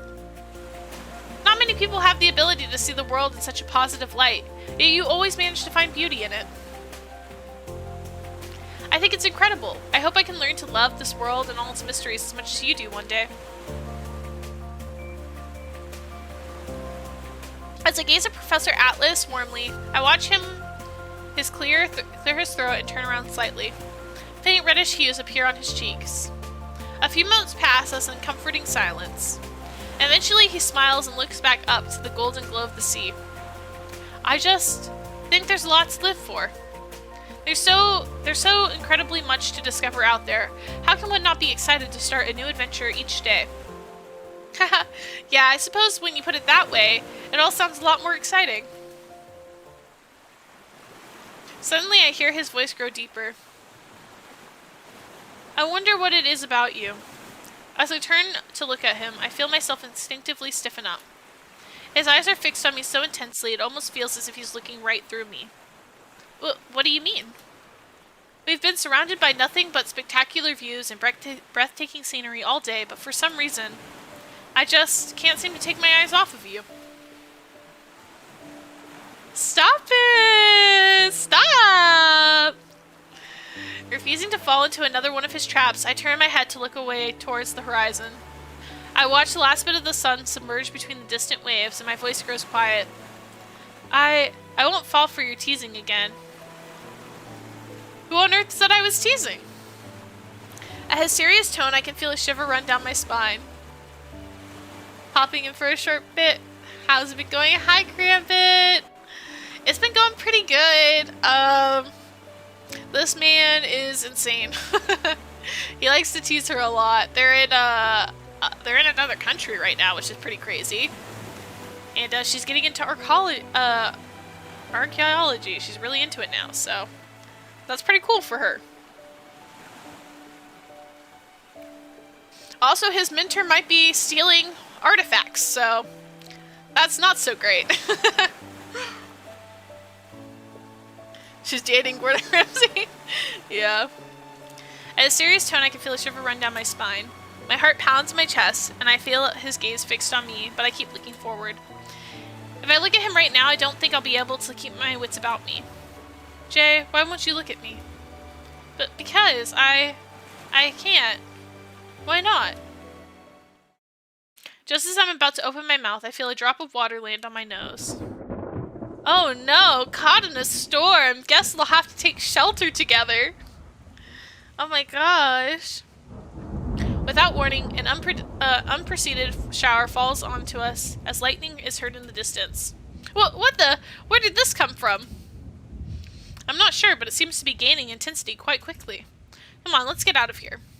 Professor Atlas grabs my hand in his as we quickly run to seek shelter towards the lab. Chef Ramsay, huh? He's in Annabelle's kitchen at the moment. That's crazy. Yeah, we were saying he's kind of like a young Gordon Ramsay because he's also British. And also world traveled and stuff, and he's also an amazing cook, so he's like if a young Gordon Ramsay was also an archaeologist. We run and run, but the downpour becomes torrential as we finally reach the front of the lab. We see the gates locked, but the professor pulls me towards another direction. I left my patio door unlocked. Come on, this way. I squeeze his hand as I follow him in the downpour. Oh no. Alone in his room. Whatever will happen. Oh no. As we run into his private room, we're breathless from running and soaked to the bone from the rain. Professor Atlas closes the patio door as he stares at the sudden storm raging outside. Will we have to borrow some of his clothes? Because we gotta change. We gotta take a bath. And we don't have any extra clothes with us. So, maybe we borrow one of his shirts, maybe? I mean, I'm just throwing ideas out there, However, I find that my eyes are fixed on his very wet clothing and his hair, which appropriately hung to his toned body in all the right places. I'm sure it does, lady. I bite my lip. Oh my gosh. Yeah, no, she's into this. Well, that was certainly an unexpected surprise. Are you alright, Jay? One of his Hawaiian shirts? Yeah. As he turns to me, I watch him momentarily falter, his gaze trails all over me. Oh gosh, yeah, he's eyeing her too. I can feel my thin dress hugging all of my- oh my. Yeah, I think things are about to get a little freaky, I'm not gonna lie, guys. I'm not gonna lie. It is feeling like it's going in that direction. I cannot lie.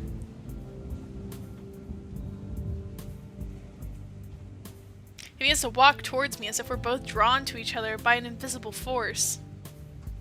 My lips are slightly parted as I keep trying to catch my breath. Oh my gosh. Stop it! I know, right? All of a sudden, he stops right in front of me. I slowly look up to see his gaze is transfixed on my lips, as if he was lost in a trance. Oh my gosh, he's lost in a trance? Stop. Don't no, I forget to censor it. Wait, what?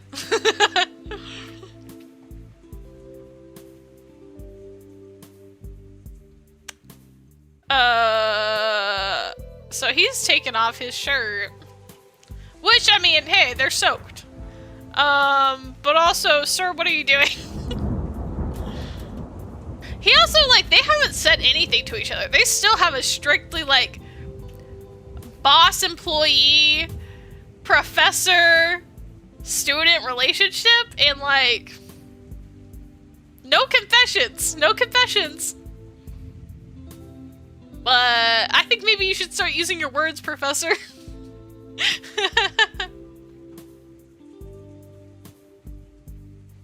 I inhale sharply as I take in the sight of his beautifully toned physique. That's crazy. Although it wouldn't be the first time she's been eyeing him, so I mean, you know. My mind is racing and my heart is pounding as hard as I've ever felt it, but my thoughts are nothing but blank slates. He steps closer until I can feel him pressed up against me. Oh my gosh. But I don't mind. Not one. Oh my, this girl. Alright. Oh my gosh. Oh my gosh, not the rain. I will say good ambiance though, good ambiance, but yeah, this is definitely going in a direction. Oh my gosh! Bro, that's crazy. That's crazy. That's crazy. Bite your lip one more time and I swear I'm gonna do it for you. That's crazy. Oh my gosh. Couldn't be me. Couldn't be me. I have an ancient habit where I bite my lips all the time. Nope. Daddy, oh my gosh. Hi, Arya. You came back in a very interesting time. They got caught in the rain. He immediately started stripping. I don't know why. No love confession yet, but he is threatening to bite her lip for her if she bites her lip again. They have, in fact, not even kissed yet. But I'm guessing that's going to change soon. Alright. Only the sound of our breathing and the rain is heard as we stand in front of each other. Okay. I feel like both of you guys should probably warm up from being soaked in the rain. Not this way, though. Not this way. I think maybe go take a bath. You could tell he's not an ethics professor. For real. Accurate. Actual factual. Neither of us choosing to be the first to cross the line ahead. Yeah, because, well, yeah, he definitely shouldn't be the first to cross that line because, like, that is a major ethics violation. But I think even if she crosses it first, I feel like that's still an ethics violation to do it. Also, what did he tell that girl at the beginning of this route? Sorry, I can't do that. That goes against my personal rules and the school's rules, and I quite like my job. Really seems like he's willing to throw that away really fast. Just as I'm about to reach out, a shiver runs down my spine from the cold air, and I hug my arms instinctively. You're gonna catch something foul if you stay in those clothes. Yeah, that's accurate. Actually, do give her a change of clothes. Like, actually, I think that is a good idea, though. Just as my heart sinks, thinking he's going to step away and leave the moment behind us, He goes behind me?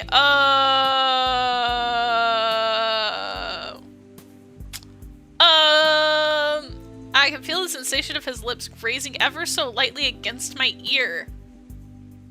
As he starts unzipping her dress. Dude, I want her to have a change of clothes. But dude, you haven't even kissed her yet? Maybe don't be kissing her ears? Let's take this one step at a time. One step at a time. Call me traditional. But I don't think you should be jumping to kissing her ears and unzipping her dress.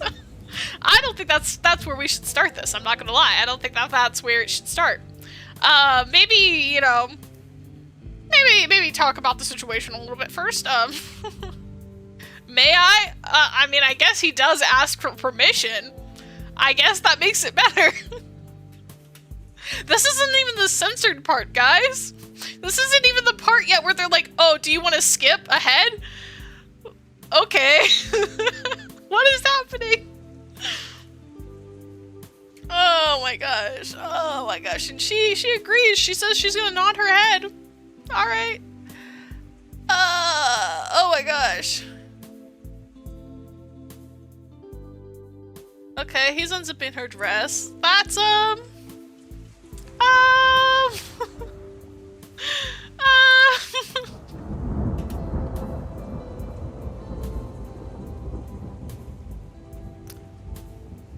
As I feel a slow, lingering kiss being pressed to the back of my bare neck.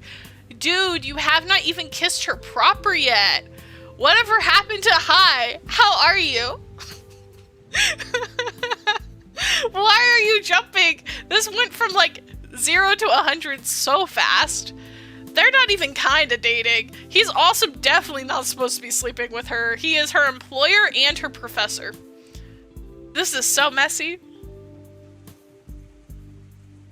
Oh my gosh.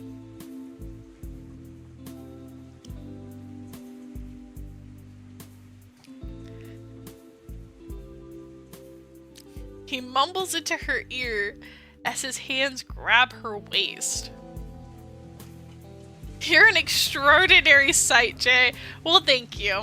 Thank you. I do love praise. I mean, you know, words of affirmation, I can't lie. That is good. That is good. But also, maybe have a talk first. I really feel like there needs to be more of a discussion before they just jump into this, especially given, like, their whole, like, thing. I just feel like they're jumping into this rather quickly. At that, my impatience takes precedent. Before I can even process what I'm doing, I turn around and crash my lips into his. Okay, so now they're gonna make out. As if whatever force was holding us back, we both finally snap. Oh my gosh. Yeah, that's... This can't end well for them. I mean, it can end well because it's a game. It's a game and obviously we're gonna get the good ending, guys. But, practically speaking, he's definitely gonna lose his job. Like, you can't do that. That is your student and your employee. Oh my gosh. And she could lose her scholarship because what if they're like, oh, well, he only gave her that scholarship because they were doing it. Like, she could lose her scholarship, he could lose his job.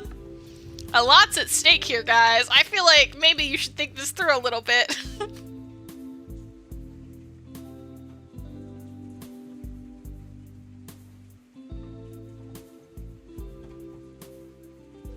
He looks up at me, curiously before. Achoo! Sorry. Oh, she sneezed. Let's get out of these wet clothes first, shall we? Before I'm given a chance to respond, he picks me up and heads towards the shower with me in his arms? Ain't no way. Ain't no way! Ain't no way! No way! No freaking way! I'm sorry, I'm malfunctioning a little bit. What do you mean? It's a game, let it happen, I know. What do you mean? What do you mean you head to the shower? What do you mean you head to the shower? What do you mean you head to the shower? Alright guys, well, we've reached this time. Once again.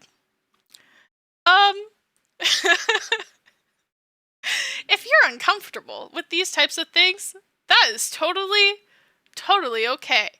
And I will not be reading majority of this out loud because, quite frankly, I think I would melt into a tiny mousy puddle if I did that. So I will not be reading out loud, but it will be here. If you feel like reading it, feel free to read it. There will be no CGs. There will be no images or sounds, so it is safe in that regard. But yeah, it is interesting. The last 2 times have been crazy. The first time they did it on a piano, and it sounds like the direction this is happening, stuff might happen in the shower. So heads up, that's your warning. If you're not interested in that, that's cool. That's the heads up. I'll let you know when it's safe to look back. Oh gosh, I'm worried, guys. I'm actually worried. What do you mean? What do you mean? Okay. I'm doing this for you, Nari. Oh my gosh, they really are in the freaking shower. Oh no. Oh my gosh. This is reminding me actually of another dating sim. Surprisingly enough, there's another dating sim with another guy who's also into archaeology and is also blonde. And they also did stuff in a shower. I'm not even joking. What is it with blonde archaeologists that like to do stuff in a shower? That's crazy.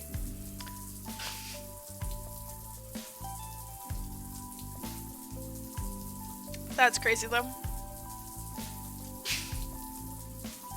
Because her PNG actually blushing more.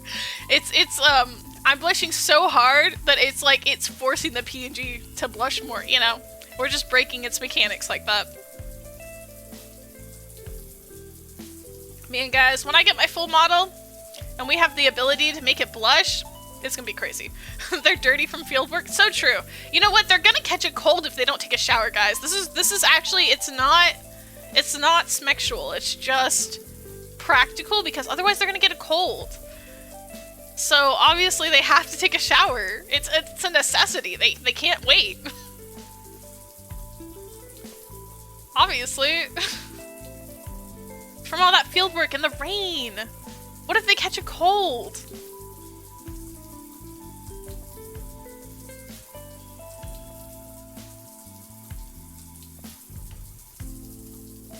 Ayo? Ayo? This dude had to have been thinking these things before they started dating. Surely, right? Surely this dude has had, like, these kinds of thoughts about her for a while now. Surely. There's no way he just likes her because of the book. I refuse to believe it. This is crazy.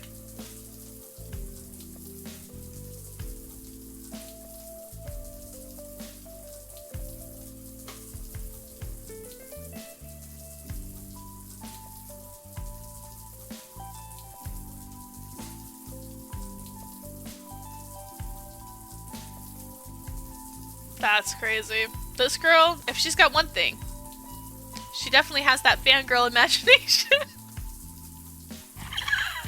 Okay, it's gonna be okay. It's gonna be okay. It's gonna be okay.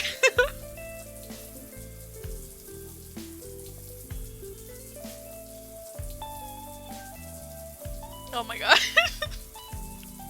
Sadist, no.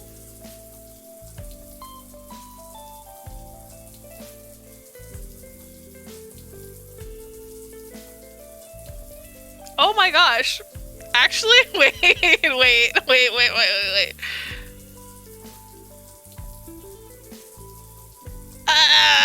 Actually, I don't know.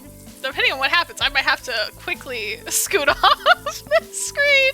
What do you mean? What do you mean? What do you mean? Oh my gosh, what do you mean? No.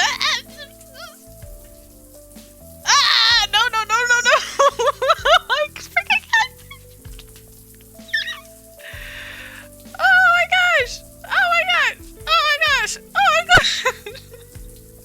This can't be allowed. Surely not. Oh my gosh. They're hanging out. this is actually just, it's one, they need to heat up from the cold, and they're just going over anatomy, guys. This is an anatomy session. You know, they're archaeologists, but they're also, you know, they're also in some ways. Archaeology is very tied to, what's the other one called? Hold on, I know the name of this. I know the name of this, if I can think of it for a second.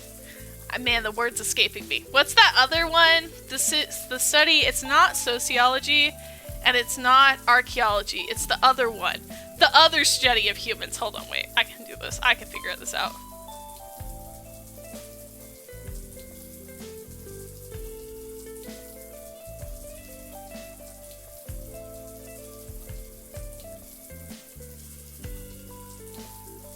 Anthropologist. Anthropology. That's it. They're anthropologists, guys. They're like anthropologists, you know? They're like anthropologists. It's anthropology. They're studying anthropology. They're just studying.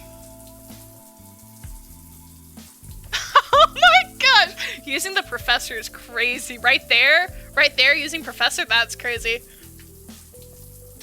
Don't call me that right now. You don't like that professor? Why? Why don't you like that professor? Why don't you like that? Does that remind you what you're doing is wrong? You like it, don't you? Oh my gosh, for real. Honestly, he deserves it. He teased her a lot. He kind of deserves it. Kind of deserves it. Kind of like... He kind of deserves it.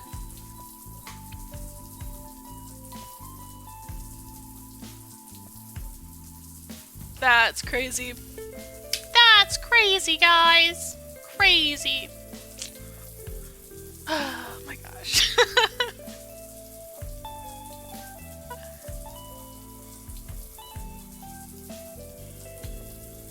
That's crazy. Yeah, this whole thing is just in the shower, is it not? Wow. I hope they take it back to the bedroom at some point. Wow.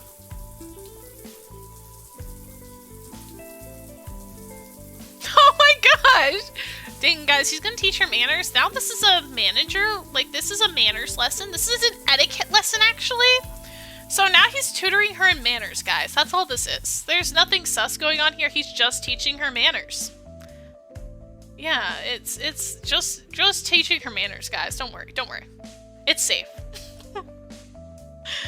Oh my gosh. That's crazy. Oh my gosh! Oh my gosh! He really is an archaeologist. That's crazy. Oh my gosh. The anthropology? That's crazy. What's the point of Yeah. Mm-hmm. That's crazy. Ah!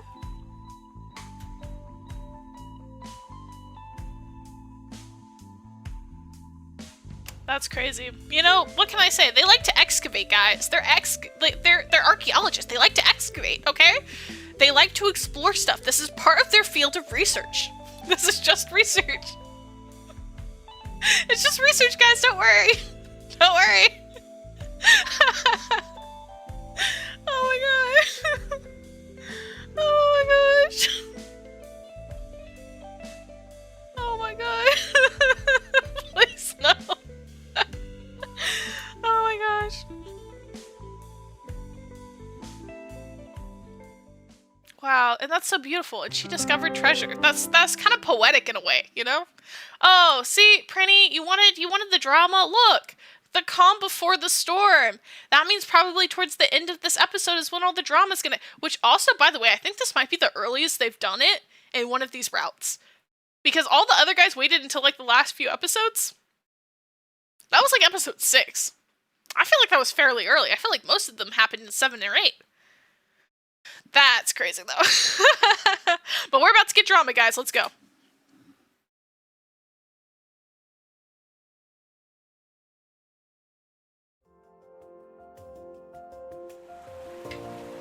Oh, waking up to the sound of seagulls. How beautiful. My eyes slowly flutter open. I look out the window to see a new dawn rising into the sky. Bye, Crambit! Thanks for stopping by! Teacher reviews! You had your course listed. Yeah. Hi, Rose. Welcome back.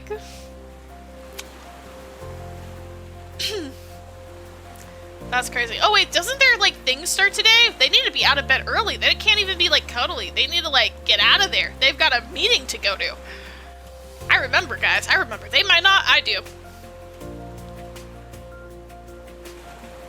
I'm about to give you a grade on last night's performance. The way I would simply die.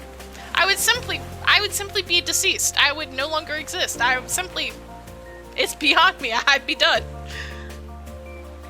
Beside me, I hear the hum of a soft and steady breathing against my back as two arms rest securely around my waist. As thoughts of last night resurface, I feel the anxiety begin to swirl in my stomach.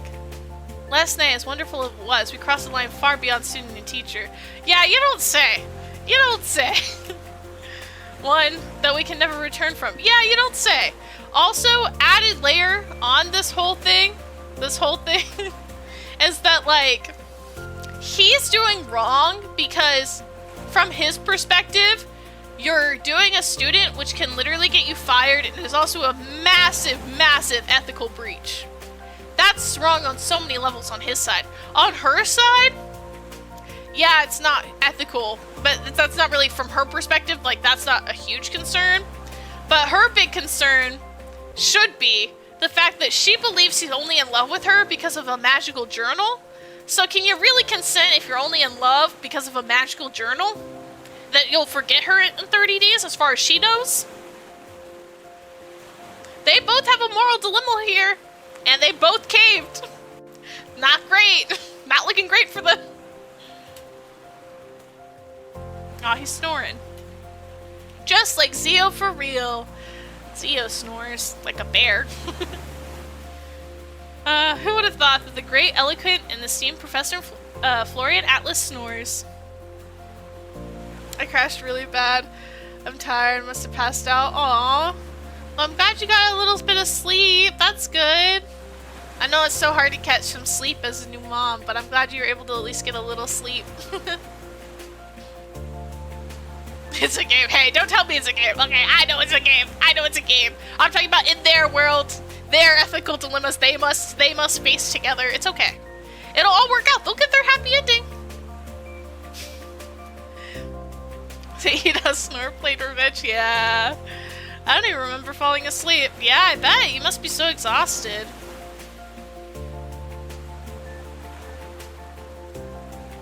My nervousness dissipates as I slowly turn around and peer into his serene face. As I brush blonde hair out of his closed eyes, his heat rises in my cheeks as I recall how passionately... Oh my. He's waking up. Shit, I'm not ready to see his face yet. What do I do?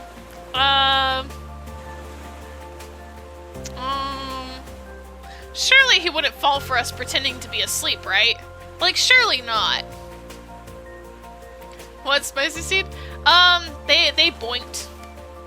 They did the baby making stuff.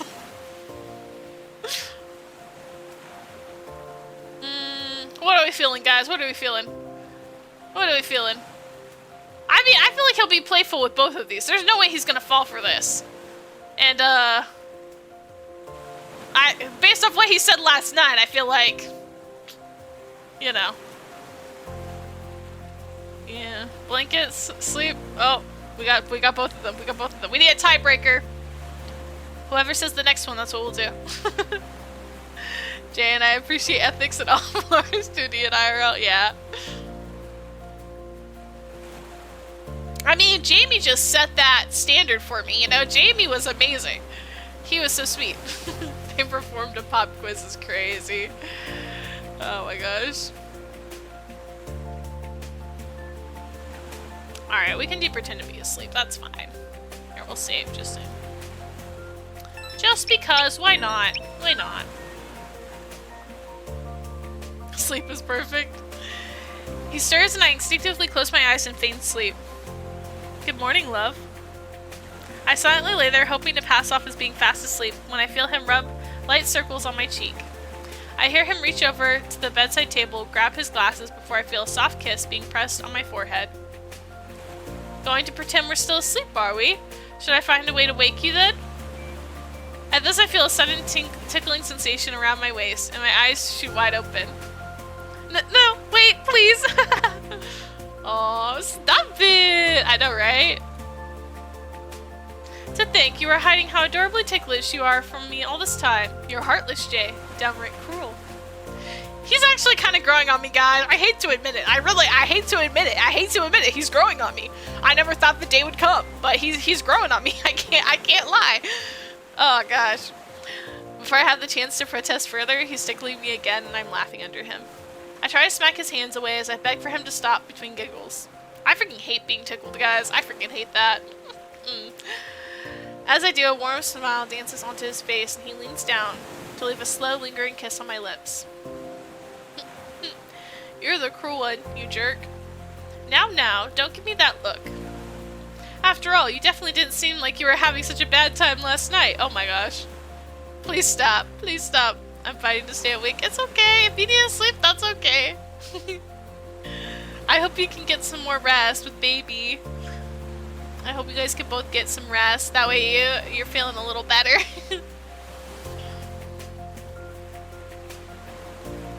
an effort to hide my crimson cheeks, I bury my face into his chest and I feel his arms wrap around me tenderly.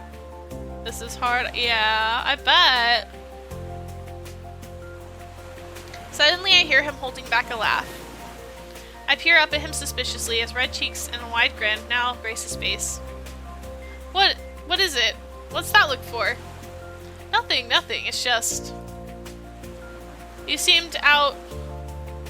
You screamed, oh my gosh, no! No! So many times last night I might have developed a rather concerning association. No! That's crazy. Oh my gosh. I'm going... Oh. Yeah, they did it in the shower and then on the bed and a lot. It was interesting. It's not too bad. It's all written, no visuals, no sounds. But it plenty implied. It was interesting. Feel free to check out it in the VOD later if you're curious. It was interesting. That's to say the least. Yeah, with the power of imagination, yeah. I can feel my cheeks turn scarlet as I hide my face. That's crazy, Nari. His laugh only grows as he pulls me closer into his arms. Don't they have a meeting to get to, guys? Come on, get ready for the day. Why is it that I can only laugh this easily around you, Because you're a terrible, terrible man who enjoys making innocent girls like me suffer? The more chapters that get worse. Yeah, so true. He's Scarlet, my name. Aw. Yeah, man. Oh, well, my sincerest apologies. You're just too adorable and I can't resist the temptation. Yeah, this man, such a tease. But yeah, we have so many chapters left that I'm like, things are gonna get so bad. They're gonna get so bad. I don't know what to expect because, like, the first time I cried. The second time, I screamed because I was so angry and frustrated. What is going to trigger me this time? I don't know. My name is literally Scarlet Rose. Ah, that's so pretty. It's such a pretty name, though.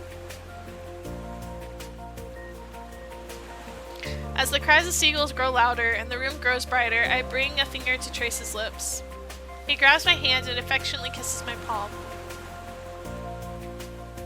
This is big meeting to a spicy time. Professor Flopperfinger was right, yeah.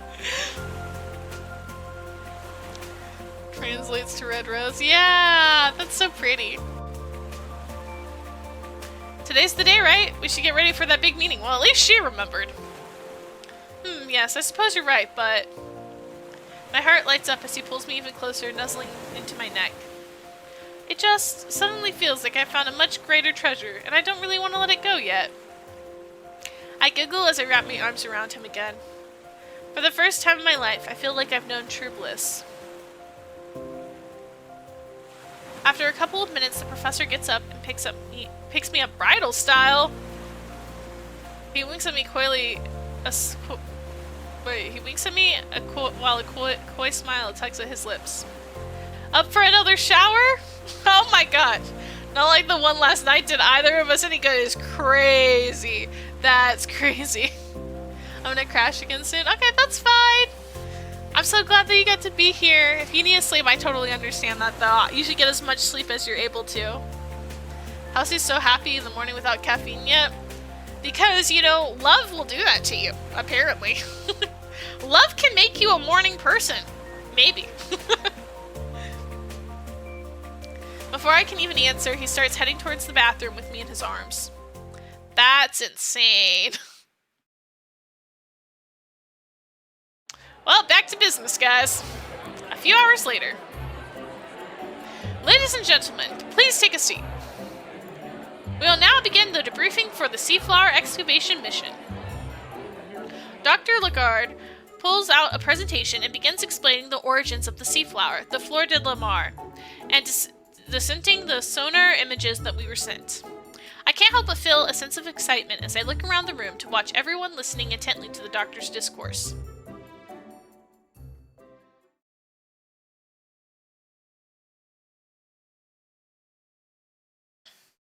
And that leads me to my next point, however, before we continue any further. I'm afraid I have some rather urgent news to share from the National Weather Association. It's a bit hard to swallow, therefore I believe perhaps it would be best if you all watch the report for yourselves. At this, a sudden shift in tone, I can feel the atmosphere in the room grow tense. Dr. Lagarde frowns as he pulls up the next slide, and a report begins to play. The report depicts the path of the newly formed typhoon heading straight for the center of the island. Murmurs and whispers begin to rise all around the room. I glance at Professor Atlas and see a visibly disturbed expression on his face as the report plays. As soon as it ends, Atlas rises and is the first to speak. Dr. Lagarde, if that projected path is correct, it means that the site of the wreck is falling straight through the typhoon's center in less than 48 hours. Will the spell end mid-trip? It's looking like it. Did you find the culprit? No, not yet. They really didn't get much done. They basically just sightseed, did some stuff. Pretty much it. Leaving her stranded on a tropical island? Yeah, maybe. That's not good. The drama. I still feel like his old professor has to be the guy, right? Surely that has to be the guy. Dr. Lagarde nods solemnly before returning to face the screen. Correct, Professor Atlas, and I'm afraid, the storm isn't exactly the worst of our troubles. Gasps emerge through the room as a new sonar image has taken early this morning is displayed on screen. It shows the ship has somehow moved, and from the graphic being presented to us is on a projected path that approaches the deep underwater canyon. The ship moved? How is that even possible? The typhoon doesn't get to it first. The ship's gonna plummet off over that cliff. There's no way anything will be left to salvage. Professor Atlas stands up and silences the room as he motions towards the new sonar image. Quiet, please. Dr. Lagarde, do us the courtesy of thoroughly explaining that graphic. Thank you, Professor. Yes, well, I'm afraid the ship is intent on remaining on one of the world's lost treasures. The underwater current, which we believe to be a product of the fast-approaching storm, is pushing the ship towards an underground peak. Oh, underwater seismic activity? Heck yeah.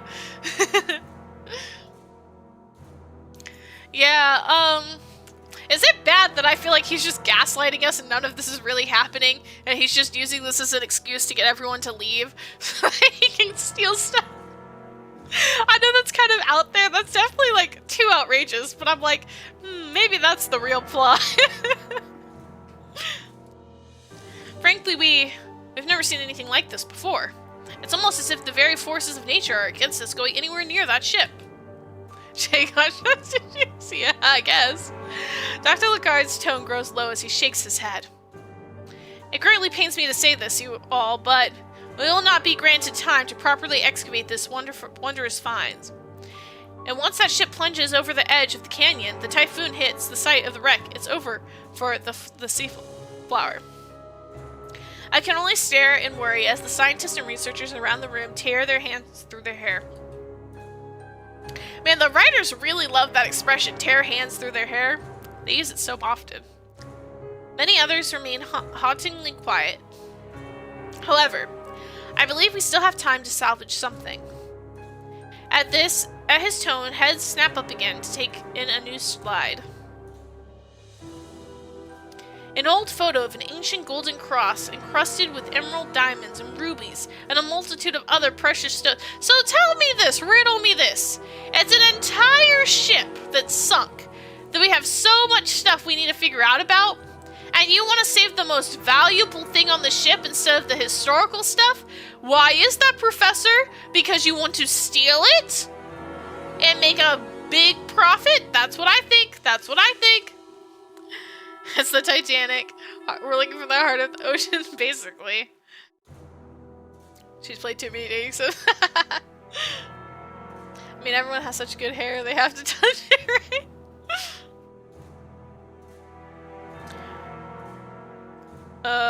How the heck do you say that? Oh...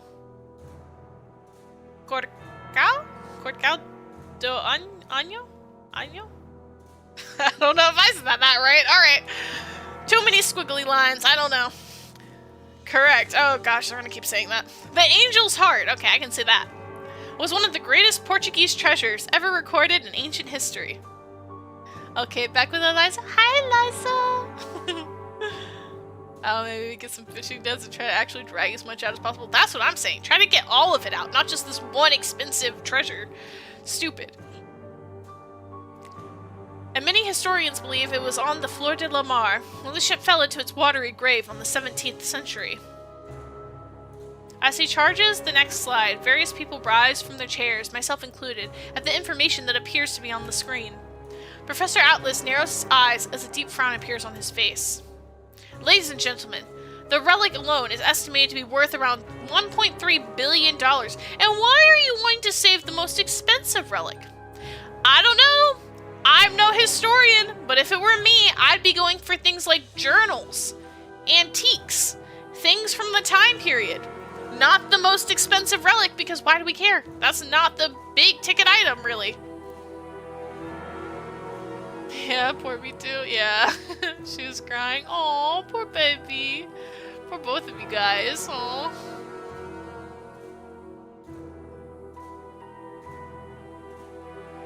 I hope you guys can get some sleep. So this is basically the Titanic. Are you and the professor going to stranded in the ocean, staying afloat with a piece of wood? That'd be crazy. The room erupts in commotion as scientists and researchers alike begin to throw questions and concerns at the screen. Various presenters attempt to calm them down, but Dr. Lecard speaks over them. The Indonesian government has tasked me with putting together a small elite force to go scavenging mission for this artifact alone. Obviously, we lack the luxury of time, so said crew would be leaving tomorrow at daybreak. But sir, it's a suicide mission. The typhoon is expected to hit us tomorrow night. Given the current instability of the sea, the water will be the furthest thing from the ocean for clear. Locating the ship itself will be a near miracle alone. And even with the sonar technology, there's still an insanely low chance of us being able to rescue such a specific object. Yeah, that's what I'm saying. If it's still in the ship to begin with, yeah, you should be going for anything. Anything. Oh my gosh. Don't let go, Jay. Let go, Jay. Oh, it's because we're storing where we are. Oh, that sucks. An elite force, last time I checked, you're not the Marines or experienced divers. This really does feel like a suicide mission, and he's gonna be like, alright guys, now I'll be waiting for you on the beach. You guys go in the submarine and collect the jewels. And then they come out and he shoots them, and he's like, oh no, they were lost at sea. They didn't make it, oh what a shame. We'll never find the artifact. Meanwhile, he's like, yeah, I have the artifact, and I'm going to sell it on the black art auction market. Make millions of dollars. I feel like that's what's gonna happen. That's the vibes I'm getting. That's the vibes I'm getting. That's where I see this going, honestly.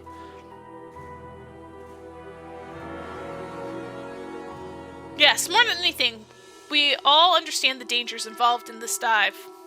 Hence why this is a volunteer mission. There is absolutely no telling what could happen down there. However, this is the first and quite literally the last time we will ever get the chance to recover one of history's greatest lost remains.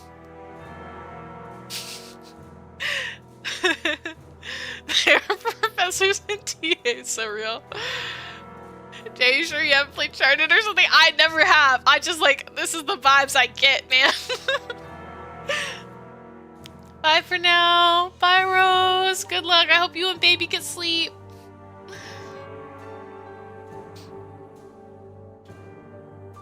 The heart of the angel. As we have no... I wish this was in Spanish and not Portuguese, man. I can't read Portuguese. I know it's similar, but it would be so much easier if this was in freaking Spanish. I can read Spanish at least. I can't read Portuguese. Oh my gosh. Okay. As I have no doubt you are all aware, has more than just monetary worth. It's a key that can open the gates of understanding a past era in its entirety, and even hold untold answers about the Flor de la Mar. Angel's heart, just say that? Yeah, I know. I can read that. I'm impressed. I tried. I don't feel like I said it right, though.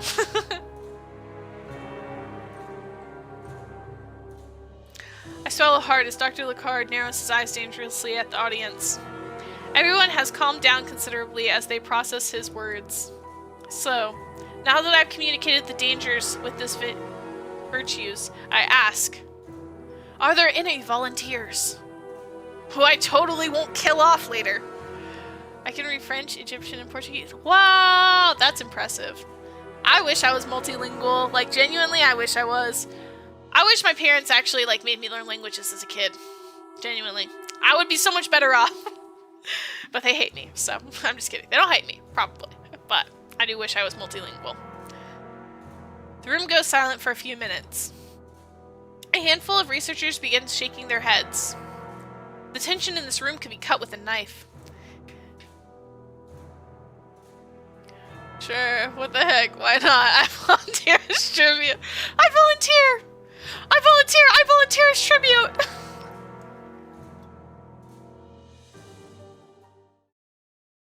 After a few silent moments, I watch as Professor Atlas rise slowly among the audience. Of course he would. It's because I actually streamed in those places. I wouldn't actually stream on vacation. Oh, that's so cool. Allow me to be the first. My heart pounds in my chest as I instinctively grab his arm. But you can't do this, Professor. We just did it. We just consummated our relationship. You can't die on me now. I'm good. I object. Objection! Yeah, he's rich, energetic, and knowledgeable. Yeah, for real. He turns to face me and shoots me a very wry smile as he grabs my hand and squeezes it tightly. One after another, several other figures turn around the room, all stand up to join him. Dr. Lecard smiles as he eyes the room, an unknown glint gleaming in his eyes. Guys, it's not unknown. I know what that glint is. He sees money bags. He sees, yes, my sacrifices, who I will give to the sea so that I can become rich. A billionaire. I will be a billionaire. That's what he sees. That's what that glint is, guys. That's what it is.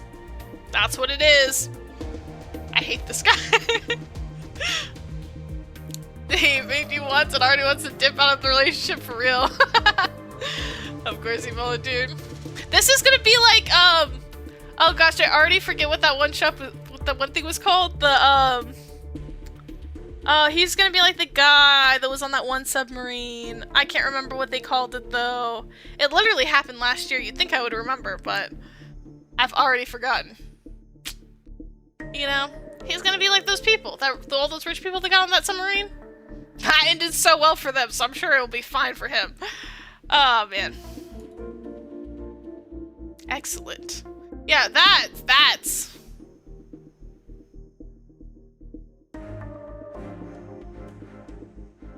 Nari!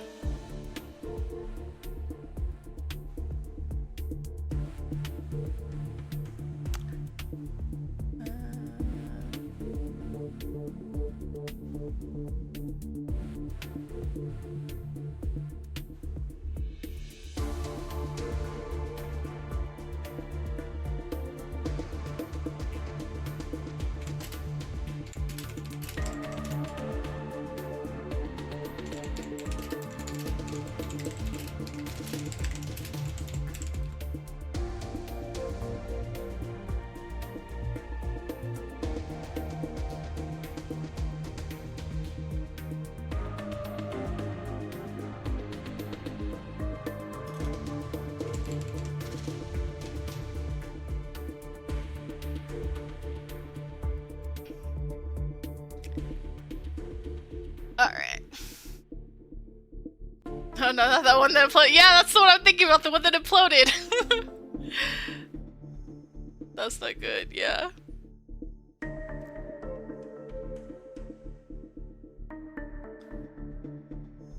Yeah.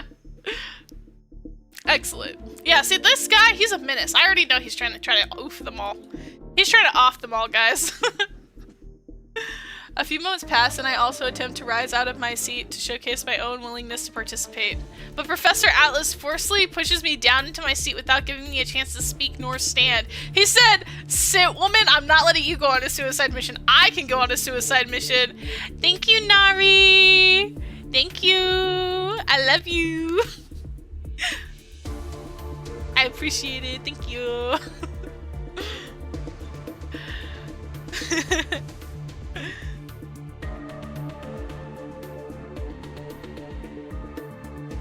I just hope one day my daughter never listen to Baby Shark or Cocomelon. Yeah.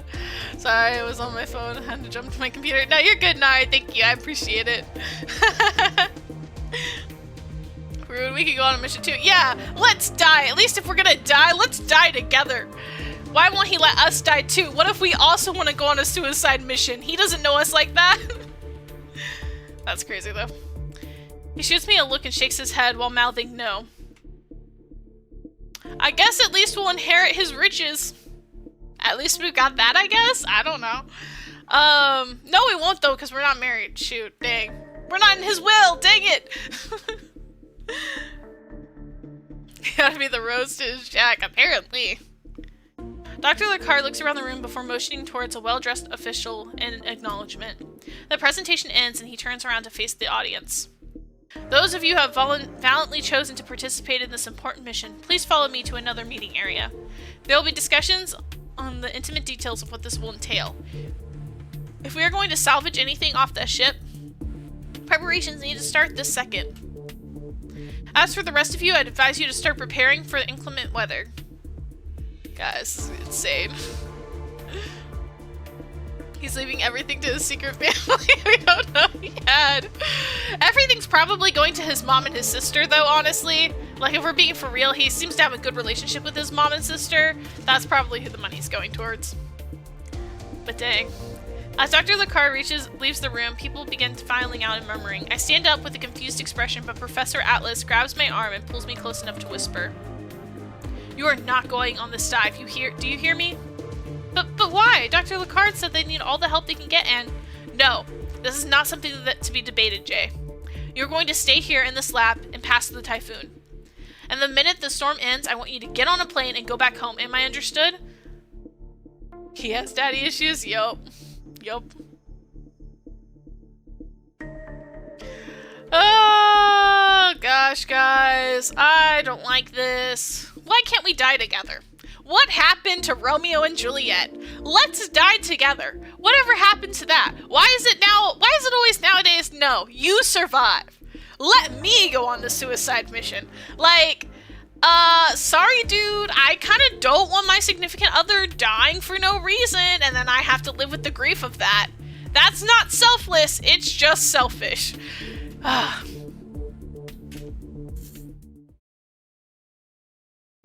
can't believe him. This guy's making me mad. Like, you don't have to go, dude. You don't have to go. Please, my heart will go on for real. Our eyes widen as I can't believe what I'm hearing. However, I straighten up as I hold my ground. No, Florian! Please, listen to me for a second. I want to help more than anything. Please, even if it's just a small role, let me play it. This mission, it's really important to me too. Let's be calm about this and rethink this. If he dies, you can go to another route without any attachments. You jump, I jump.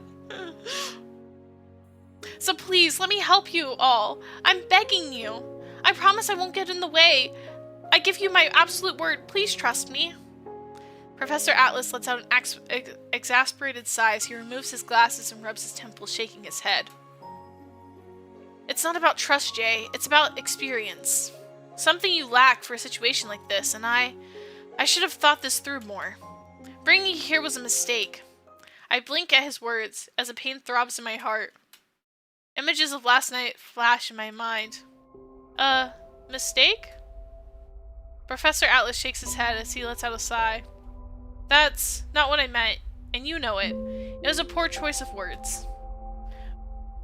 What do you even see me as? Honestly, fair point. Fair point. They never had a conversation. What are we? What is this? What is this relationship? Fair enough. Fair enough. This is a fair question.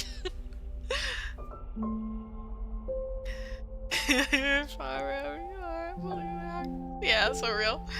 You live on, more by passing, dramatic music plays. Fresh foot to mouth, Professor. Yeah, literally. A burden? A child? Or maybe just a joke? Tears well up in my eyes, and I can feel my heart breaking. Suddenly, an official approaches us, motions towards the door with his head, signaling they're waiting for the professor.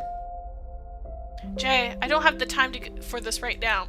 I need to get to this meeting, and you need to follow my orders as your superior and get ready for this storm. Don't pull the superior card on me! You didn't care about being my superior last night when you did all kinds of nasty things to me in that shower. So don't be saying you're my superior now. I don't want to hear it. I'm so He sees you as a totally easy. Yeah, that's how I feel. But what do you call an island backdrop? For real? What is this? What is this BS? You're gonna pull the superior card now? I think not. I think not. And that's the end of this discussion. Who are you, my dad? No, leave me alone. You're not the boss of me. What the heck? What did I tell you, though? What did I say, Preety? This game loves a third act breakup. It loves to say, hey, they finally slept together. Now let's rip them apart. Let's emotionally devastate them. Without even thinking, giving me a second glass. 1 second. I'm gonna drink. Alright. Without even giving me a second to protest, the professor briskly exits the room with the official without even so much as glancing back. Let's go. Well, now we know what you got. What got you mad this route? I know, right? High school board. I have a question. Thank you for the posture check, Arya. I close the door to my room as tears run down my cheeks. You know what? I can't even cry. I'm not even angry. Like, I'm a little annoyed, but I'm not even, like, angry. I'm, like, game angry. I'm not, like, angry. Like, the last route made me, like, genuinely angry. This one, I'm just, like, annoyed. But I can't even feel sad because I'm like, yeah, what he did to her was, like, a jerk move. But, like, bro never even told us what we were. So, like, I'm, like... And now he's gonna go on a suicide mission. So, like, I don't know. A dull throb in my heart aches as Professor Atlas's words replay in my mind over and over. Yeah, it was scary. Let's go. Hearing me, Philia waddles out from under the bed with a worried look. Master, why are you crying? Does your tummy hurt? I quickly wipe my tears and kneel down to pat the little penguin's head in an attempt to keep her from worrying. I'm fine, Philia. This was all a mistake. I should have never came here in the first place. What? But why? You were so excited about this trip. JP, like, you deserve to be betrayed by your pseudo-father figure and maybe get shot. Basically, I'm like, dude, I mean, I already know what's coming, so I can't even feel bad for the guy now because I'm like, dude, you're choosing this. You're actively choosing this.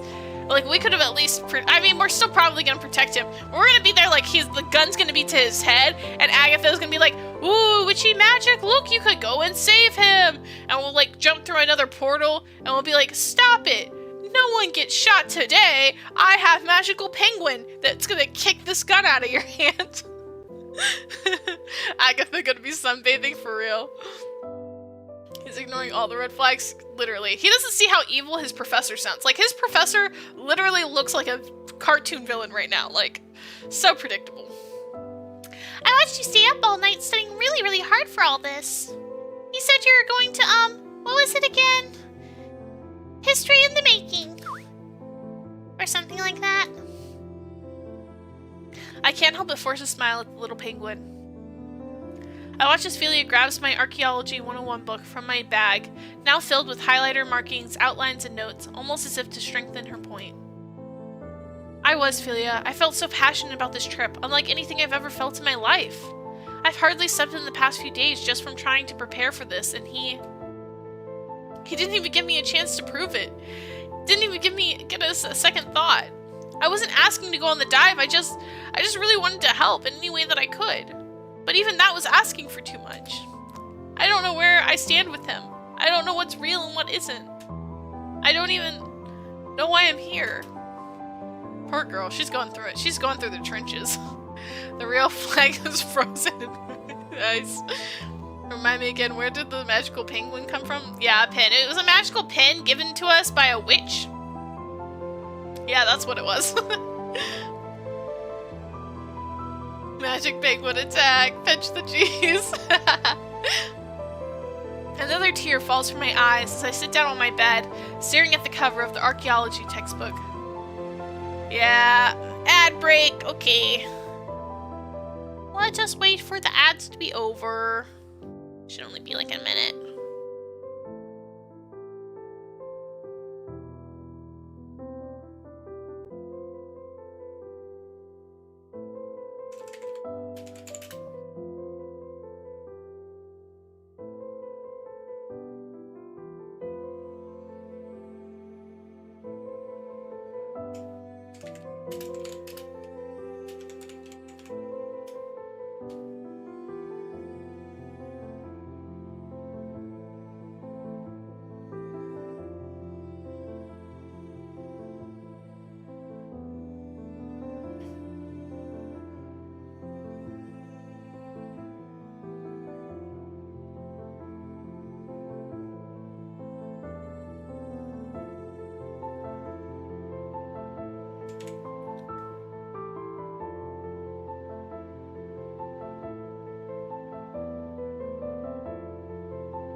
Alright, we should be good.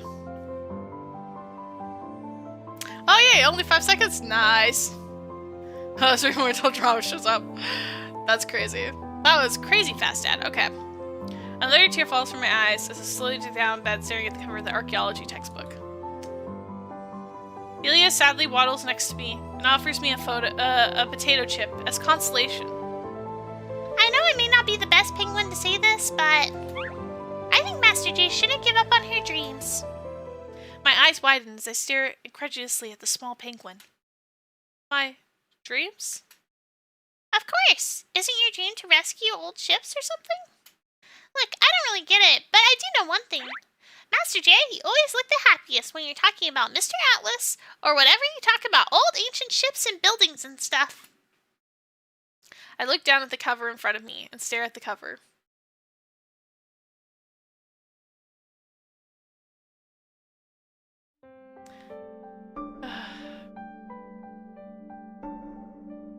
Is this a memory? Did we already play this part? Sometimes these are flashbacks and sometimes they're like stuff we've already played. Yeah. Yeah. Perhaps I could share mine with you. Yeah, we've been here, we've been here.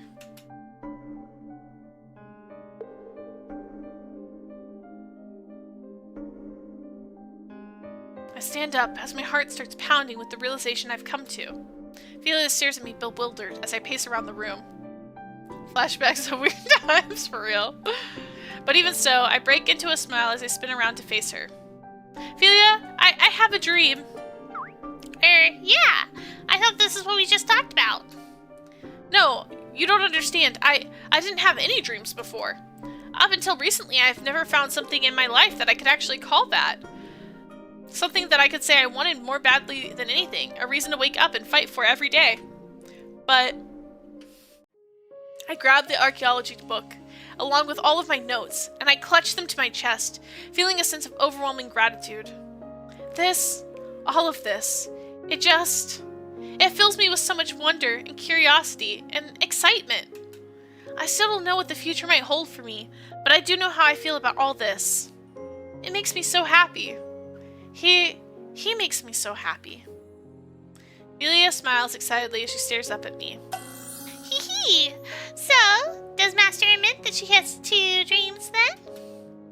I chuckle as the heat flushes my face and I stare down at the book and papers scattered on my floor.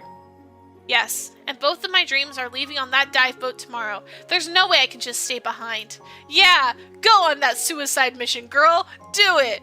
I place the book back down as fire fills my heart and burns more brightly than ever before in my life. I'm sorry, Professor. You went after your dreams, so I'm going after mine. All right, I need to get on that ship. I need to figure out a way I can make sure this dive goes as intended, but how?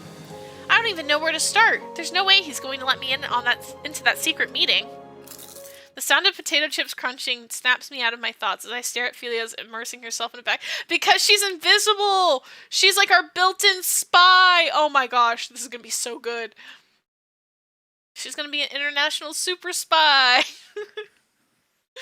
He brought me to a tropical island and wrapped me now I will raise him into a store. Literally. I raise an eyebrow as a genius idea pops into my head. Ophelia for the win for real. Ophelia! Why are you staring at me like that? Stop it, it's creepy. Thank you for the deep breath, Aria.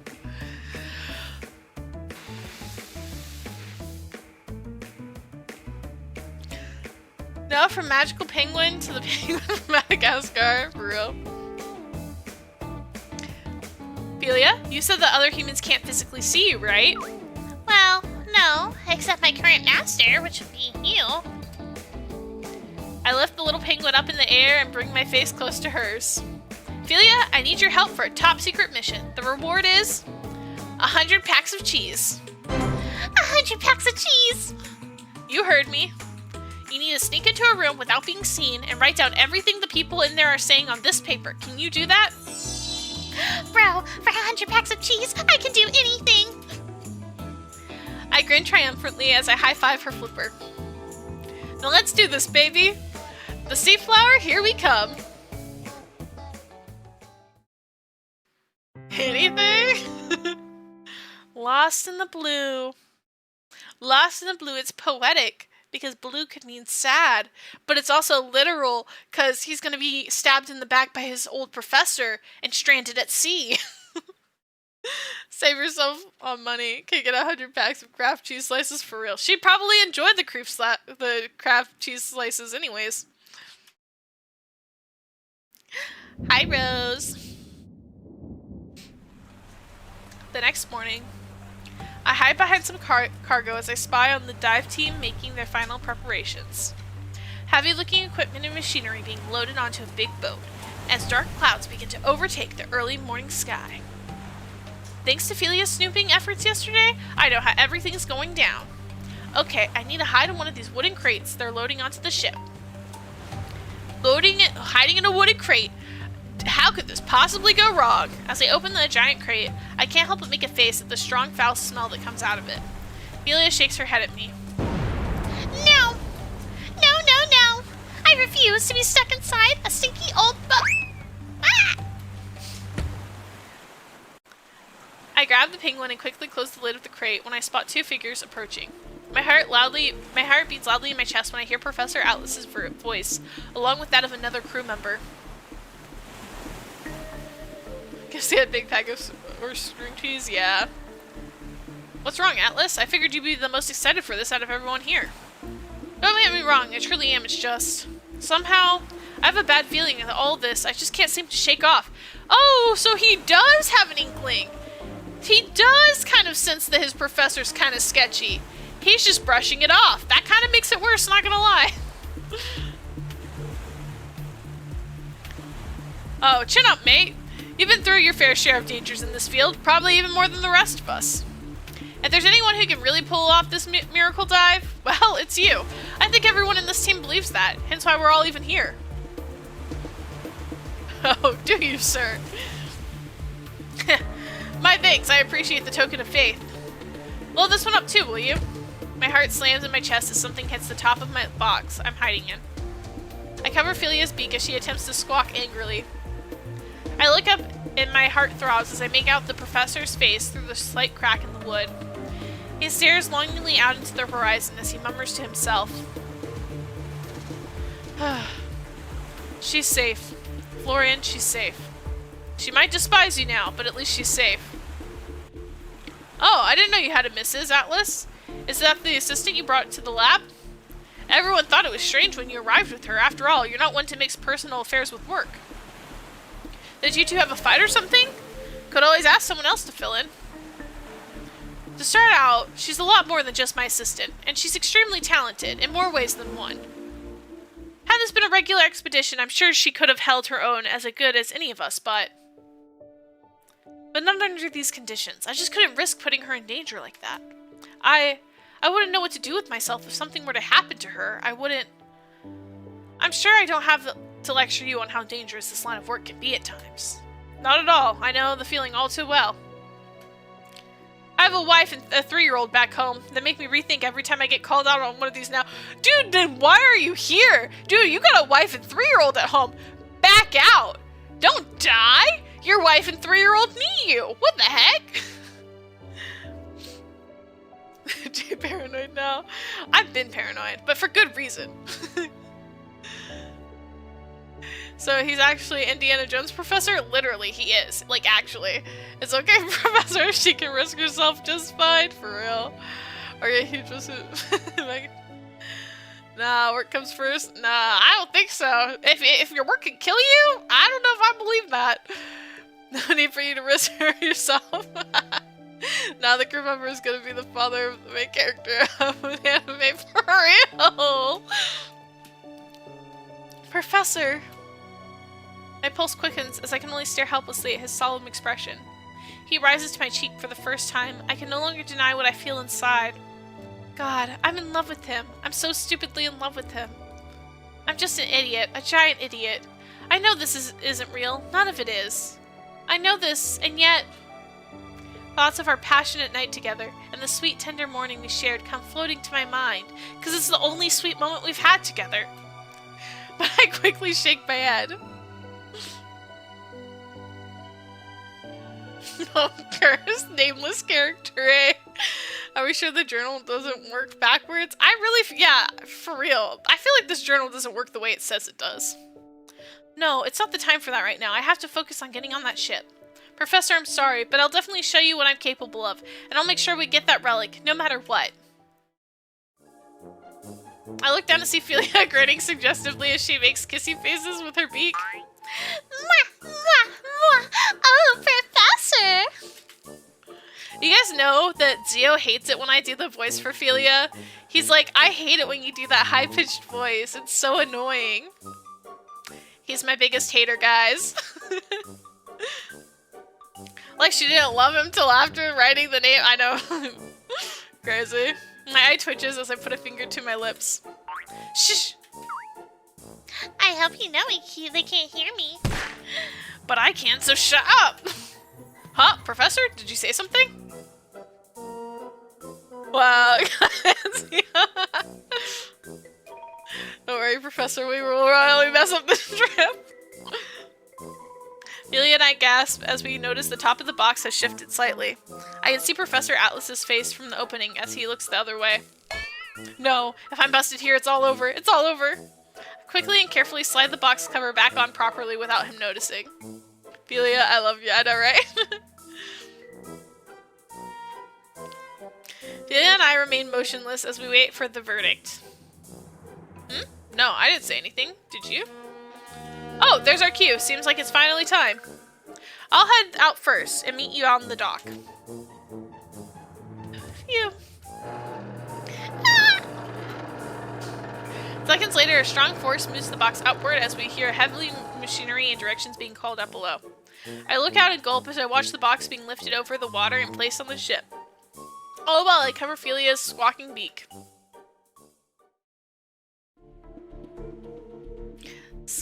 Squiddly, hi! Welcome in! It's a good time you joined for a squid because we're fixing to go out to sea. So even from the box, I can feel the boat's velocity as it moves at lightning speed across the water. I can hear the chatter and people barking orders from afar. Why does the ship need an empty box? No telling. No telling. A stinky empty box too. Maybe it's to put the treasures in. I don't know. Oh, maybe I'm gonna make a cameo then. Maybe. They're going to a ship that was lost at sea, a very old ship. And they're looking for treasure. Like she didn't empty it of any supplies or anything. There's no telling, Aria. You're doing too much logic for this game, honestly. I stare at the green-looking penguin next to me as she waddles back and forth before falling on the ground.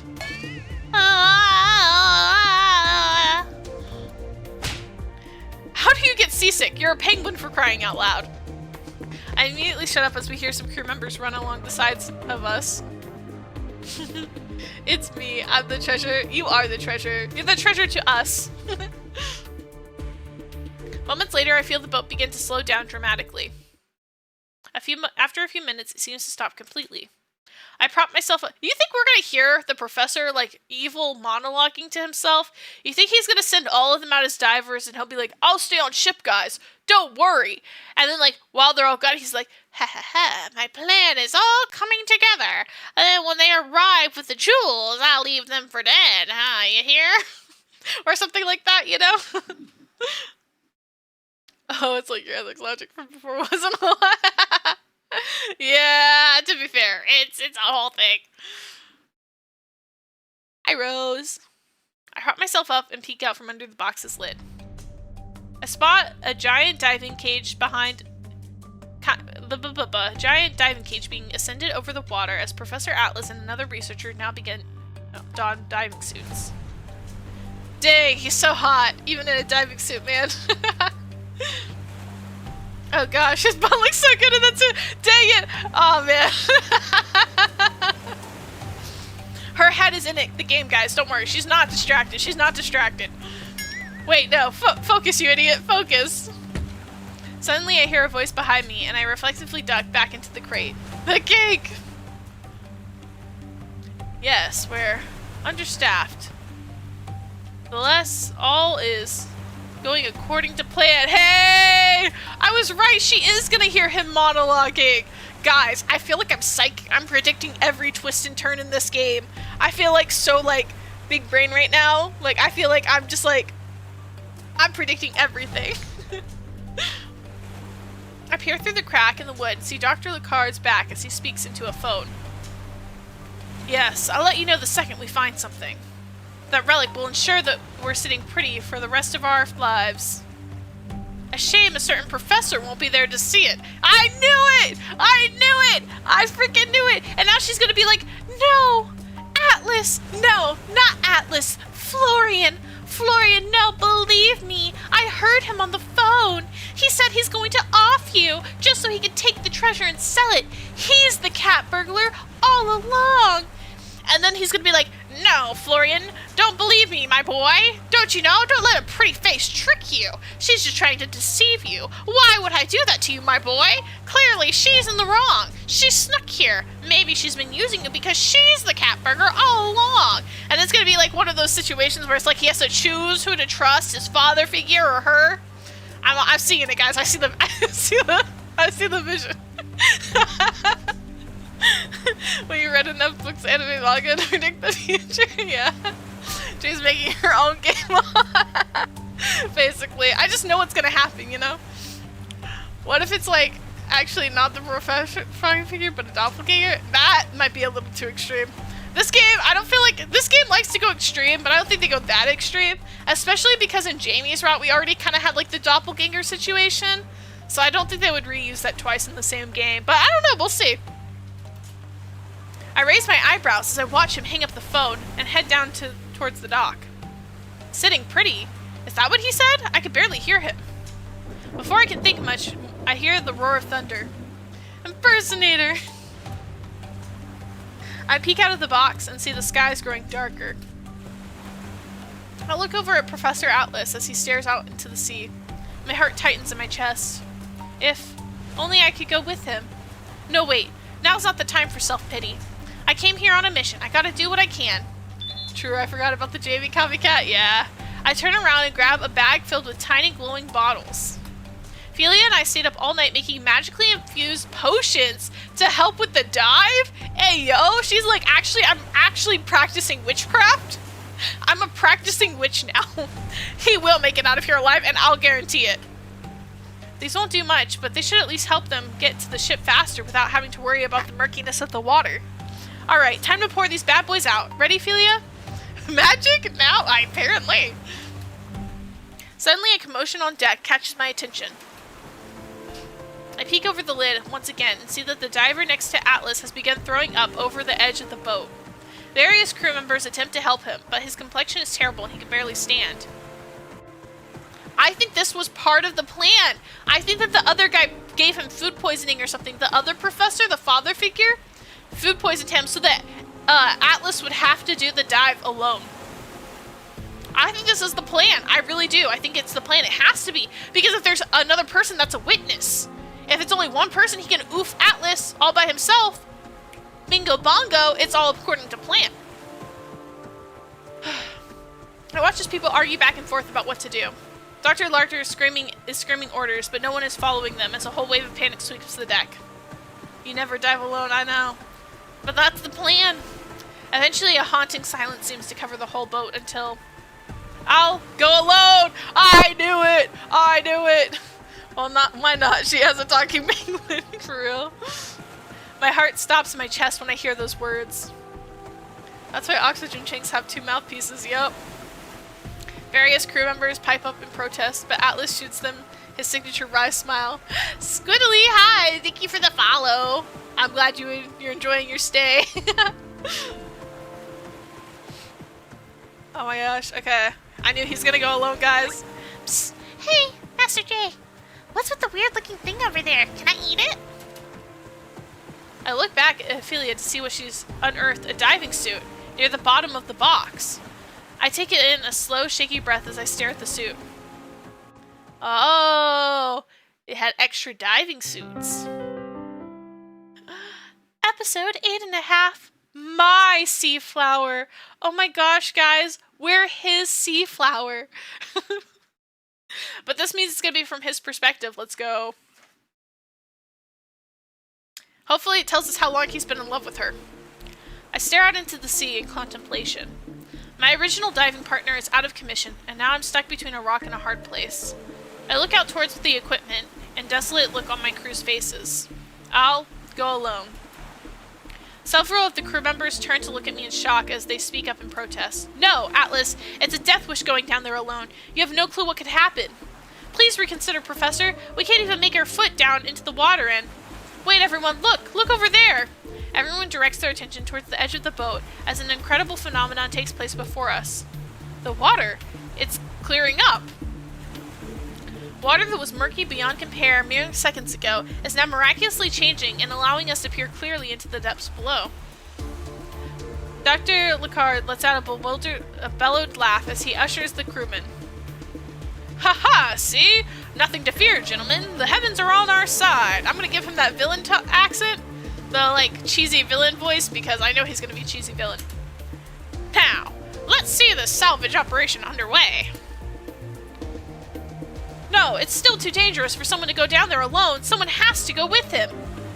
But the rest of the crew have to stay up here, and the man and the equipment in the ship, we don't have anyone else. I'll do it. I'll go with him. The blood drains from my face as I hear her voice. The whole dock comes to a hush as I slowly turn around and see Jay standing there with a defiant look. Dang, she's just gonna straight up come out and say it. That's crazy. Oh yes, let me just dive into the water in a suit that I've never worn, digging in actively and I've never done, in the weather that can unalive us all. Nothing could go wrong, for real. It's a flawless plan, but she has a magical penguin that can literally save her, so it's fine. You go, girl. Oh, it's a pink diamond suit too. She really said, girl boss, I will girl boss my way to this treasure. I will save my man. Don't you worry. She's dressed in a diving suit and her hands are balled up into fists, staring me dead in the eyes. Jay, what the hell are you doing here? I do my best to hide, but my emotions seep into my voice. She shouldn't be here. She should be the furthest thing. She should be the furthest thing from this perilous place right now. Despite my thoughts, I watch her as she marches up to me. Look, I came here to help, and that's what I intend to do. I can feel my heart speed up at the sight of her beautiful face, but even more at the glint of confidence in her eyes. Ever so, the logic snaps me back into reality when thunder rumbles in the distance. I open my mouth to shut her down when... Perfect! Absolutely marvelous! I forgot I was doing a voice for him. She can join Professor Atlas, and we can proceed with the planned men. Ready? The oxygen tanks. Absolutely not. I will not allow it. My yells stop the entire dock dead in their tracks. Even Dr. Lecard looks up surprised at my unusual outburst. I turn to look over at Jay in the eyes and grit my teeth. She wears a heartbroken expression, the same one she wore yesterday during our argument in the meeting room. It's the same expression that haunted me the entire night. I tear my hands through my hair as I approach her and cup her cheek, not caring who's watching anymore. Jay, please, listen to me and try to understand. I can't risk putting your life in danger like this. I just can't. But I won't be in danger. I'll be right next to you, won't I? She looks at me with eyes that almost crack my armor right then and there, but I manage to abstinently shake my head. Okay, girl, just jump in the water. He has to follow you then, for real. I can't risk it. I can't risk her. I just can't. Suddenly, a familiar voice pulls me out of my own thoughts. Professor Atlas, forgive the interruption, however. I'm afraid we don't have the luxury of options at the current moment. I turn around and stare into the eyes of Dr. Lecard. His expression is uncharacteristically dark. His eyes are glaring daggers into me. No, dude, I'm pretty sure that's the real him right there. The real him be greedy. Dr. Lecard, she doesn't have any experience. How can I possibly... But she has guts, doesn't she? The guts to come aboard a boat, knowing the perils and full well. She's much more of a professional in my eyes than any of the crew and other cowards who stay behind in that lab. And she made her decision in this matter quite clear, Professor, as have the rest of us. He's starting to notice for real. He needs to put 2 and 2 together now, come on. Now, the question is, what will yours be? The rest of the crew turn to look at me expectantly. Jay squeezes my hand and gives me an encouraging smile as she leans her head on my arm. Trust me, I'm your assistant and your student after all. Girl, ew. Don't be saying I'm your assistant and your student after all. Like, girl, no, you slept with him. Let's pretend that that's what your relationship is, okay? I can't. Bad prof father figure, bad for real. We can do this together.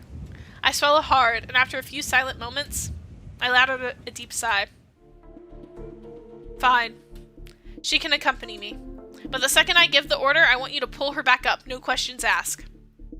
Without a moment's notice, Dr. Lurker begins barking orders again, and the crew starts moving fast. I watch as they load the oxygen tank on Jay's back, and regret quickly sinks into me. She wraps her arms around me and plants a small kiss on my lips as I stare at her. I can't help but crack a small smile as her excited expression washes away my doubts.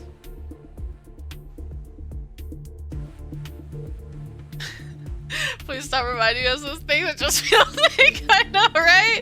It's like I'm trying to distance myself from that, you know? Assistant defendant, for real. Let's not pretend, guys. Let's not pretend anymore, okay? Let's stop pretending. You're in for some serious punishment when we get back. Oh, I don't like the way that he says that, guys. I don't like the way he says that. Actually, let's go back to pretending. I hear her laugh and it's like music to my ears. She holds my hand and smiles. I look forward to it, Professor. But let's find that relic first.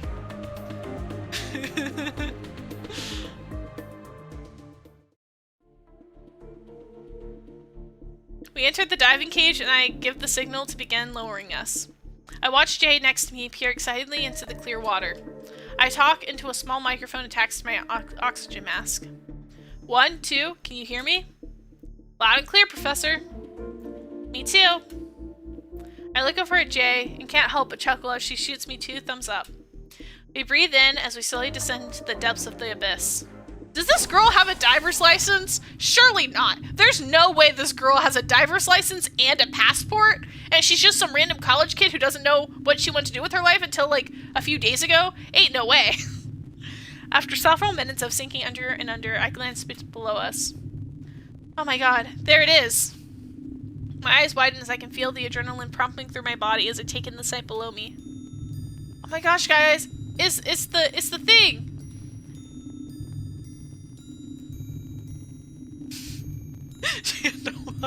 A little, yeah. Nope, no experience whatsoever. It's fine. Yeah, totally won't die. She's not gonna get air bubbles in her freaking veins or anything. Surely not.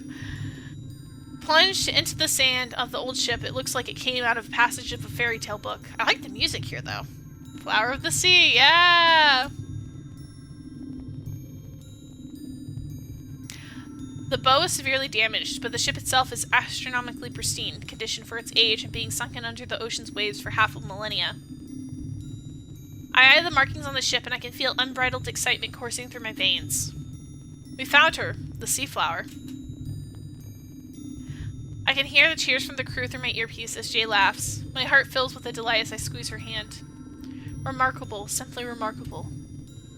How's she looking, Professor? We can't see you anymore from up here.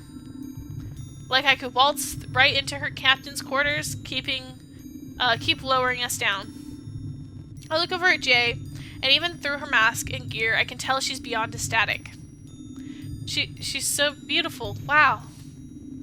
As the cage finally reaches the floor, I inspect our surroundings. Slowly, I open the diving cage and emerge out with Jay. As we swim closer to the sight of the ship becomes more and more surreal. Suddenly, we hear a loud rumble on the other end of the communication. Professor, I'm afraid we're out on a time limit. The weather's getting worse. Let's try to pick up the pace. At his orders, Jay and I nod and swim towards the ship. The bins, totally gonna get the bins. Yeah, that's what I'm saying. Expensive scuba equipment to be able to talk to each other. Yeah, fancy, fancy. Of course, this is a very expensive mission. Apparently funded by the government of Indonesia, but I don't believe that. I think it's definitely whoever he's working with to sell this thing on the black market.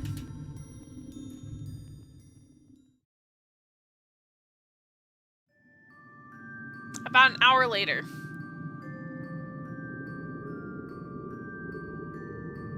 I found it! Jay's voice screeches into the microphone and I immediately turn around. I see her excitedly pointing at a glinting figure in her hand in the sand near the bottom of the bow. I swim closer, my heart thumps out of my chest as I stare at the sunken corner of the glimmering cross. By God's name, there it is. O Corcal de Año. Yeah. Upon the words, I can hear as the crowd begins to scream and cheer from above the surface. Suddenly, the communication begins to grow fuzzy because that stupid dude is cutting it out. This dude. When I get my hands on him, he's not gonna like me. America, lol. Funded by the many students that go to college. Of course, she finds it. Great. Now we're out of here. It's pouring here. Typhoon, we gotta be back. I look towards Jay and point at my ear mic. She seems to pick up what I'm trying to say and nods. Communication seems to have cut off. Slowly I wade down carefully to salvage the relic in a prepared bag. We swim back silently towards the outside of the ship. I attempt to speak into the microphone again, but no luck. 1, 2, 1, 2. Can anyone hear me? Static. My answer is no response. I watch as Jay swims in front of me and I fall back slightly. I can't help but look back and marvel at the ship. For a few moments I stare and try to engrave this amazing sight in my mind. It's a shame we won't ever meet again, Seaflower. As I face towards the once again, I can only see our diving cage where we left it coming into view in the distance. But as I wade forward, I realize Jay has stopped swimming. I quickly swim over to her and notice she's still breathing and not injured, but she's yelling something in her microphone. Her eyes are stricken with fear as I try to decipher what she's saying. A.K. What? She points her head at the communication suddenly comes back. Shark! Oh man, I freaking knew there was gonna be a shark. There's no way they're gonna be in the water and they weren't gonna run into a shark. Come on, the Little Mermaid told me that. I turn my head towards the giant shark circling us on a short distance away. My body reacts on its own and I pull Jay behind me, handing her the bag with the artifact. Jay listened to me. Stay calm. Keep swimming towards the diving cage. All you gotta do is tap its nose, guys. Come on, you're supposed to be professional divers here. Just give its nose, give the snoot a little boop, and it'll swim away.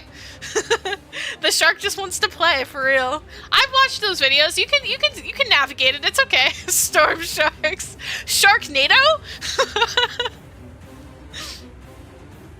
Do not make any sudden movements. I'm right behind you. Now go.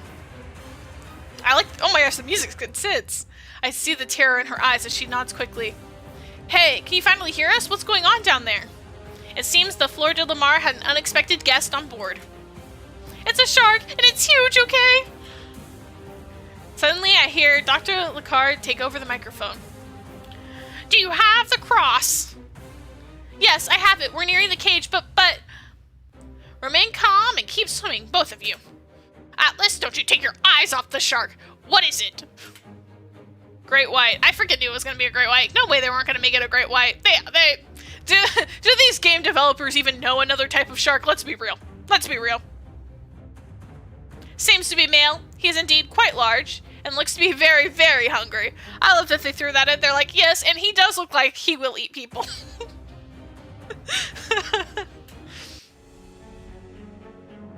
Just as I say this, the shark changes course towards Jay and viciously lunges at her. Jay! I hear her scream through my earpiece as she reaches the cage and closes it just in time. The shark hits the metal bars over and over in an attempt to get her inside.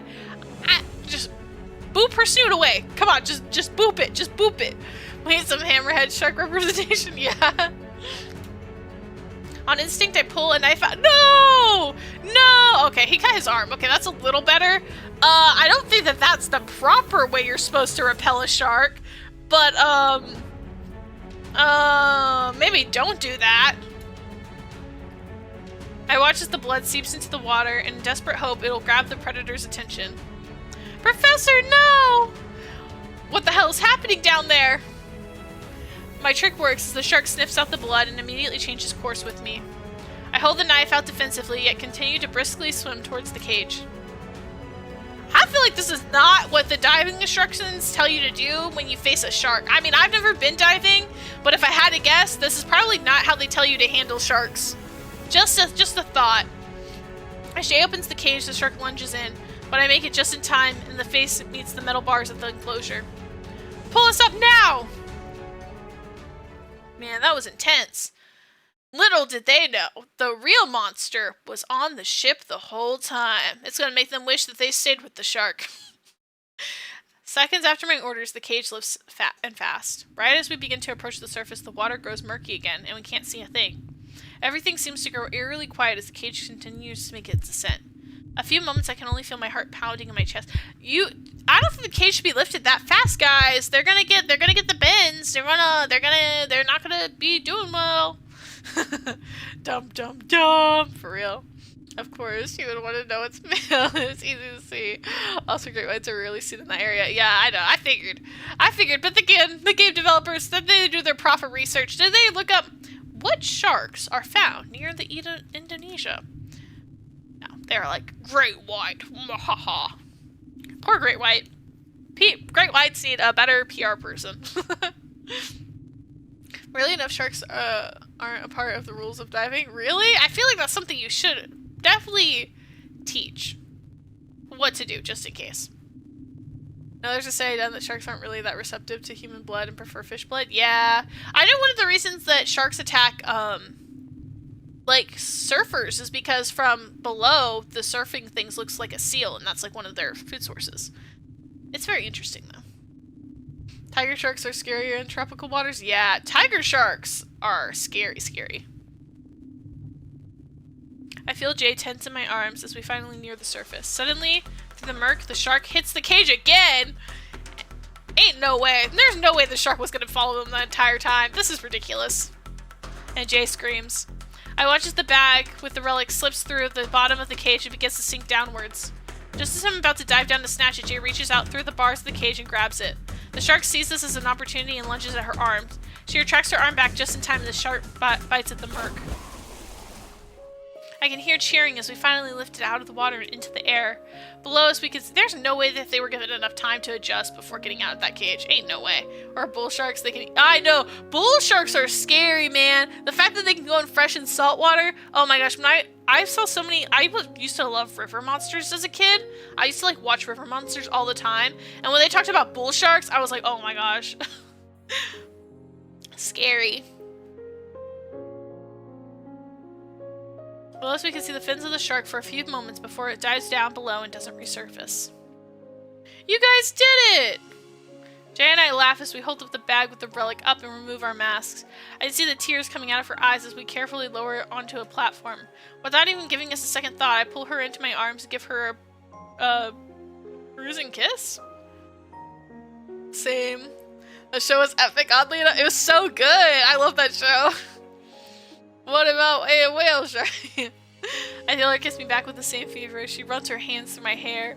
As we part, we are greeted by crew members already busy unloading and helping us out of the cage. Don't give him the artifact! So now I need this girl. I need one of these two to, like, use their brain. Use their brain and not give him the artifact. Dr. Lecard and the others clap as we step out of the cage and take our first wobbly steps back onto the solid deck of the ship. We did it! I can't believe we did it! History in the... making? Oh. I look back at Jay. My heart stops as I watch her eyes flutter close as she falls lifelessly towards the floor. Man, maybe she did get the bends. Oh no, that's bad though, because then she can't warn him! Oh, whale sharks are so pretty. I know, I love whale sharks. I want to see a whale shark in person so bad. I freaking love them. They're so beautiful. I have a giant whale shark plushie. Strangers at night. My eyes slowly peek open. Ugh, where am I?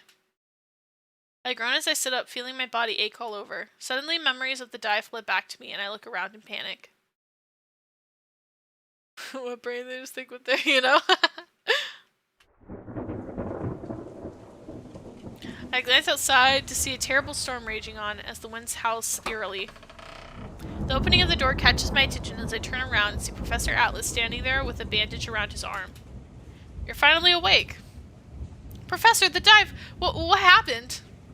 You fainted and gave us quite a scare. You know, if you wanted my attention, you didn't have to go to such extremes. I feel heat rise to my cheeks as I stare into his coy emerald eyes. However, there's a hint of another emotion underneath his usual smirk. He approaches me and places a hand on my forehead to check my temperature. You seem to be doing alright. Does anywhere hurt? How do you feel? Fun fact, US gets more shark attacks than any other country. Australia is second by half of what the US gets. For shark capital of the world? Yeah, for real. I feel like it's probably because, like, our waters and stuff, I feel like we get a lot of, like, breeding grounds for sharks near us and stuff. There's a lot of, if you look at the shark tracker apps, we just get a lot of them.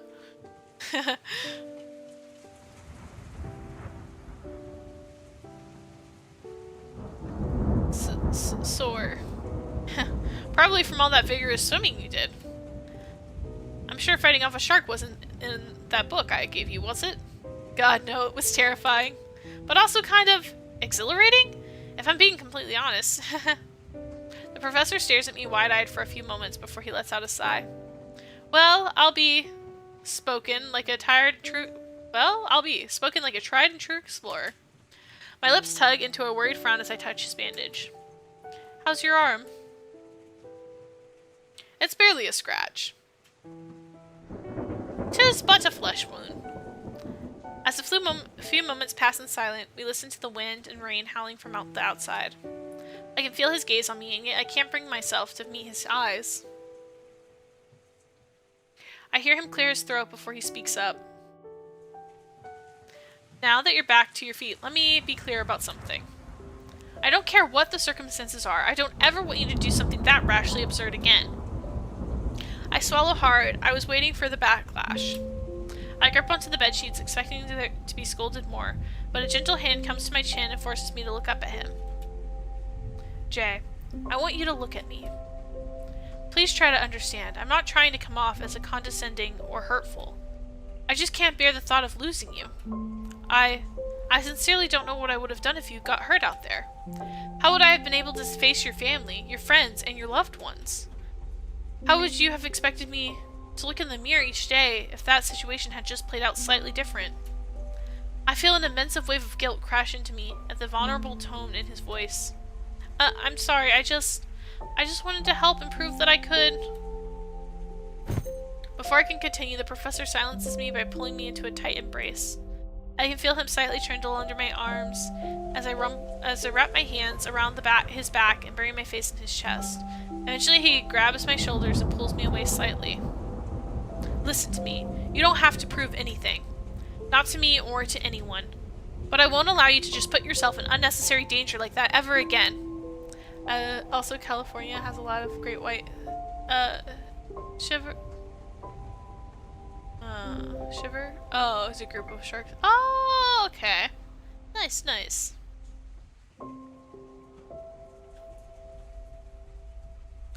After all, there's no greater treasure out there than our lives, Jay. Nothing else in this entire world can compare to that. Tears well in my eyes at his harsh but true words. I nod silently as he leans into kiss my hair, and I wrap my arms around his chest again. After a few moments, he takes a step back and grabs my hands in his. But, well, I suppose I'd be lying if I said I wasn't even a little bit proud of you. Thanks to you, we managed to salvage one of history's greatest treasures. We are all in your debt. Thank you for the stretch, Nari. Ugh. I feel like this route is a lot longer than Enix's. Enix felt so short compared to this one. Thank you for the hydrate.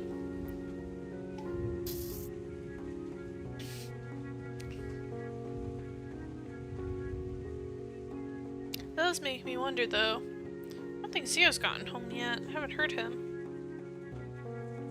Oh, he's heading home now. He just left. Okay. Thank you. Ugh.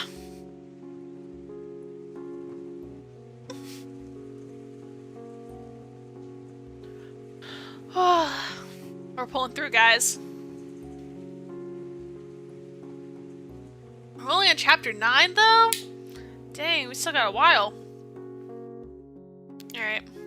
We're all in your debt. If I didn't know any better, I'd say you were a full-fledged professional from the way you handled yourself down there. You know that?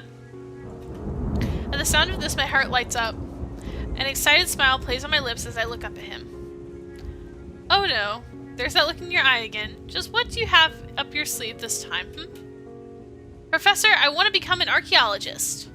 I want to discover everything I can about this world and spend the rest of my life doing it. I finally found my dream. The professor stares at me dumbfounded for a few moments before he pulls me into a tight embrace. He leans into my ear and holds me in his arms.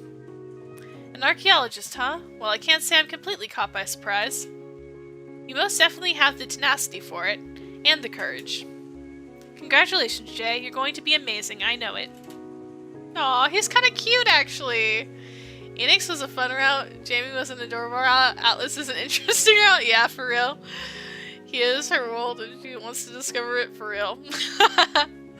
Tears of appreciation well up in my eyes as I throw my arms around the professor. He chuckles as he rubs my back and runs his fingers through my hair. A few moments later, I'm pulled into a passionate kiss that only grows in heat and fervor as the minutes passes by. Sir, you guys are both recovering. Oh my gosh, not again. Not again. Feeling bold at the confession I just made, I suddenly turn him over and get on top? That's crazy. Actually, I already know what I want to uncover first. Pretty, she made the same joke as you. Meow. Professor, just you wait. That's crazy. They're gonna start making archaeologist jokes now? That's crazy. We already did that. We already made all the jokes. He lets out a low chuckle as I slowly and seductively. Oh my gosh. Oh my gosh. Dude, what is happening? What is happening? What do you mean? Oh my. You've grown quite bold lately, haven't you? What is happening? Again? Again? That's not supposed to happen. Something's gonna interrupt them. They're not gonna do it, guys. They're not gonna do it. Don't worry. It's not gonna happen. I'm not sure how I feel about being one continuously caught by surprise these days. His actions oppose his words as his lips immediately react to my own as he pulls me down towards him. Oh my. How do they have so much stamina? I don't know. Girl just said she was super sore, so I don't know. After a few moments, he grabs a handful of my hair and oh my gosh. Oh my freaking gosh. Okay. Oh. Okay. Oh my gosh. Oh my gosh. Oh my gosh. He's biting her, guys. This is the second guy into biting, right? Wasn't one of the other guys kind of into biting? Was it Enix? I think Enix was also into biting. What is happening? An urgent knock on the door grabs our attention as a panicked voice comes from the other side. I freaking knew it. Let's go. Chase rating limit reached. Yeah, I was like, ah. Oh man. Oh no! The treasure was stolen! Who could have seen this coming? Okay. Professor Atlas, we have a problem. A big problem. Please come quick. Wow, I wonder what it could be, guys. Mouselings, what do we think it could be? Oh no, what do we think could have happened? Oh no! Professor Atlas and I run hand in hand into the gathering area where everyone awaits. A dark, troubled faces all cover the expressions of every single person in the room. What happened? The angel's heart, it's gone! What? What do you mean it's gone? After coming back from the dive, our team was straight to preparing the resources for restoring the artifact and cleaning off the muck and seaweed. Wouldn't find it surprising if they get blamed for the stolen jewel? Oh, 100%. 110%. The girl's gonna get blamed because they're gonna be like, oh, why was she on the ship? How did she know? Why was she there? It was left in a special solution in the preservation wing that's under lock and key. But we came back shortly after dinner and it was missing. Not missing. Murmurs and whispers start resounding through the room as Dr. Lockdar, looking more visibly disturbed than anyone, slams his hands on the table. Quiet, damn it! At $1.3 billion relic doesn't just go diving back into the ocean on its own. Yeah, this is where he's gonna blame them for it. It must have been taken, and I demand to know by whom! Only 2 individuals in this entire facility were given access to the preservation wing. One left before the dive even happened, and the second is...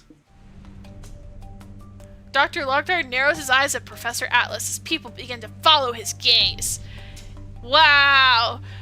Oh no! Who could have seen this coming, guys? You guys see what that old lady did to the heart of the ocean? Yeah.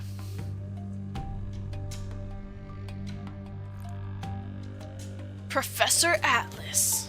An archaeologist of your renown doesn't need to be told how valuable one of these artifacts can be, nor how much temptation they can become over time. So I ask you, were you the one who misplaced the relic? Anger overtakes me as I step forward, but Professor Atlas holds me back. How dare you! Professor Atlas was the one who risked his life salvaging the cross! Why the hell would he take it? Because he is precisely the only person in this entire laboratory who has come in direct contact with it. Oh my gosh, I'm gonna throw hands. Alice has an alibi. Its name is Jay, and she kept him thoroughly engaged. For real. Professor, correct me if I'm wrong, but weren't you also the person who left who was left in the preservation and the one who brought it off the ship? Professor Atlas wears a poker face, but the way he's squeezing my arm tells me that he's angered. That's correct, Dr. Lockhart. But I hope you of all people would know that I'd never misplace a relic of such monumental importance. People start eyeing the professor as government officials in suits walk up behind Dr. Lockhart. The doctor sighs as he shakes his head. Florian, my boy, as much as I wish I could believe that, and as much as I want to, facts are facts. You are the last person and the only person in this place to come into contact with Corcal de Agneau. And I'm afraid neither an answer pointing towards your innocence or the relic itself doesn't show up in 24 hours, well, someone in here is going to be thrown in Indonesian jail cell for quite a number of years. As the crew members who board the ship chime up in defense of Dr. Lockhart shakes his head woefully. I understand your frustration, but I'm afraid I'm not the one imposing such sentences. Guys, get him out of here. Get him out of here. Bitch. Lockhart is a bitch. Yeah, for real. For real. It's an international prison, huh? The J makes it huh sound. Yeah, I know. I'm just like, I've given up on trying to say it, Nari. I'm not gonna lie. I would... I don't know how to say Portuguese. I know it's similar, but it's different. Too many squiggles.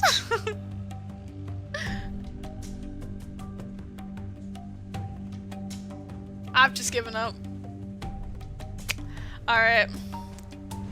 So how do we get proof that it was this guy? You know, because we know it was him, we heard him on the phone. Gay. I'm merely relaying a message from the government who tasked all of us with finding this priceless remnant and recovering it. Fine. Everyone, including me, look up at Professor Atlas. 24 hours, correct? I'll find you your answers. Finding lost things is what I do for a living, after all. I like that confidence. That confidence? That's hot. I mean, that's nice. I like that. Dr. Lockhart narrows his eyes as he motions towards the officials. Godspeed, Professor. Get the phone, look at the past calls. Yup. So what am I making for dinner? I don't know. We have stuff to make soup. Or we can make curry. I don't know. She has trouble saying the angel's heart. Yeah. It's rough. It's rough out here. I know I could probably say it if I really wanted to.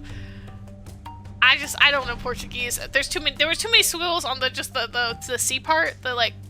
I was like, I don't know. Super great? Yeah, maybe. Curry? Yeah, it's so good.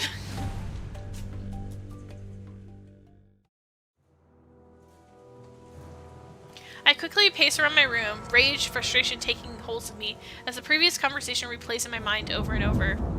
Unbelievable! After meeting was dismissed, some of the officials took Professor Atlas into another room for some questioning. Frozen pizza? You and that pizza! Let's save it for like a day that we actually need it, my guy. Eliza's sleeping? Yay! Share? Would it be cooked by then? I don't know. Okay. Apparently pieces had already started moving and even rumors were beginning to circulate. To treat someone with so much respect, love, and passion for this field like a criminal? It makes my blood boil. I can't stand it. Suddenly my door creaks open and a small pink penguin waddles in before closing it. Ophelia paces around, deeply lost in thought as I turn to her. Ophelia, there you are. I was worried about you. Ophelia knows. Huh? Ophelia? Without so much as a sound, Ophelia closes her eyes and waddles towards the window, then to the wall, then to the door. It's no use. I just can't sense it anymore. Where the heck did it go? Ophelia, is everything alright? What's going on? The little penguin finally takes notice of me as she approaches me in a rush. Master J, something really weird's going on. I suddenly picked up a really powerful magic aura ever since we were aboard that boat. I tried to track it down by myself, but all of a sudden, I can't sense it anymore and... Powerful magic? Oh my gosh! Arya, you are right! I think that the necklace is magical! Oh my gosh! Apparently my love was taking care of her when I passed out. Aww, that's sweet. I'm glad. You deserve a break, Rose. Really, just the pick what we needed for real. Aura? Philia? What are you talking about? Slow down a sec.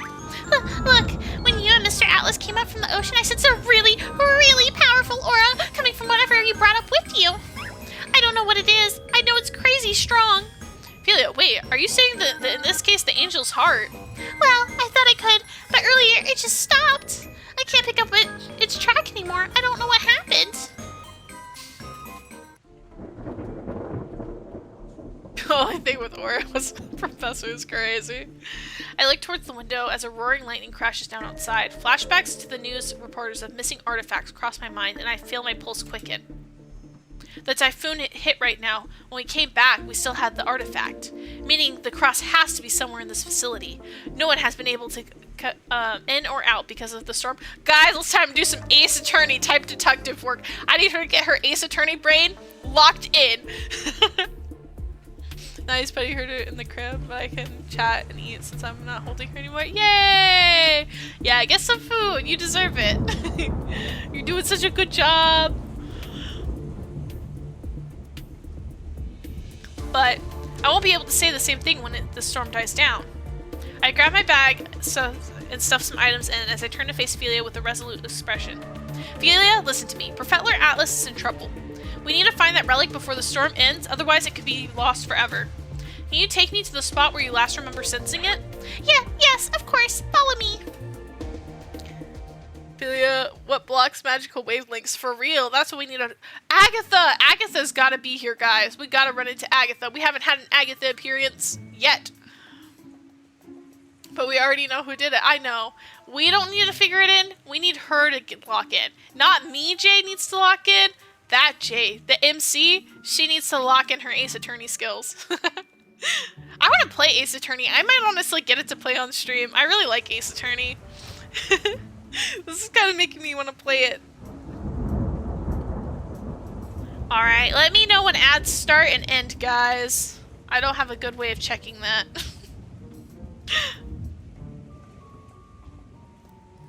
Alright, everyone, write down your answers and she'll read them after the ad break. Ad ended? Yay! The MC, you were bad-mouthing during Enix's route? Yeah, that girl, that one. The very one and the same. This lovable idiot we keep playing. This girl, she's so silly. That MC? Yeah, exactly. Our lovable idiot, who I sometimes will badmouth because she deserves it.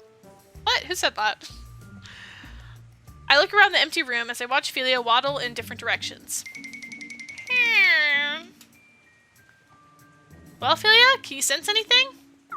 Sorry, Master J. I sensed it here not long ago, but now it's gone. Almost like it just vanished. I see. I let out a sigh before turning to watch the fierce rain pelts against the windows. Suddenly I watch Philia's head perk up. Wait! I can feel it again, Master. This way, hurry! Philia, wait for me! No, yeah, let's go! I chase after the dashing penguin as we head deeper inside.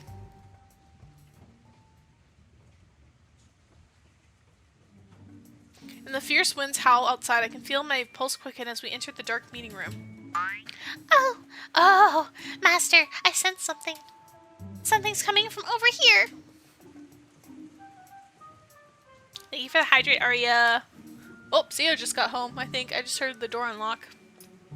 Either that or my house is being broken into. I knew it! A robber! Just kidding, it's Zio. As I stumble where Ophelia is pointing, but I see just a random bookshelf.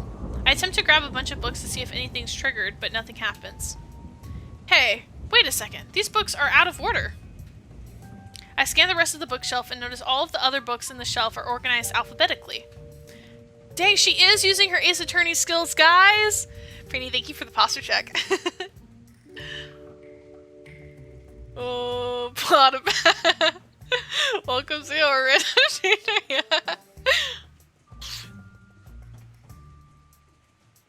I slowly place them in a certain pattern, one after the other.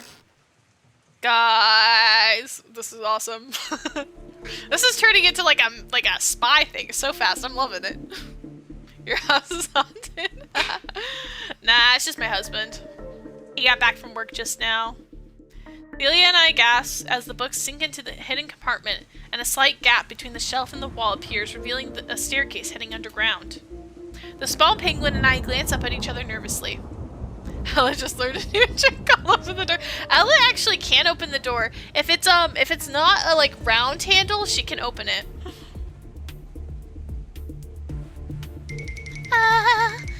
Masters first? Oh no, he brought the frozen pizza. At the end of the staircase, we slip into a small, dimly lit room. As I look around the room, I freeze when my gaze lands on a desk not far away. All over the desk is newspaper clippings about the missing artifacts are scattered about. A shiver runs down my spine as I examine this section that's also filled with Professor Atlas's face in different publications. All marked with a bright red X across them. Dude, this guy has it out for him. Poor Atlas, he just wanted a dad, and instead he got like a freaking creepy guy. Wait! This also reminds me of another dating sim I played. Wow, so many connections are being formed right now, guys. Yeah, he just wanted a dad, but this guy got jealous of him, I guess. Not the pizza. Master J, it's here. It's over here. I found it. Come quick. I turn back over at the voice and Ophelia motion towards a large covered cabinet. I peek inside and a gasp escapes me. Along with a ton of other old and valuable-looking artifacts, the angel's heart is lying among them in a clear bag. Instead of its previously dirty state, it now shines brilliantly with the gleam and all of its precious gems. JP, like, dating sims are overlapping for real. Every time I play a dating sim and it reminds me of another one, I'm like, oh my gosh, all of the plot threads are interwoven. I'm like, they really are. I'm like picking them apart. I'm like, oh, this reminds me of one game, and then this reminds me of another game. Oh my gosh, it's all coming together, guys. I stare in awe as I hold it up in front of me. Fingerprints! Fingerprints, Jay! Fingerprints! Come on! Master, be careful, seriously. I sense a lot of powerful magic coming from this thing. Whatever it is, I don't know. I do know we should not be here. Magic this powerful does not belong in the hands of humans. What the heck is this thing even doing here, man? Don't worry, Ophelia. We'll get this out of here. Come on, let's... And just where do you think you're going with that? Ah, dang it. Agatha, please. Come and save us. I'm scared, guys. Oh gosh, man, this movie reminds me of this other movie. I know, right? Wow, that's crazy. That's crazy. When a plot reminds you of another plot, because plots can be similar, it's crazy. When two brains think of the same thing, oh, I love it. Gloves, they always forget gloves, for real. Oh my gosh, he's terrifying! What the frick? Why does he look like that? What happened to his teeth? What do his eyes look like? Guys, I can't look at him like that. I don't like it. Oh gosh, get him out of here. Get him out. I don't like it. Dr. Lecard steps out of the darkness, revealing a dark and wicked smile. Yeah, you could say that again. I'm not sleeping tonight.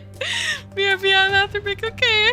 Oh my gosh, when he gets shark teeth, that's what I'm saying. He was the shark from the dive mission. Oh my gosh, why does he look like that? Oh my, it seems little, oh no, guys, he's on to me. Oh gosh, he's on to me, guys. The little mouse has ventured into the cap's lair. Guys, he's on to me. Guys, he's on to me. Guys, he's on. He knows. Get out, abort mission. He was the shark the whole time. Dang it. I watch as two suited men appear from behind me and grab my arms. How dare you! Get your filthy hands off of me! Dr. Lecard, it was you who took the cross. Why on earth are you doing this? I'm afraid that's not something you need to concern yourself with, sweetheart. The fourth ball is shaking, I know, right? Now, how about you be a nice little nap? How about you a nice little nap, Miss J? I'm scared, guys. Oh gosh. As I open my mouth to scream, a napkin with a strange smell covers my mouth. Oh gosh, we're drugged! Drugged! Oh no, I can't do this again. I can't do this again. Why does this keep happening to me? In mere seconds, my vision starts to go hazy as Felia's voice cries out to me. Why does this keep happening to me?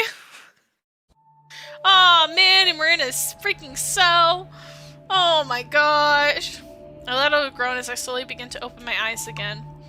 I feel a drop of something cold hitting my face. And again. And again. Only to hear two sounds in the room. One is the dripping of water, the other is the ticking of a clock. I groggily look up to see the time on a wall clock. 11:50 p.m. As I regain more of my consciousness, I suddenly bolt upright. That's right! Dr. Lecard, he... This is so funny to you, for real. Why does it sound like he forced the napkin in your mouth rather than... Yeah. Yeah. For real. I look down to realize my hands and legs are tied tightly with a rope and a piece of thick cloth covers my mouth. Panic begins to settle into my stomach as my eyes frantically dart about the room. Are we getting that, like, that one torture? What is it, the water drop torture thing? Is that happening to us right now? Water torture? The little water drip torture where you're, like, tied up and it just, the water drips on your forehead repetitively? And it's supposed to make you, like, go crazy? No, not waterboarding, the dripping one. Suddenly, from the corner of my eye, I could see a small figure waddle over to me. Master J, you're awake. Oh my gosh, I was so worried. I try to talk, but only a muffled sound comes out. I motion with my head towards the ropes that bind me, and Philia nods understandingly. All right, don't worry, Master. Philia to the rescue. With a flick of her wand, the ropes around my arms come undone, and I yank the cloth from my mouth. Philia, where are we? What happened? Those evil men took you here, and I followed them. I wish I could have done more to help, but most of my magic powers don't work here in the human realm. There's also still a giant storm happening outside, so I think we're somewhere underground. What about the cross? Can you still sense it? Yes, but very faintly. That evil doctor dude who knocked you out must be preparing to escape with it. I won't allow it. Neither will I. Come on, we gotta get out of here and find the professor. As I undo the rest of my ropes, I stand there to run to the door. It's locked, but I grab one of my hairpins and I'm able to pick the lock. Girl knows how to pick a lock? Okay, this girl's skills are immense. She can pick a lock. She can go scuba diving. She had a passport, just lying about. This girl's crazy. Or she magical penguin to bring the professor by writing a message. Yeah. Mama Rose is back. Welcome back, Rose. What can she do? For real. Girl could be Barbie with all the skills she's got. I turn around and nudge Philia when I notice she's staring pensively at her flippers. She slowly looks up to with face. Oh, no, guys, no, no! It's midnight of a full moon. Oh no, Philia's going to have to go away.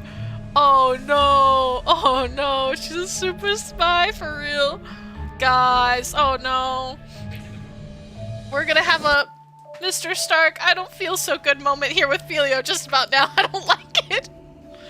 Oh my gosh. Hear me? Yeah, I heard you. You're going against my wishes, but okay. Alright. Like, hold up, why can't we have a route where the guy finds out about her secret agent past? I feel better now. Yay, I'm so glad, Rose. Not Philia. Alright, job well. Oh no, not now. Philia, what are you doing? Come on, hurry! We have to get out of here before they come back. Philia looks at me with saddened eyes as she slowly turns to face me. She looks down at the floor and waddles slowly to my forehead. Master J, tonight is the spell. Philia, we don't have time to worry about the spell right now. We have to go. Oh no, Philia. Hello, Jay's husband. I'll tell you he said hi. He was grabbing a soda. He's gonna make the frozen pizza, I think. I look around at the empty hall as I rush towards Professor Atlas's room, making sure to remain unspotted. Rage boils up inside of me as I remember the look on Dr. Lecard's face. That sleazy bastard! Don't worry, Philia. There's no way we're letting him get away with this. After not hearing a response, I turn around to see that no one's following me. Oh gosh.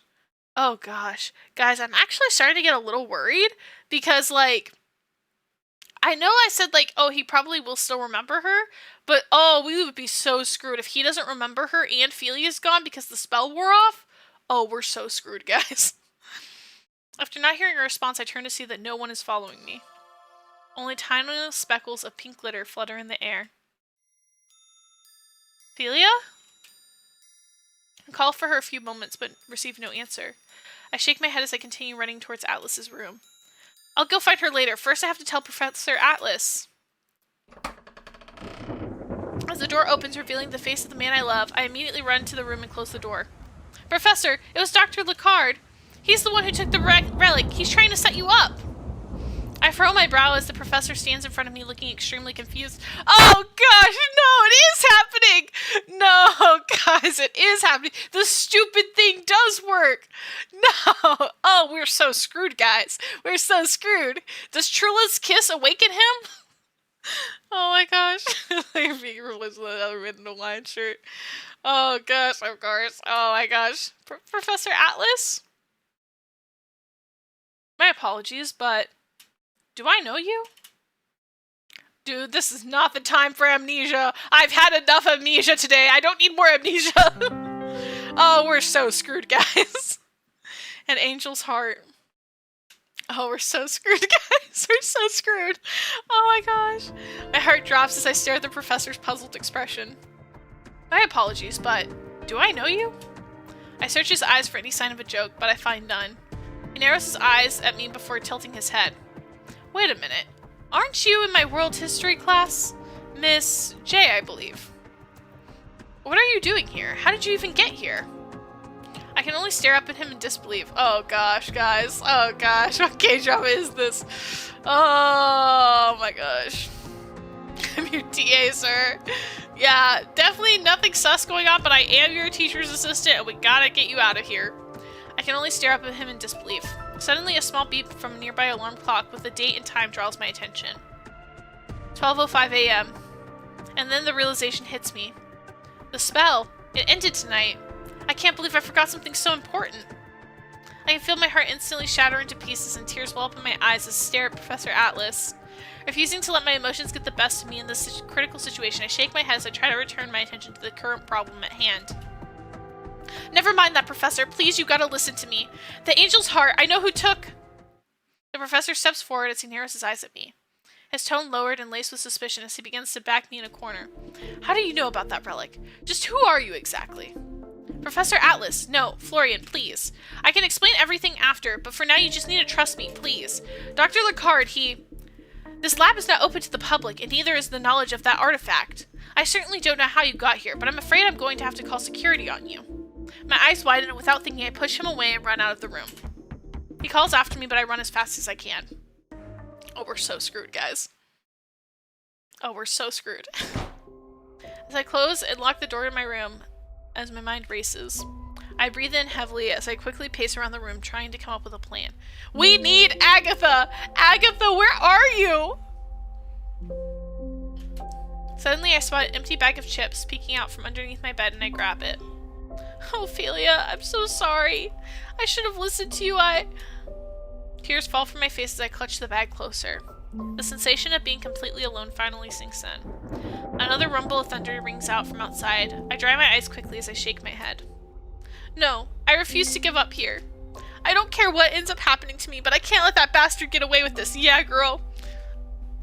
Well, I hope they serve tasty food in Indonesian prison. Oh, gosh. I have to save that relic, for Florian and for Phelia. I know what I have to do. I just have to pray I have the strength to see it through. Is she gonna take the fall for it?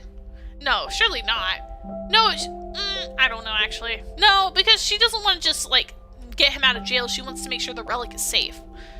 So surely she's not just gonna take the fall. That would not be a smart plan. I look out the windows and watch as the torrential rain continues to pour down outside of the the peal of thunder shakes my frame.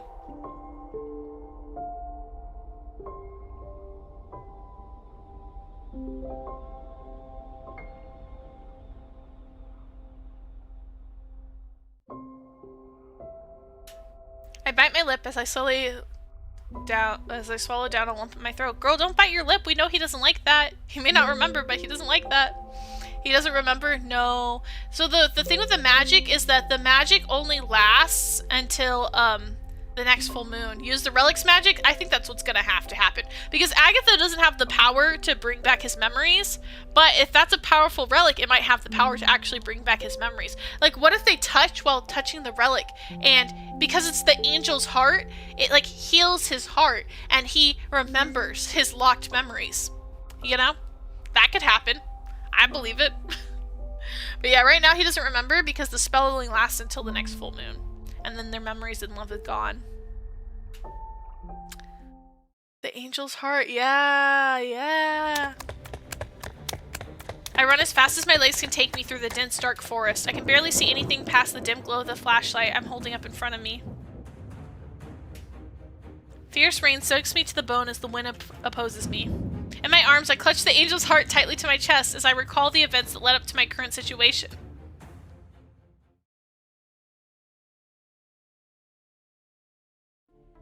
I watch Dr. Lecard's back from the dark of the staircase as he laughs into a phone, holding up the golden cross in his hands. Yes, it's simply radiant. It's going to be the biggest sale of the black market has ever known. Mark my words. This time tomorrow, I'll have set sail across the impertinent fool. Atlas will be rotting in a cell. What if it requires a breaker heart to activate? Oh my gosh. That would be so... to be fair, she's got a broken heart, so...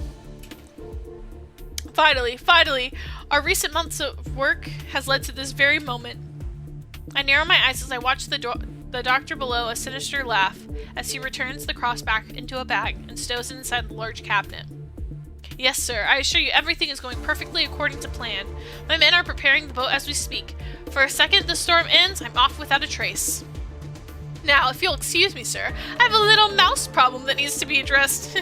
I don't like how he refers to me as a mouse, guys. I don't like it. When this guy says it, I don't like it. I knew he was a bitch. Yeah, literally. Of course, he evil laughs. Oh my gosh. Get him out of here. This little mouse is gonna take down this guy. I don't care. I gulp as I watch him hang up the phone and leave another hidden door to a different room. He's gone. His goons aren't back yet. It's now or never. I wait in hiding until I watch the door close. Without giving it a second thought, I rush forward, grab the cross. Oh, hi, Ella. Grab the cross and run out as fast as my little legs can carry me.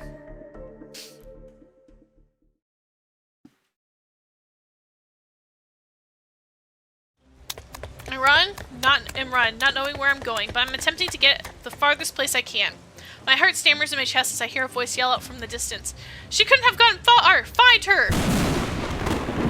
A sudden scream escapes me as a giant strike of lightning flashes in the sky. I close my eyes, clutching the relic closely as I keep running.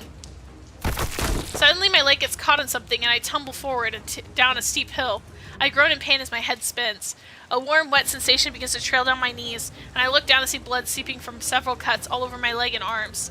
Pain, exhaustion, and fatigue all start to hit my body at once. The sound of the rain and rumbling continues as I do my best to keep my wits about me, but I can barely move. I try to get up and the pain is numbing my legs altogether. I glance up to see the cross has fallen out of the bag and now lies in front of me. Suddenly I hear footsteps approaching. No, I need to get it away. All of a sudden, the rain suddenly stops falling on me. An orange light appears from above as I slowly look up and see a figure holding a torchlight. I watch in awe. It's Agatha, guys. Let's get ready. Let's get ready for Agatha. Little mouse with a big knife, for real. I experience a fatal eye. I blink a few times to make sure I'm not dreaming as I watch a smile appear on the familiar figure's face. Hello again, dearie. Some lousy weather we're having, isn't it? I love Agatha. Agatha, yes. Save us. That's a creepy looking cave. I watch the campfire dance as I sip on some water from a small cup. A warm blanket envelops me as I watch the strange old lady pull out all sorts of peculiar looking items from her bag. I slipped and twisted my ankle once. Oh yeah, that's the worst. Oh, I just know it's in here somewhere. Can I, help with anything? Aha, found it. I watch the witch pulls out a glowing purple potion. She uncorks the top and pours a bit over my injured ankle. My eyes widen as a soft, violent light begins to envelop my body. I almost broke my arm. Oof. Ooh. Suddenly, all of my cuts and bruises begin to magically disappear. Whoa!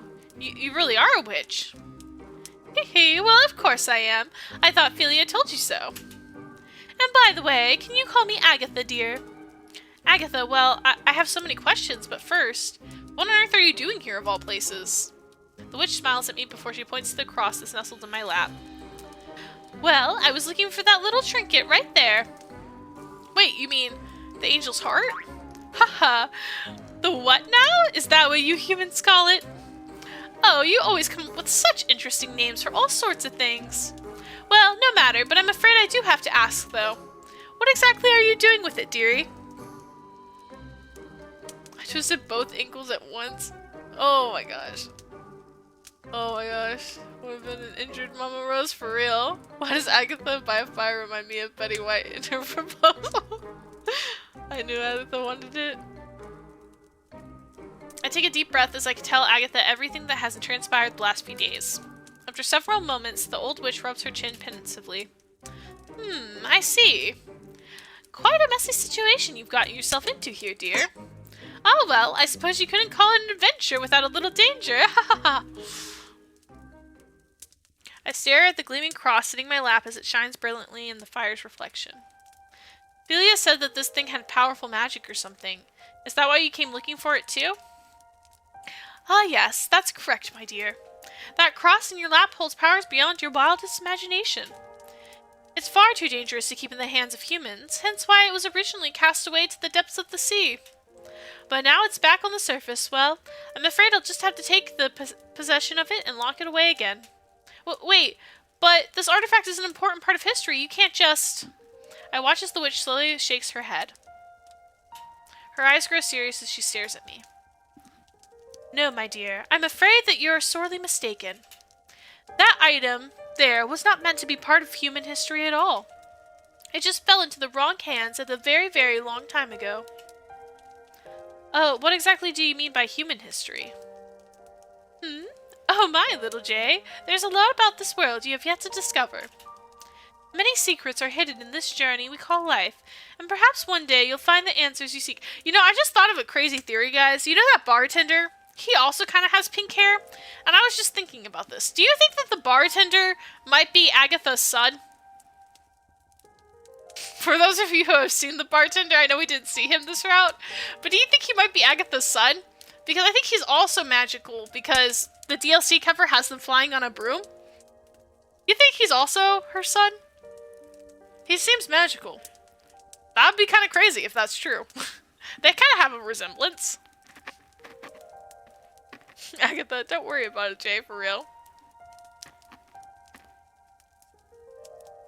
To be honest, somehow I haven't seen him. Yeah. I have to show a picture of him. He looks like kind of similar, I think.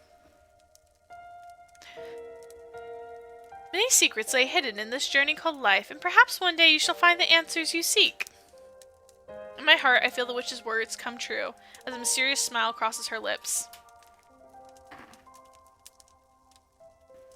For some reason, I find myself smiling as well.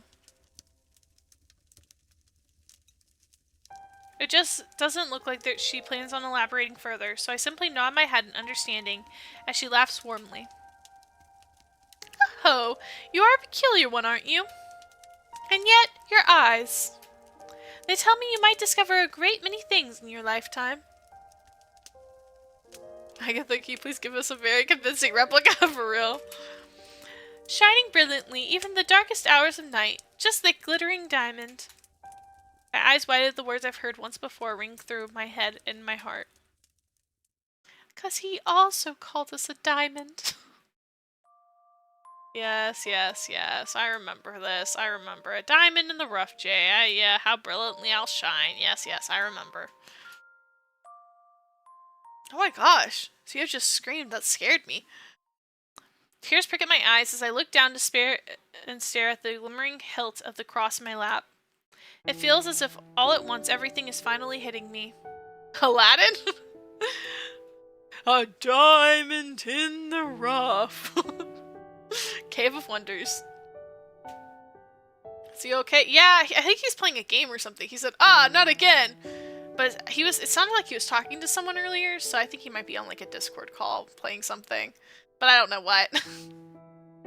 Stress, fatigue, anxiety, and heartache all seem to rise to the surface as an overwhelming sadness takes hold of me. The reality of my situation and the professor's finally sinks in. I may have found one dream, but I've lost another. One I won't ever be able to replace. I can feel the pain in my heart resurface as I unwillingly remember our last encounter. As I close my eyes, a tear rolls down my cheek and it lands on the gem in the center of the cross.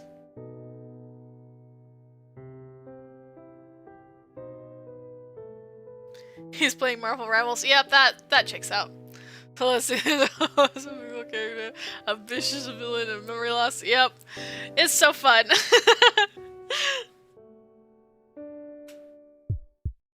Guys, we activated the angel's heart. We did it. Let's get his memories back. Suddenly, I feel a strange pulsing sensation echo through the cave. As I look down at the cross, an image of Professor Atlas, dirty and beaten, locked in the jail cell, appears in my field of vision, and I gasp. Jay, do not move. As I look back up to see the witch, she is staring wide-eyed at the cross. Without missing a beat, she quickly stands up and pulls a strange-looking staff from the air. I look down to see the cross is now shaking in my lap. A fierce wind begins to pick up the cave. Agatha? What's happening? The witch quickly chants something and her staff begins to glow with an opposing light and envelops the cross. Guys, what is happening? Oh my gosh, this is intense. Oh my gosh. What is happening? After a few moments, the cross glow fades and the violent wind ceases. I nervously look up at Agatha, scared to even move. She lowers her staff cautiously and approaches me. Jay, tell me quickly. You saw a vision, didn't you? What did you see? I saw the man I love, and then remembered he's in trouble, and...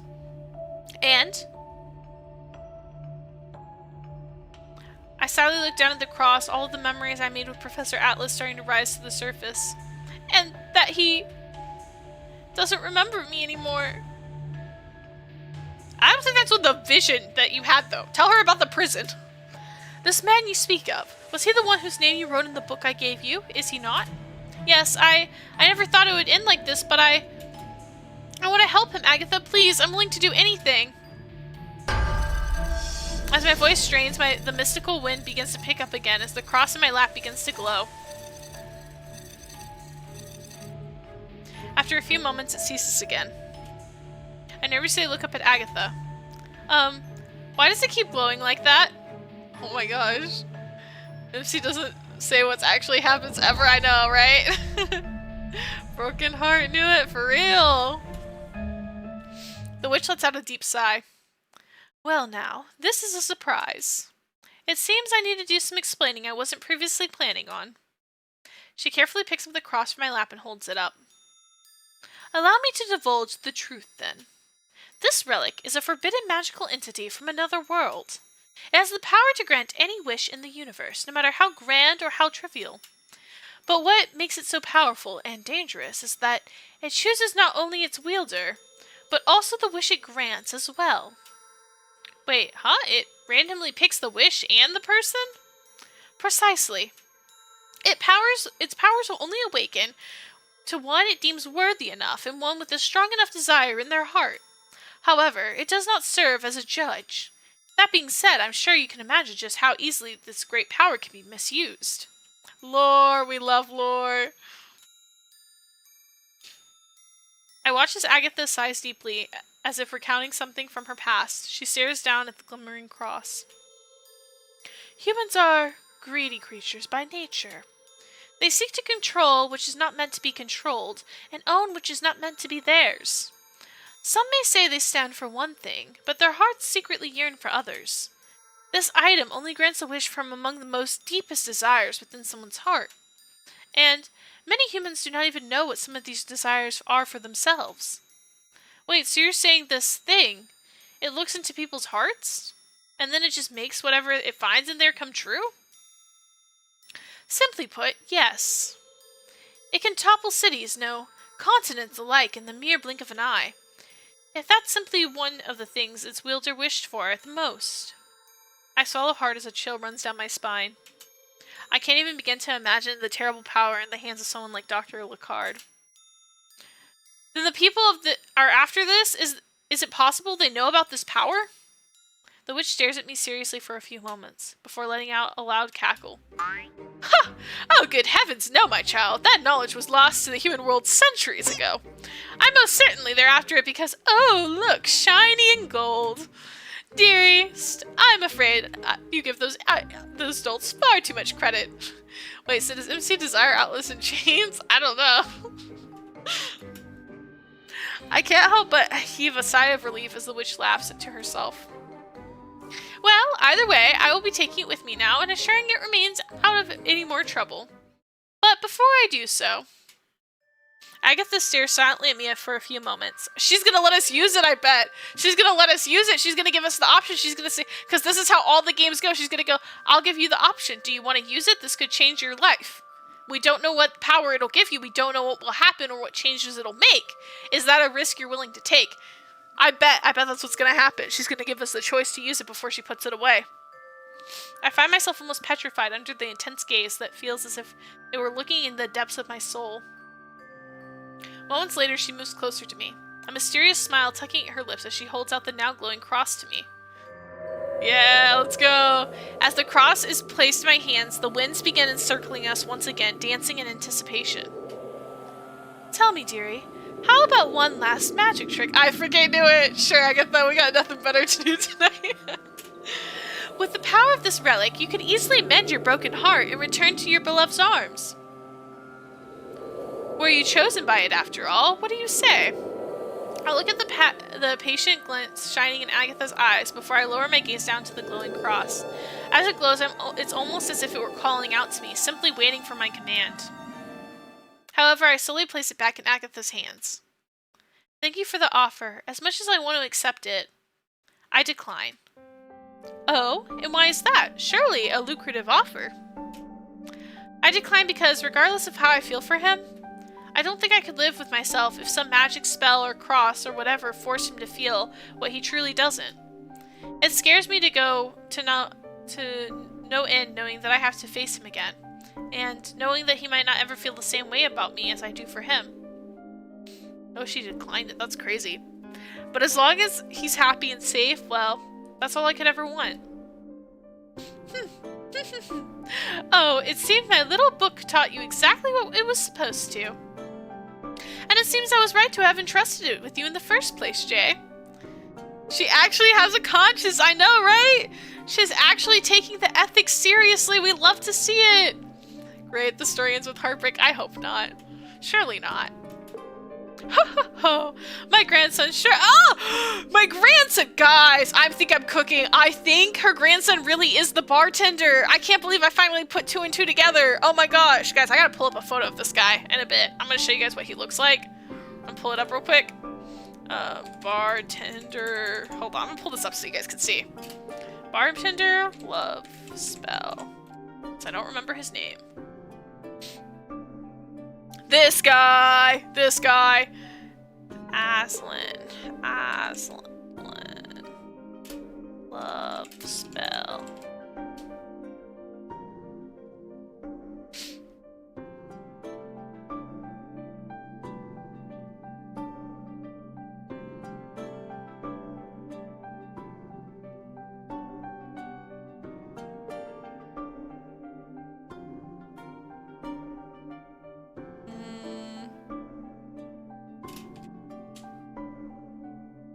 Trying to see if I can find a good photo of it to show you guys.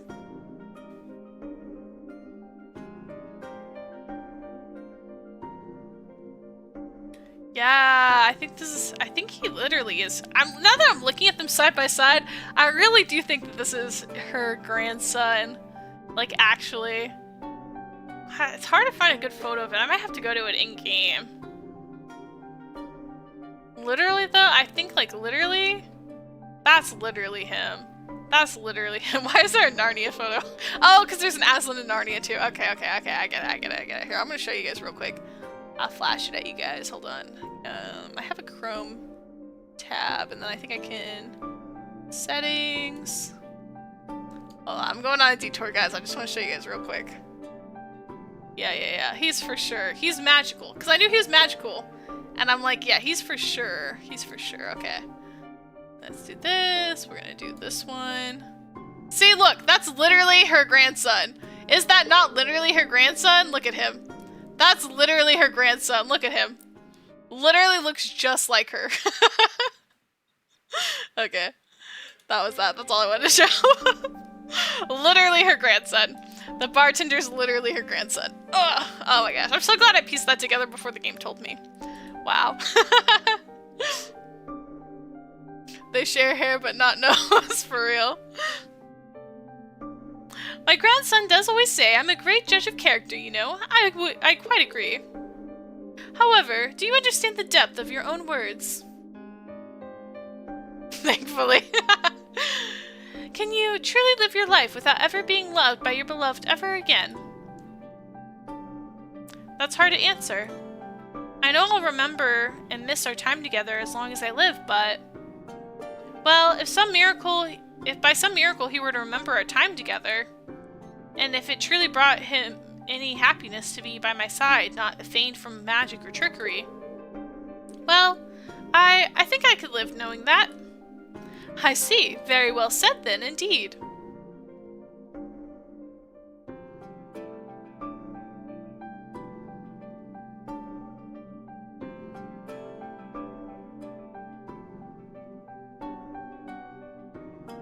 In that case, let's see if you're brave enough to see your words through to the end. Now, give me your hand. Ayo, what's she doing? Oh, there's the full moon. If he remembers and is not horrified by his breath of teacher ethics, yeah, for real. Several hours later, I walk on the beach on the back of the lab comes into view. I can't help but stare at the sea, serene and steady, completely different to what it was last night. The seagulls once again cry and the sun begins to rise in pastel skies. I look down to stare at the velvet bag in my hands. Alright, I need to get this back to the authorities. I trudge in the sand for a few more minutes as I near the side entrance of the laboratory.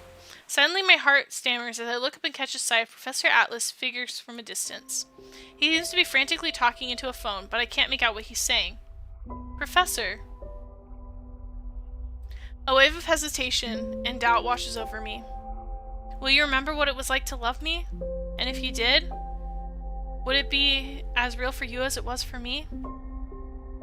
I shake my head of fears and hold my head up high, choosing to carry myself forward with grace. Because no matter what the answer is, I'll accept it. I know that I'm strong enough to. And just as I open my mouth to call out to him, a hand forcibly grabs me and pulls me into the trees. I muffle scream as I come face to face with a crazed-looking Dr. Lecard and several men. Dude, he does look crazed. Out for a morning stroll, my dear. Care for some company? At the signal, two men appear from behind and pin me down.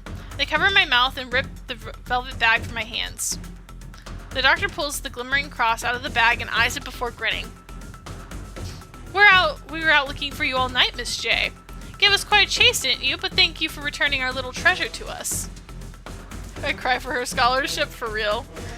He kneels to the ground and grabs a handful of my hair as he roughly lifts my face up to meet his gaze. I'm afraid it's a little too late for apologies now, though. He puts the cross back in the bag as he stands up. Tie her up and throw her on aboard the ship. I'm sure she'll fetch for a nice price on the black market, too. I've been there, guys. I've been sold on the black market in one of my games, too. I don't like to bring that one up as much, but that was one of the games I did play. She was, in fact, auctioned on the black market. It was pretty bad. Kick him, you know where, for real. My screams are muffled as a large man easily pulls me over his shoulder and begins walking in the opposite direction of the lab. Jay. I've played some crazy games, you guys don't even know. For real. Kick him where the sun don't shine. Showdown at sea.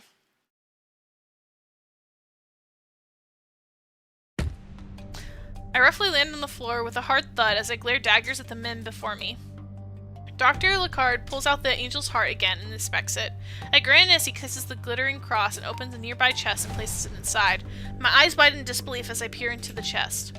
Those are all the missing relics! You were the one who stole them all! Girl, are you just putting that together? I thought you already realized that.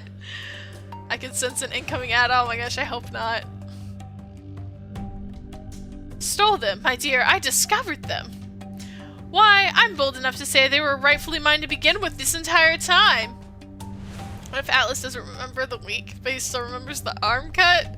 Oh, yeah, that would be interesting. How could you say that? Those are pieces of history. How could you even call yourself an archaeologist? And just what do you know about the field of archaeology, you insolent girl? Professor Atlas, he respected you more than anyone. He looked up to you so much, he even said you were like a father figure to him. How could you do something like this? For what? Dr. Lecard throws his head back in a roaring laughter. It's the paid memory trick, yeah, for real. I see the veins popping out of his neck as he turns red in the fury. Respected me? Ha! Don't make me laugh! That insufferable bastard took everything from me. I was the top of the field. Every discovery, every interview, every credit went to me and me alone. To the public, I was a sensation. They spoke of me like my accomplishments as they would of a prophet or a messiah. My name was going down in history as one of the greatest archaeologists in the world has ever seen. Until that wretched boy came along. It pains me to even admit that I was the one who contributed the most to his success. I took him under my wing, taught him everything I know, assuming he'd do nothing more than an admiring student, a nameless assistant at best. Until suddenly, it all changed. During a simple excavation, he happens to unearth a few extra measly discoveries and single-handedly. He becomes a worldwide sensation. He reached the point that had taken me 40 years worth of blood, sweat, and tears to reach in no time at all. And all these years passed, and wheels of fate only rolled further in his favor. My sponsors, my admirers, and even my employers, I had to watch as they all left and chose to work with him. I watched as they gave him everything that I had in the palm of my own hand. And I asked myself, why? Why?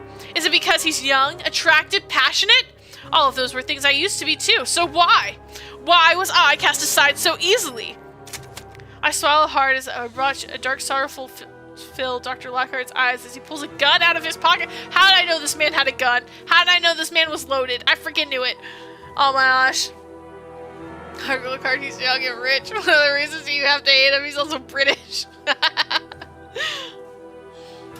I hear the crewmen begin to yell outside the boat gets ready to sail.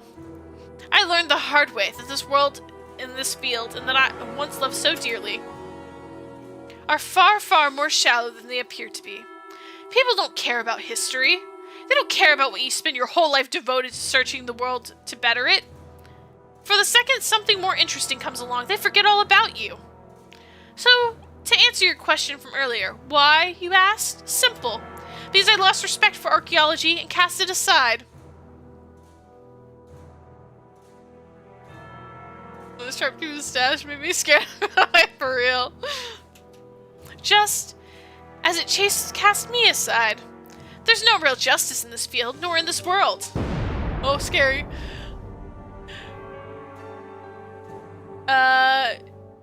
Dreamy-eyed Cyclops. Hi, welcome in. Thanks for the follow. That's bullshit. You're just envious of him. You're nothing but a coward, a pathetic, jealous backstabber. Shut up and do not another word out of you, lest you'd like to be shark bait again before we reach our destination this time. I promise you won't make it back. I grimace as I watch him stalk out and lock the door. I eye the chest filled with stolen treasures, and my heart jumps as I feel the boat's engines roar to life. Shit, no. This can't actually be happening. I struggle and struggle, but my hands and feet are tied tightly. As I squirm, I watch a familiar-looking pen fall out of my pocket. Philia? Flashbacks of last night return to my memory. Yeah, let's go! Now we're gonna use the cross. I don't know. We're just gonna use Philia again, I guess. Thanks for the welcome. This game looks so cool. It's really fun. It's a dating sim. Super fun though, super fun. It's like really enjoyable. Each route is so different. This one we are, hold on, I'm gonna go forward because it's silent right now. Flashbacks of last night return to my memory. Let's get some music playing. Hopefully. There we go. It's really cool. So like the first route we did was kind of like a jaded pop star thing. It was kind of fun. And then we had one that was like best friends, like kind of like forgotten romances, kind of very soap opera-y. It had like a game dev thing to it. This one's got a whole like archaeologist, like kind of like what do you call it? Like stealing like kind of lore thing. It's kind of crazy. But they're really fun. All the plots have been really interesting. The art's really cool, and it's been fun. It's very funny. It's got its funny moments. It's got its emotional moments. We've been having fun playing it. But we're on the third route right now. I freaking love dating sims. Is it a Steam game? Yes, it is. So it's called Loves here. It's, I'll spell it here. So it's Love Spell.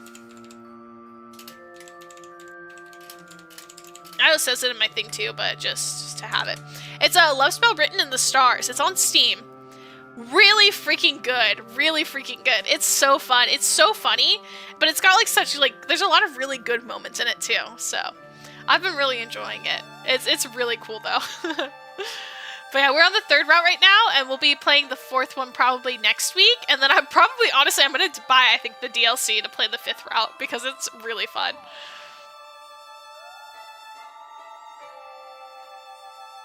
Are you sure they won't notice?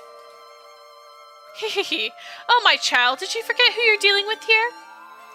I assure you, no mortal eyes could ever be able to tell the difference. So she was given a fake cross. In my hands, I hold the replica of the angel's heart, as Agatha holds the real one in hers. She stows it away in her strange bag and shoots me a smile. It's the same relic, just without the catastrophic supernatural abilities. Still shiny and gold to anyone who looks at it, haha. Apparently smexy moments. Yeah, there are.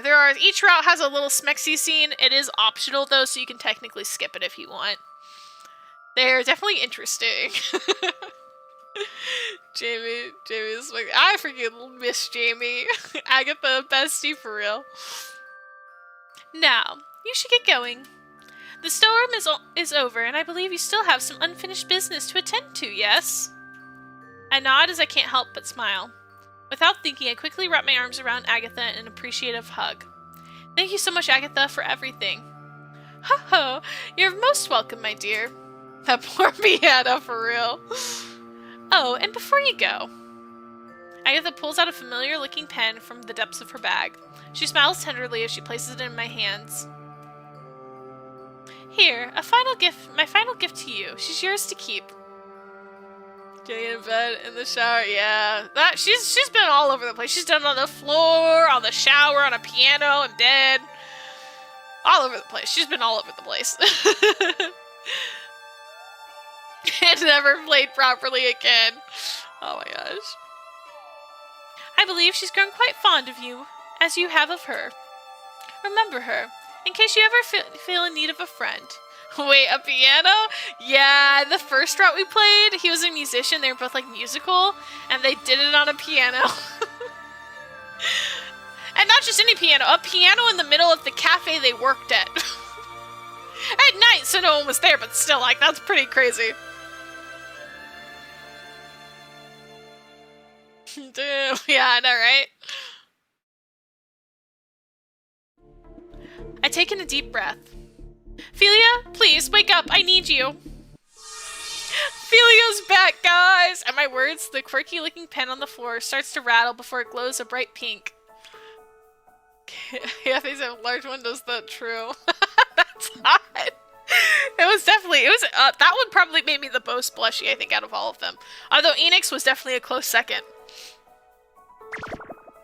Before my eyes, the pen transforms into my lovable, quirky penguin. Philia! Master J! The little penguin's eyes widen as she sees me and wraps her flippers around me in a small embrace. I was so worried about you. I'm so sorry. I forgot to warn you about the spell's deadline, Philia, don't worry about that. I need you to help me out of these ropes, and fast. Huh? You're tied up again. I know I'm starting to think you kind of like that sort of thing.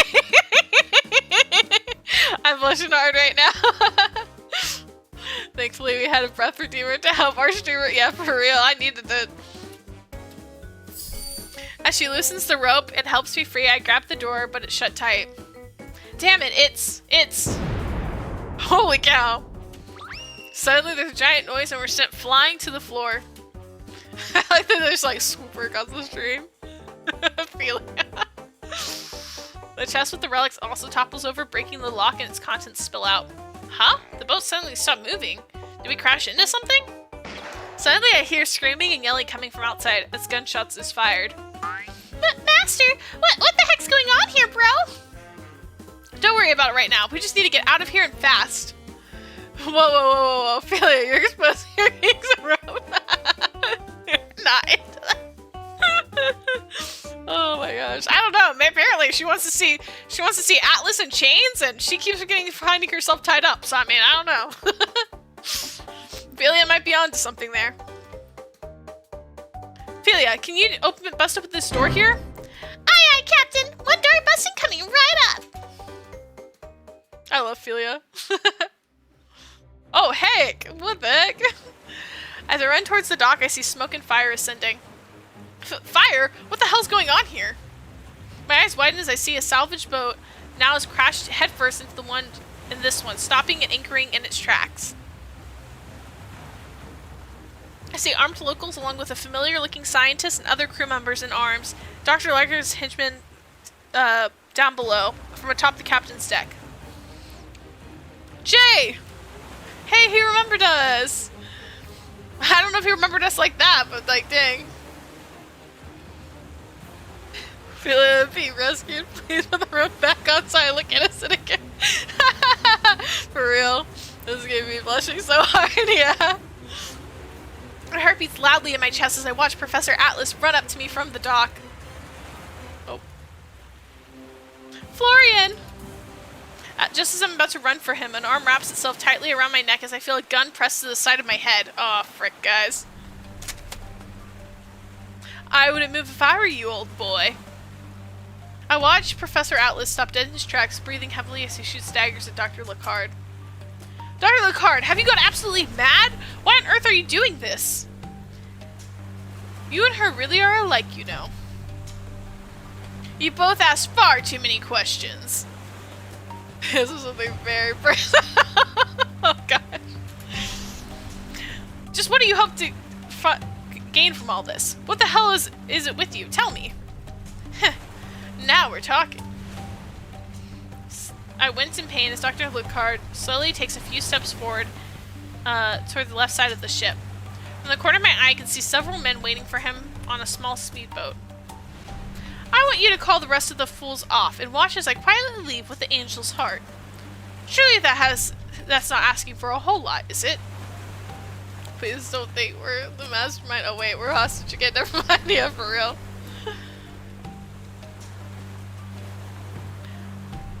I don't pray to know what the logic leading you to do this, nor do I intend to find out the answer.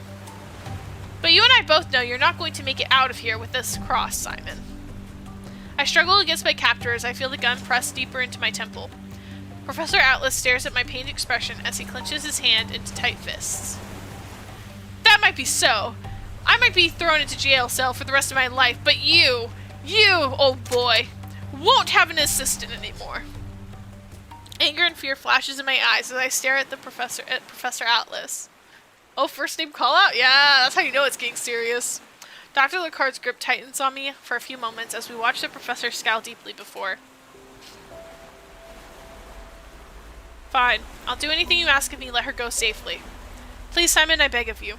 Nah, dude, it's okay. Don't beg. Don't beg this guy. Trust me. Wow, an assistant only, apparently. We're just a TA, guys. We're just a TA. Professor. Ha!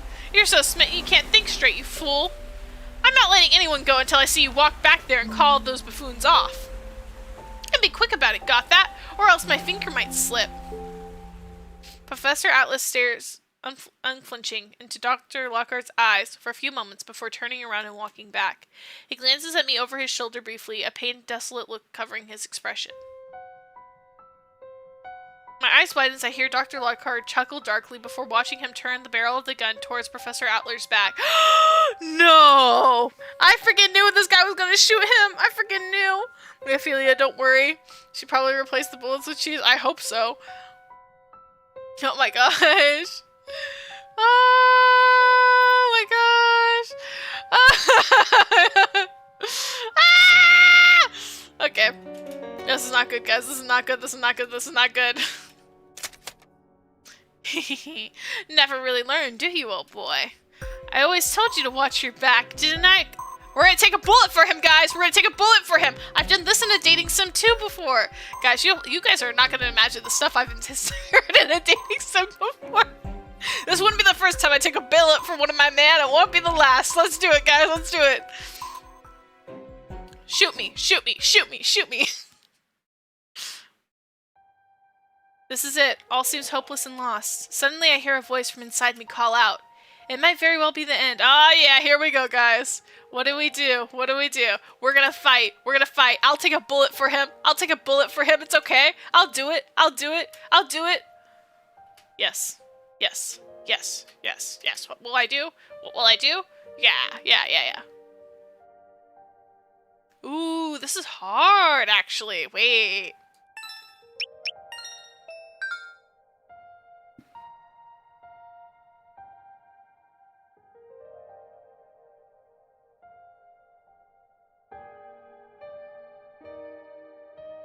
It would be this one, right? Keep fighting alongside Florian, right? Right? I feel like that's gotta be it. Add in 5 minutes? Okay. How many days is how you play Rough Estimate? Rough Estimate? Ooh. Maybe like... 10 to 15, maybe? 10 to 15 dating sims, maybe? That would be my rough estimate. Magically cross blocks the bullet? I don't know. I think this one, because it's like, this one has his name in it, so I think that's the way, this is, I think, the way to get a good ending. That's what we're gonna do. Never give up. Never back down, never what? My eyes widen as Dr. Blinker turns the barrel of the gun towards Professor Adler's back. Think again, asshole! Yeah, let's go! Oh wait, she's still napping. Aww. Draws attention, but I haven't played many days since my decision can't handle this case. That's okay, we got it, guys, we got it. Using all my strength, I bite down on his arm and he yelps out in pain. Taking this moment of an opportunity to use my strength to shove him back and land him a nice kick to his groin. Hell yeah, dude! Fight back! As the doctor groans in pain, I reach for the gun, but the boat suddenly moves and the gun slides in his direction. Why, you little? I watch in terror as he picks it up and angrily positions it at me. I close my eyes, preparing for the worst, when suddenly... Heck yeah! Ophelia, torpedo, fire! Finally, yeah, let's go! I watch as Ophelia headbutts the doctor and he goes crashing to the floor, sending the gun flying.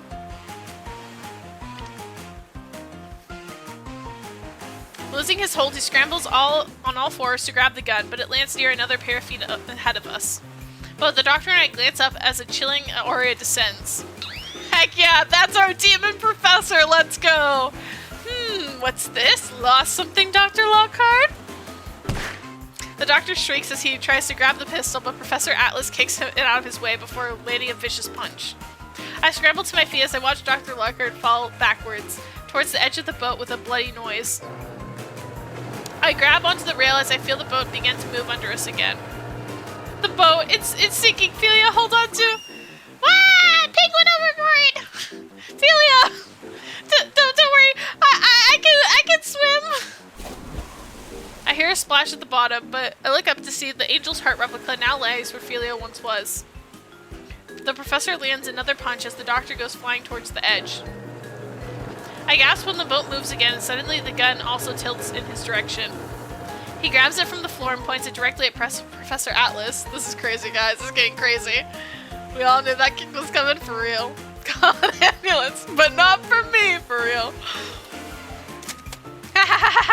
I'm afraid this is when the end of the line, old boy.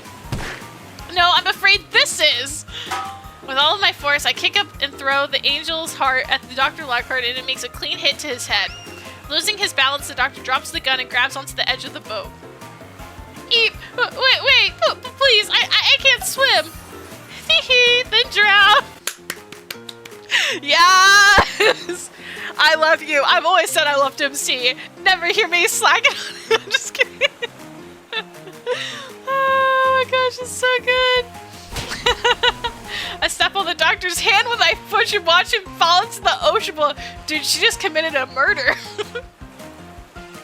Or definitely assisted, man. Like, definitely the line. That's crazy. Oh my gosh, she's insane. I watch from above as a helicopter arrives on the scene along with another police boat that pulls in. A few moments later, we watch as the police fish Dr. Lockhart out of the water and arrest him as he screams obscenities. I slowly turn around when I feel a gentle hand on my shoulder. Hi, Professor Atlas. I know you may not remember, but my name is... Without even being able to get a word in, the professor grabs me and pulls me into a tight embrace. I blink in surprise, but right as I hug him back, he pulls away. Good God, are you alright? Are you hurt anywhere? Did he do anything to you? Jay, what on earth did I tell you about putting yourself in danger like that? Do you even listen to a single word I say? That's crazy. Manslaughter because she didn't personally. Yeah, so true, so good. So she's cleared. Oh gosh. No, I'm fine. Wait, do you really remember me?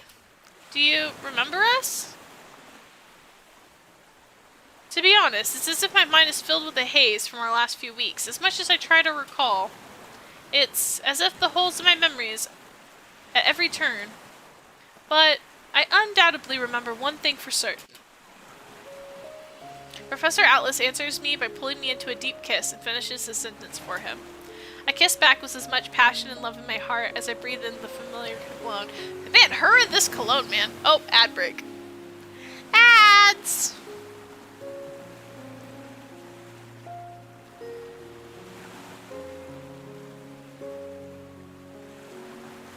It's okay, guys. We're finishing it up. We're almost done. No. It'll be alright. Sorry, guys. I'm gonna fix my little thing here real quick. Behind the scenes. There we go. I just want to fix that. There we go. I think that'll help it a little bit. Yeah. Now the mouth's moving better. We were tweaking it a little bit so that the mouth doesn't move so much. But I was like, I think we need it a little bit. Nani? I go over pads. Dang, they really said, you had the baby. We're gonna start reminding you have to deal with periods again. Jimmy Memer, hi! Welcome in. Thank you so much for the follow. That's my story and I'm sticking to it. You had memory loss from blood loss and going to surface too quickly one time. Yep, so true, so true. Good story, good story. Man, she loves his cologne though. She keeps mentioning it. After we part, he holds me tightly in his arms. I hug back as I bury my face into his chest, for a few moments relishing his touch once again, as tears of joy sting my eyes. I spot the angel's heart lying not too far from us, and smile as the jewels seem to glimmer in the sun. No, I hated the periods. Girl, same. Same. I feel you. Mark my words, though. If you're going to be this reckless with your new profession, then I regret to inform you I'm not ever letting you out of my sight. You know, I think I can live with that, Professor. No, Florian. Yeah. Oh, look at them. Oh, look at them. They're so cute. So the chip is not sinking anymore. No, it's still actively sinking, but this kiss could not wait. I can't help but smile as he pulls me into another deep kiss. The sound of the police sirens, helicopters, and ocean mists around us as our adventure comes to a close. Guys.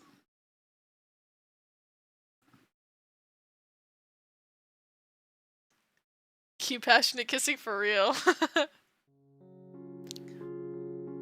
Ads about sports and pets. That's a weird commercial I have. Yeah.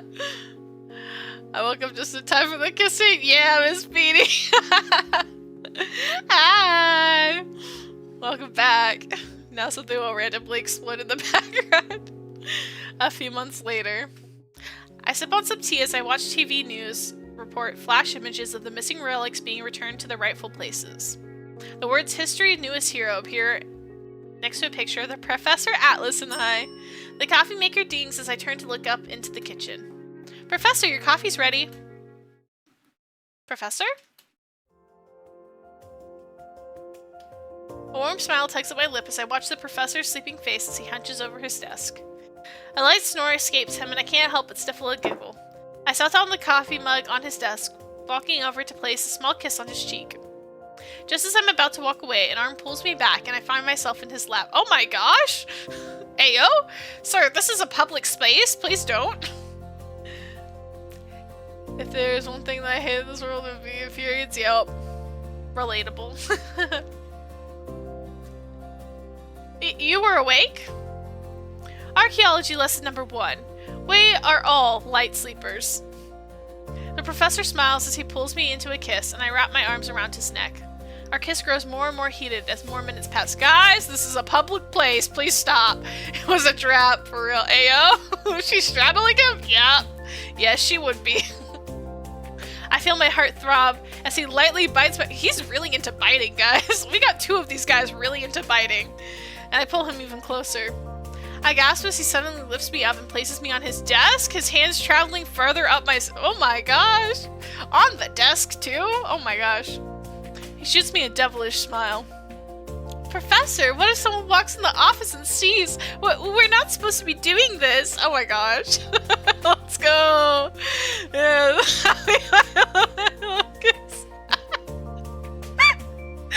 Oh my gosh. Guys.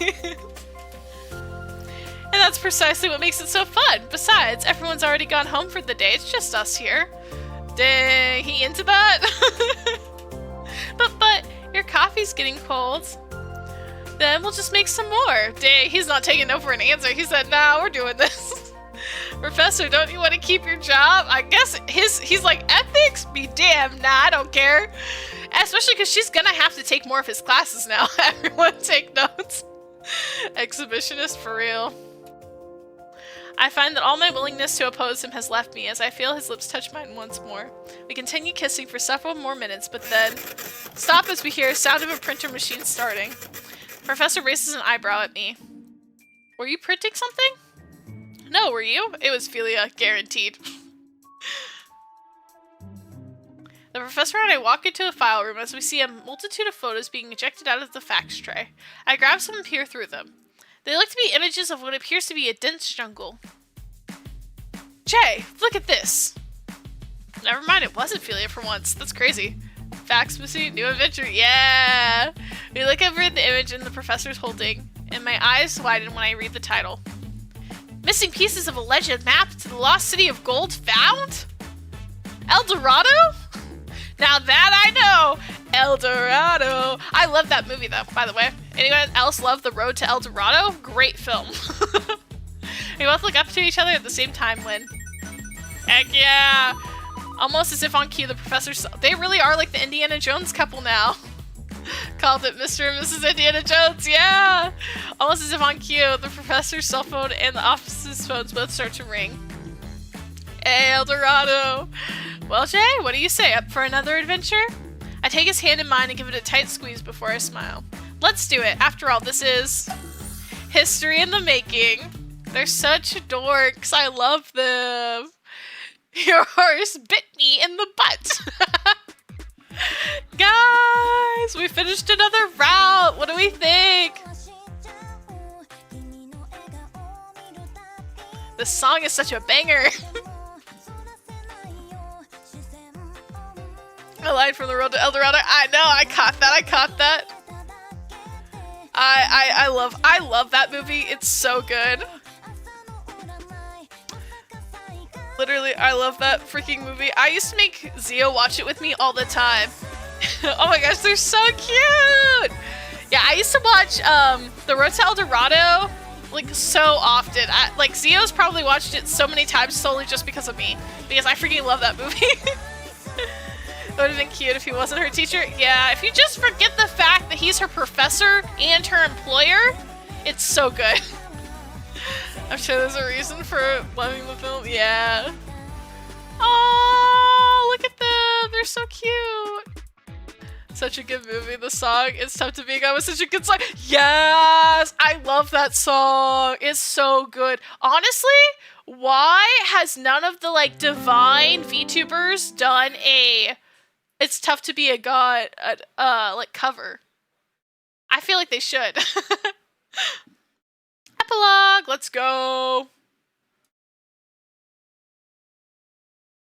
Oh, they're in the jungle. 9 months later. I wipe away the beads of sweat dripping down my brow as I stare into the depths of the jungle before us. Trees that seem to touch the sky surround me in a group of explorers led by Professor Atlas. It's almost been a week since we landed in the dense wilderness, searching for clues to El Dorado, the legendary lost city of gold. See, I freaking knew it was El Dorado, guys. That much I know, baby. I know, right? Precante? She's pregnant now?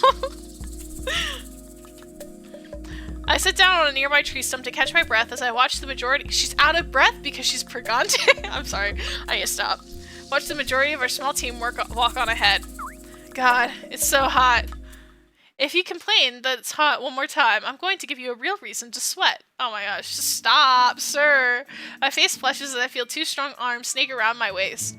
I look nervously to make sure no one else is around. Professor, not now.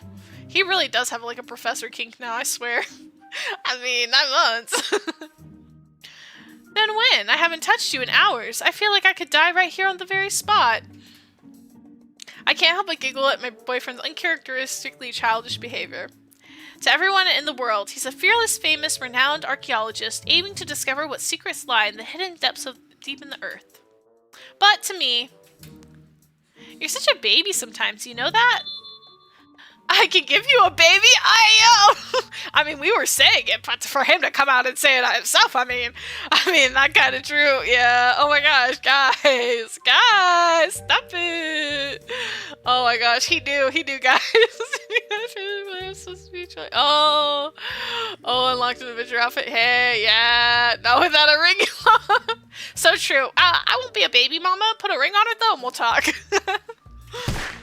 Florian. A voice calls out to us and I turn around to hide my scarlet face. Professor Atlas, Miss J, come quick, we found something in the river. How did I know I had a time? For real? Oh my gosh. The professor glances at me with a huge smile playing on his face. He leans over my ear and walks forward. Oh my gosh. I'll go on ahead, Miss J. Do be sure to catch up. My heart pounds wildly as he leaves. Ah! Venus Variation, hi! Thank you so much for the raid! Hi, being raided. Oh, hi! Hi. Here, let me do your little shout outs. We got shout out.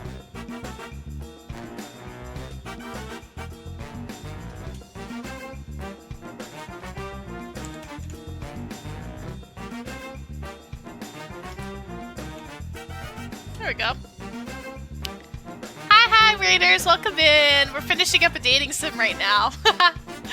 I hope you guys had a good stream. Ooh, talk shows and podcasts. Fun. Hi, thanks for having us. Yeah, thank you so much for coming in. I hope you guys are all doing well.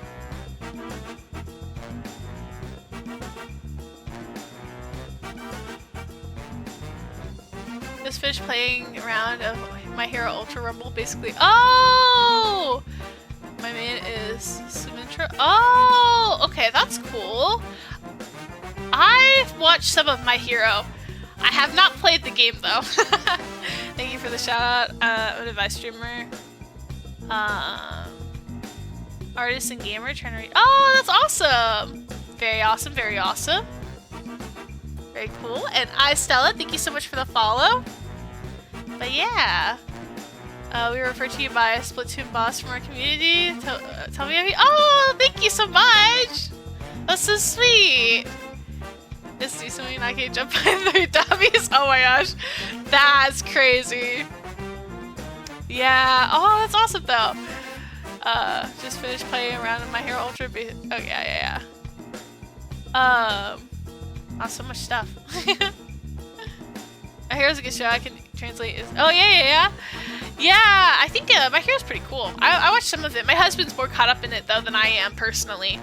But that's very, very cool. I'd love to see it. I've cosplayed Deku and Momo from My Hero before. Oh yeah, introduce yourself. Thank you, Arya. Hi, intro. Hi, I'm Jay. I'm a Cozy Mouse Girl streamer. I play a lot of cozy games, visual novels, dating sims, and puzzle games. Sometimes I do crochet streams, and enjoy cozy hobbies. So yeah, that's what we do over here. Very cozy vibes. We were playing a dating sim today. We're finishing our 3rd route. Oh, you can do that. Yeah, sorry. Thank you though. But yeah, we're chilling, having a good time. We're finishing up this one right now. Dating sim, what's that? It's a game where it's kind of like a visual novel. So it is a visual novel basically, but it's a visual novel where like one of the main focuses of the game is getting to romance and date the characters in it. So in this case, we were dating our professor, which was kind of crazy. Definitely a little wild. Our professor is like an archaeologist, and we ended up dating him, which was pretty crazy. I don't have Mirko, so sick that didn't. Aw. But yeah, pretty fun. It was pretty cool. She's struggling right now because the professor was teasing her, so she's all blushy now. I get to experience some stupid things. Yeah, that also happens on occasion. But yeah, thank you so much for the raid. If any of you guys need to go and take care of yourself, please do so. Make sure to take good care of yourself after streaming. I know it can be a lot of work. Very tired. I know I've been talking a lot, so I know my throat's getting sore. We've been live for almost 8 hours, which is kind of crazy, not gonna lie. But yeah. This Lost City doesn't end up being the death of me, he will be. Sure, freaking facts, man. I turn around as one of my bags at my feet begins to rustle. Now we've got Philia. After a little bit, a green, sickly-looking little penguin emerges. This is our magical penguin buddy. I don't care. Oh, wait, sorry. I don't care how much cheese you promise me anymore. I'm never getting in a bag ever again. I'm sorry, Philia. Just a little more, I promise. Oh, also something very funny to look up around meal. It's a very funny thing. Oh, okay. I'll look at that later. He gonna give you a baby. Yeah. He's like, I'll give you baby. It's like, sir, please, we're on an expedition, please. We're almost there. I can feel it. Why can't Master J search for the lost civilizations and air conditioning? I let out a small laugh as I pat her head and offer her some water. Suddenly, I hear a commotion behind me. It motioned for Philia to follow me as we walk towards the river. Take your time. Thank you. I don't think I want another baby for a while. Understandable. You just gave birth. I think that's understandable to want a break.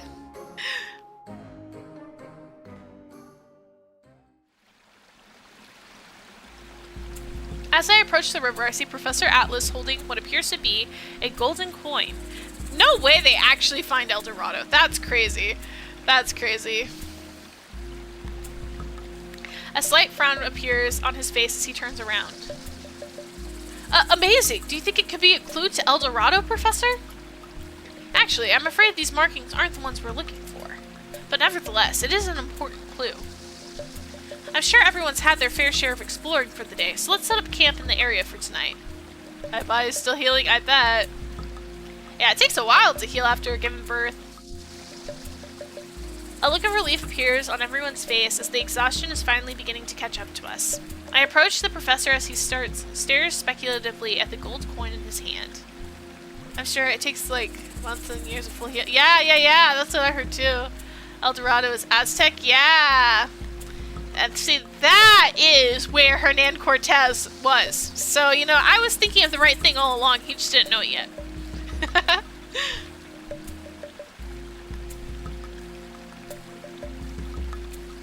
I eye the markings of the coin and raise an eyebrow. Chinese? Mongolian, to be precise, however. This shouldn't be here. We're in one of the most uncharted areas of the planet. There's barely any record of findings of this jungle at all. So what could it possibly be doing here? One question just seems to lead to another. The professor and I stare worryingly at each other's faces for a few seconds before our attention's brought back to the camp setup. We can worry about it later, right? For now, let's rest. We deserve it. Oh my gosh, that's crazy. Thank you, Rose! Ugh. We're pulling through, guys. We're almost done. Indeed. Which Rose? Forsaken Rose. She gave me a little care package. But I appreciate both of you guys. More stories of them together? Yeah. I sigh in frustration as I peek behind a nearby tree. Velia, where are you? I told you not to wander off. I search around the dark jungle for my little penguin, but I don't see any sign of her. I turn my back to see their fire from the campsite, along with the team having supper not too far from where I am. I sigh again, but I put my hands on my hips. I swear, I'm never letting her out of my stupid bag again. Suddenly, a hand covers my mouth and muffles my screams as I'm pulled behind a nearby tree. Is he gonna try doing it in the forest? I look at Professor Atlas with a finger over his lips, signaling me to be quiet. Professor, what are you? Before I can argue, I'm silenced with a deep kiss. He really do be trying to do that. Should name us Forsaken Rose equals Rose 1. She fit is Rose 2. All of my attention is immediately shifted to the handsome man in front of me as I slowly wrap my arms around his neck. Guys, you're not that far from camp. You guys need to chill. Again, why does everyone grab her from behind? For real. Oh, they're the other Rose. Yeah, she fits the other Rose. I see a small bashful smile light up his face as he pulls me close again. I'm sorry if I scared you. I've been wanting to do that all day. Well, I mean, if you say it like that, I mean. My heartbeat quickens as I caress his cheek. He stares at me with nothing but love in his eyes. I bring my lips to his again and we kiss once more under the glow of the moonlight. What do you say to joining me for a bath in the river? Oh my gosh, what's with this dude in baths? I'm the Mama Rose, the one with the baby. That's true. I could call Forsaken Rose and I could call you Mama Rose, she bit. That would be an easy distinction. If you prefer. Does she look great from the back? Apparently. Meow. Oh my gosh. Nari. Now, but everyone's still awake and... I turn my head skeptically towards the campsite, but he grabs my chin and forces me to look up at him. Come on. Oh no! Not the kitten! Not the kitten! I'm sorry guys. I'm not a kitten person. Thank you so much for the hydrate, Jimmy. I'm not. I can't do the kitten thing. I can't. Getting too hot right now for real. Oh my gosh. Jungle River is a no-no for real. There could be parasites in there. Come on, kitten. Where's your sense of adventure? Besides, I'm right here with you. I'm not gonna let anything happen. Dude, you can't stop a parasite though. Full scholar, too hot. Yeah. Can't help but smile as I take his hand. Guys, that's crazy. Oh no, they actually are going to the river. Oh no. The moon casts an ethereal glow over us as we kiss and undress each other near the river. Guys, what the heck? Good luck, Chewie. I came back at the wrong time. I'm so sorry, Rose. I don't know what's happening. This is all happening out of nowhere. Y'all need to calm down. Can't do this in front of the new people. Talk about none of the river. For real. Y'all need to stop. They're just going fishing. Oh no. Oh my gosh. Eventually we start breathing up. Oh gosh, no. It leaves no space. It cups her face. Beautiful, beautiful. Stares into her eyes, moonlight reflects off of them, and I can't help but smile. You know, that little smile of yours will be the end of me one day. But, what a fine way to go. I answer him with a kiss of my own, just as we pull each other closer.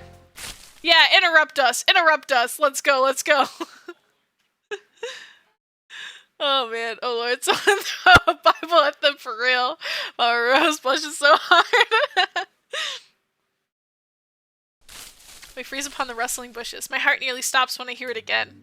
What was that? Shh, try not to make too much noise. Stay behind me. Quickly and quietly, we put our clothes back on. Thank goodness, as Professor Atlas approaches the small bush and brushes the foliage out of the way. Behind the bush, we see a small, oddly colored monkey trying to bite down on what appears to be a pile of gold, glittering coins. No way they actually find El Dorado. This is crazy. Imagine they get back to camp and there are people roasting a bird on fire. Ophelia, no! Mama roast out. My eyes widen as I spot Ophelia sitting next to them on another rock. Ophelia's safe, thank goodness. Oh, hi, Master J. Look, I made a new friend. I frantically try to mouth the words to Ophelia behind Professor Atlas, but the small pink penguin and the monkey both tilt their heads at me. Jay, are you seeing this? Yeah, it's a monkey. Definitely not a penguin. You don't understand. Look at the patterns on his fur. This monkey is supposed to be extinct. Oh my gosh, they found an extinct monkey? Literally. Oh, I feel bad. I swallow hard as the professor lowers himself down to the monkey and reaches a hand out to him. The monkey eyes Ophelia and Ophelia nods. Don't worry, he's nice. He's a friend. You can trust him. Ophelia can talk to animals? I mean, I guess she is a penguin, but geez. I can't help but smile as the small monkey turns around and takes the professor's hand and looks under it, almost as if in search of food. It lets out a small cry as it climbs onto his shoulder and begins playing with his glasses. Simply astounding. Suddenly, there's another sound from afar. The monkey's head perks up in the direction north and hops off the professor's shoulder to scamper away into the undergrowth. It stops and looks back at Ophelia, and then almost as if motioning for us to follow. Y'all, they literally found the freaking lost city of El Dorado. This is crazy. Embarrassing though, yes, yeah. Don't let the monkey bite you for real. As the professor trudges in front of me, I turn to whisper to Ophelia, who's riding on my shoulder. Ophelia, where the hell have you been? And who's that monkey? I don't know. He seems to be nice. He offered me some delicious fruit and said that there was more at his home if I was hungry. His home? Is that where he's taking us? Yeah, he said his home is huge and hidden in the depths of this jungle. And that everything shines just like the sun. Doesn't that sound pretty? I just told him I wanted to visit. Oh my gosh. Oh, sorry, Mama Rose. She got an ad. Beast Boy, best case scenario? Yeah. Oh my gosh, she's literally, this monkey's gonna lead them, an extinct monkey is gonna lead them to the lost freaking El Dorado, the lost city of gold. That's crazy.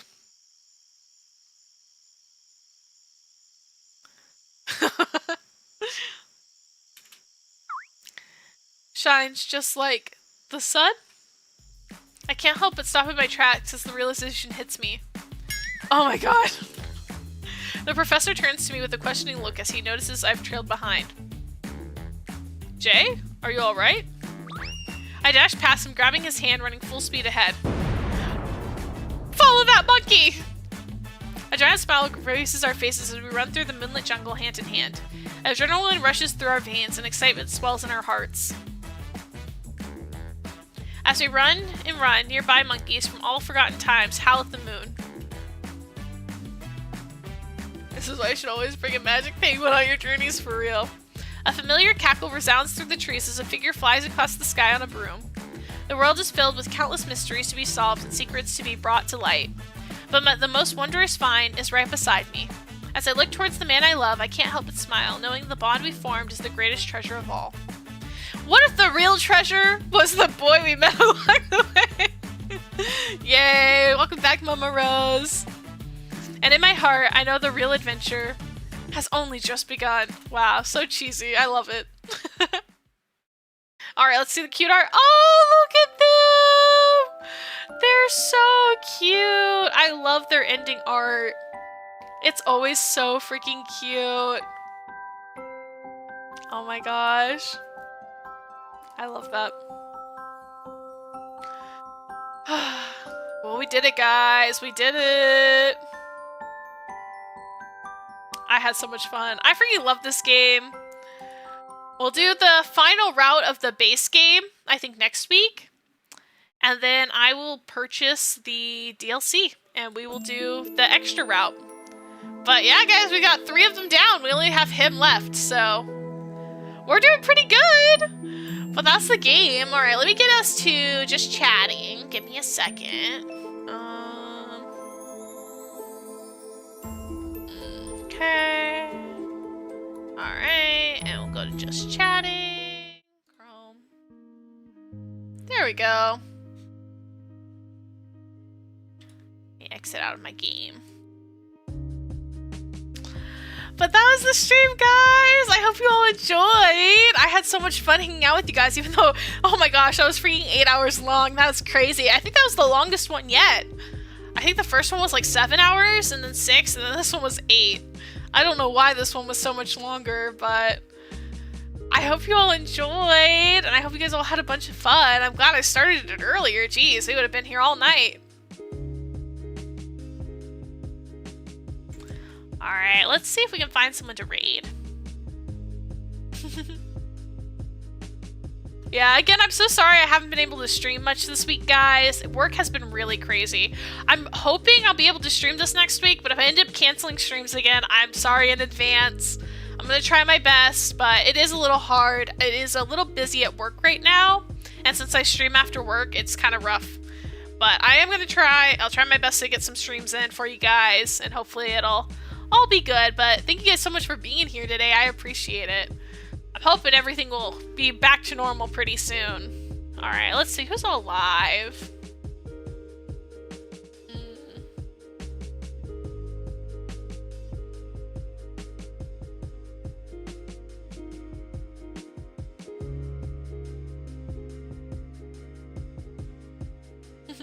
Who's alive? Yeah. Who's live? Who's alive? Who's here? Your health comes first. Yeah, thank you.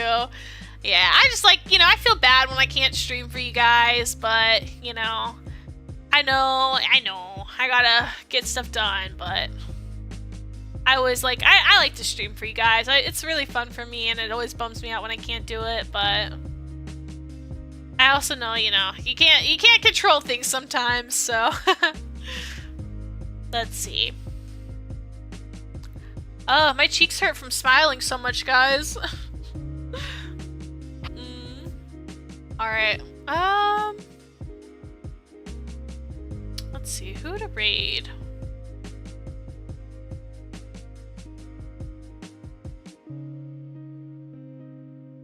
Do we have a type of game or category we'd like to raid into, guys? I feel like with a dating sim, it's kind of hard to raid into somebody else who's playing a dating sim, but you guys got any? You got the limits, will she have a story? Yeah. If you guys have any other suggestions for games or categories, feel free to let me know. Oh man, my face hurts. Art? Yeah, we can do art. Let's see who's all live.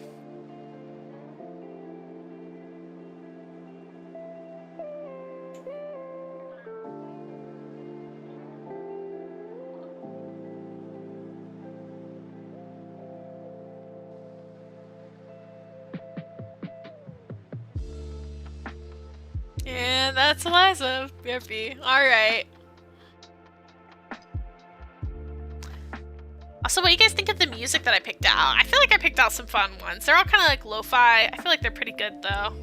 I had fun picking them out. It did take me forever, but I had fun picking them out. Let's see.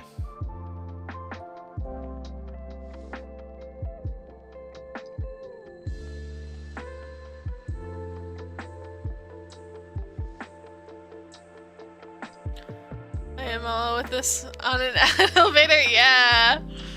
They're very chill, very chill.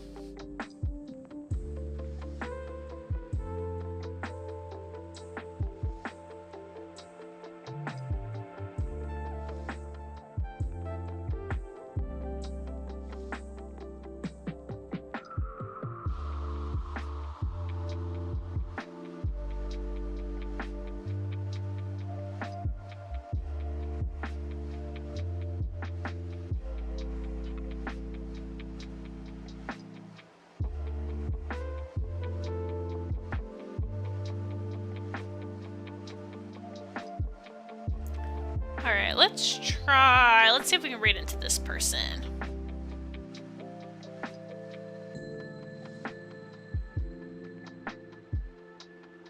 Thanks for streaming today. Thank you.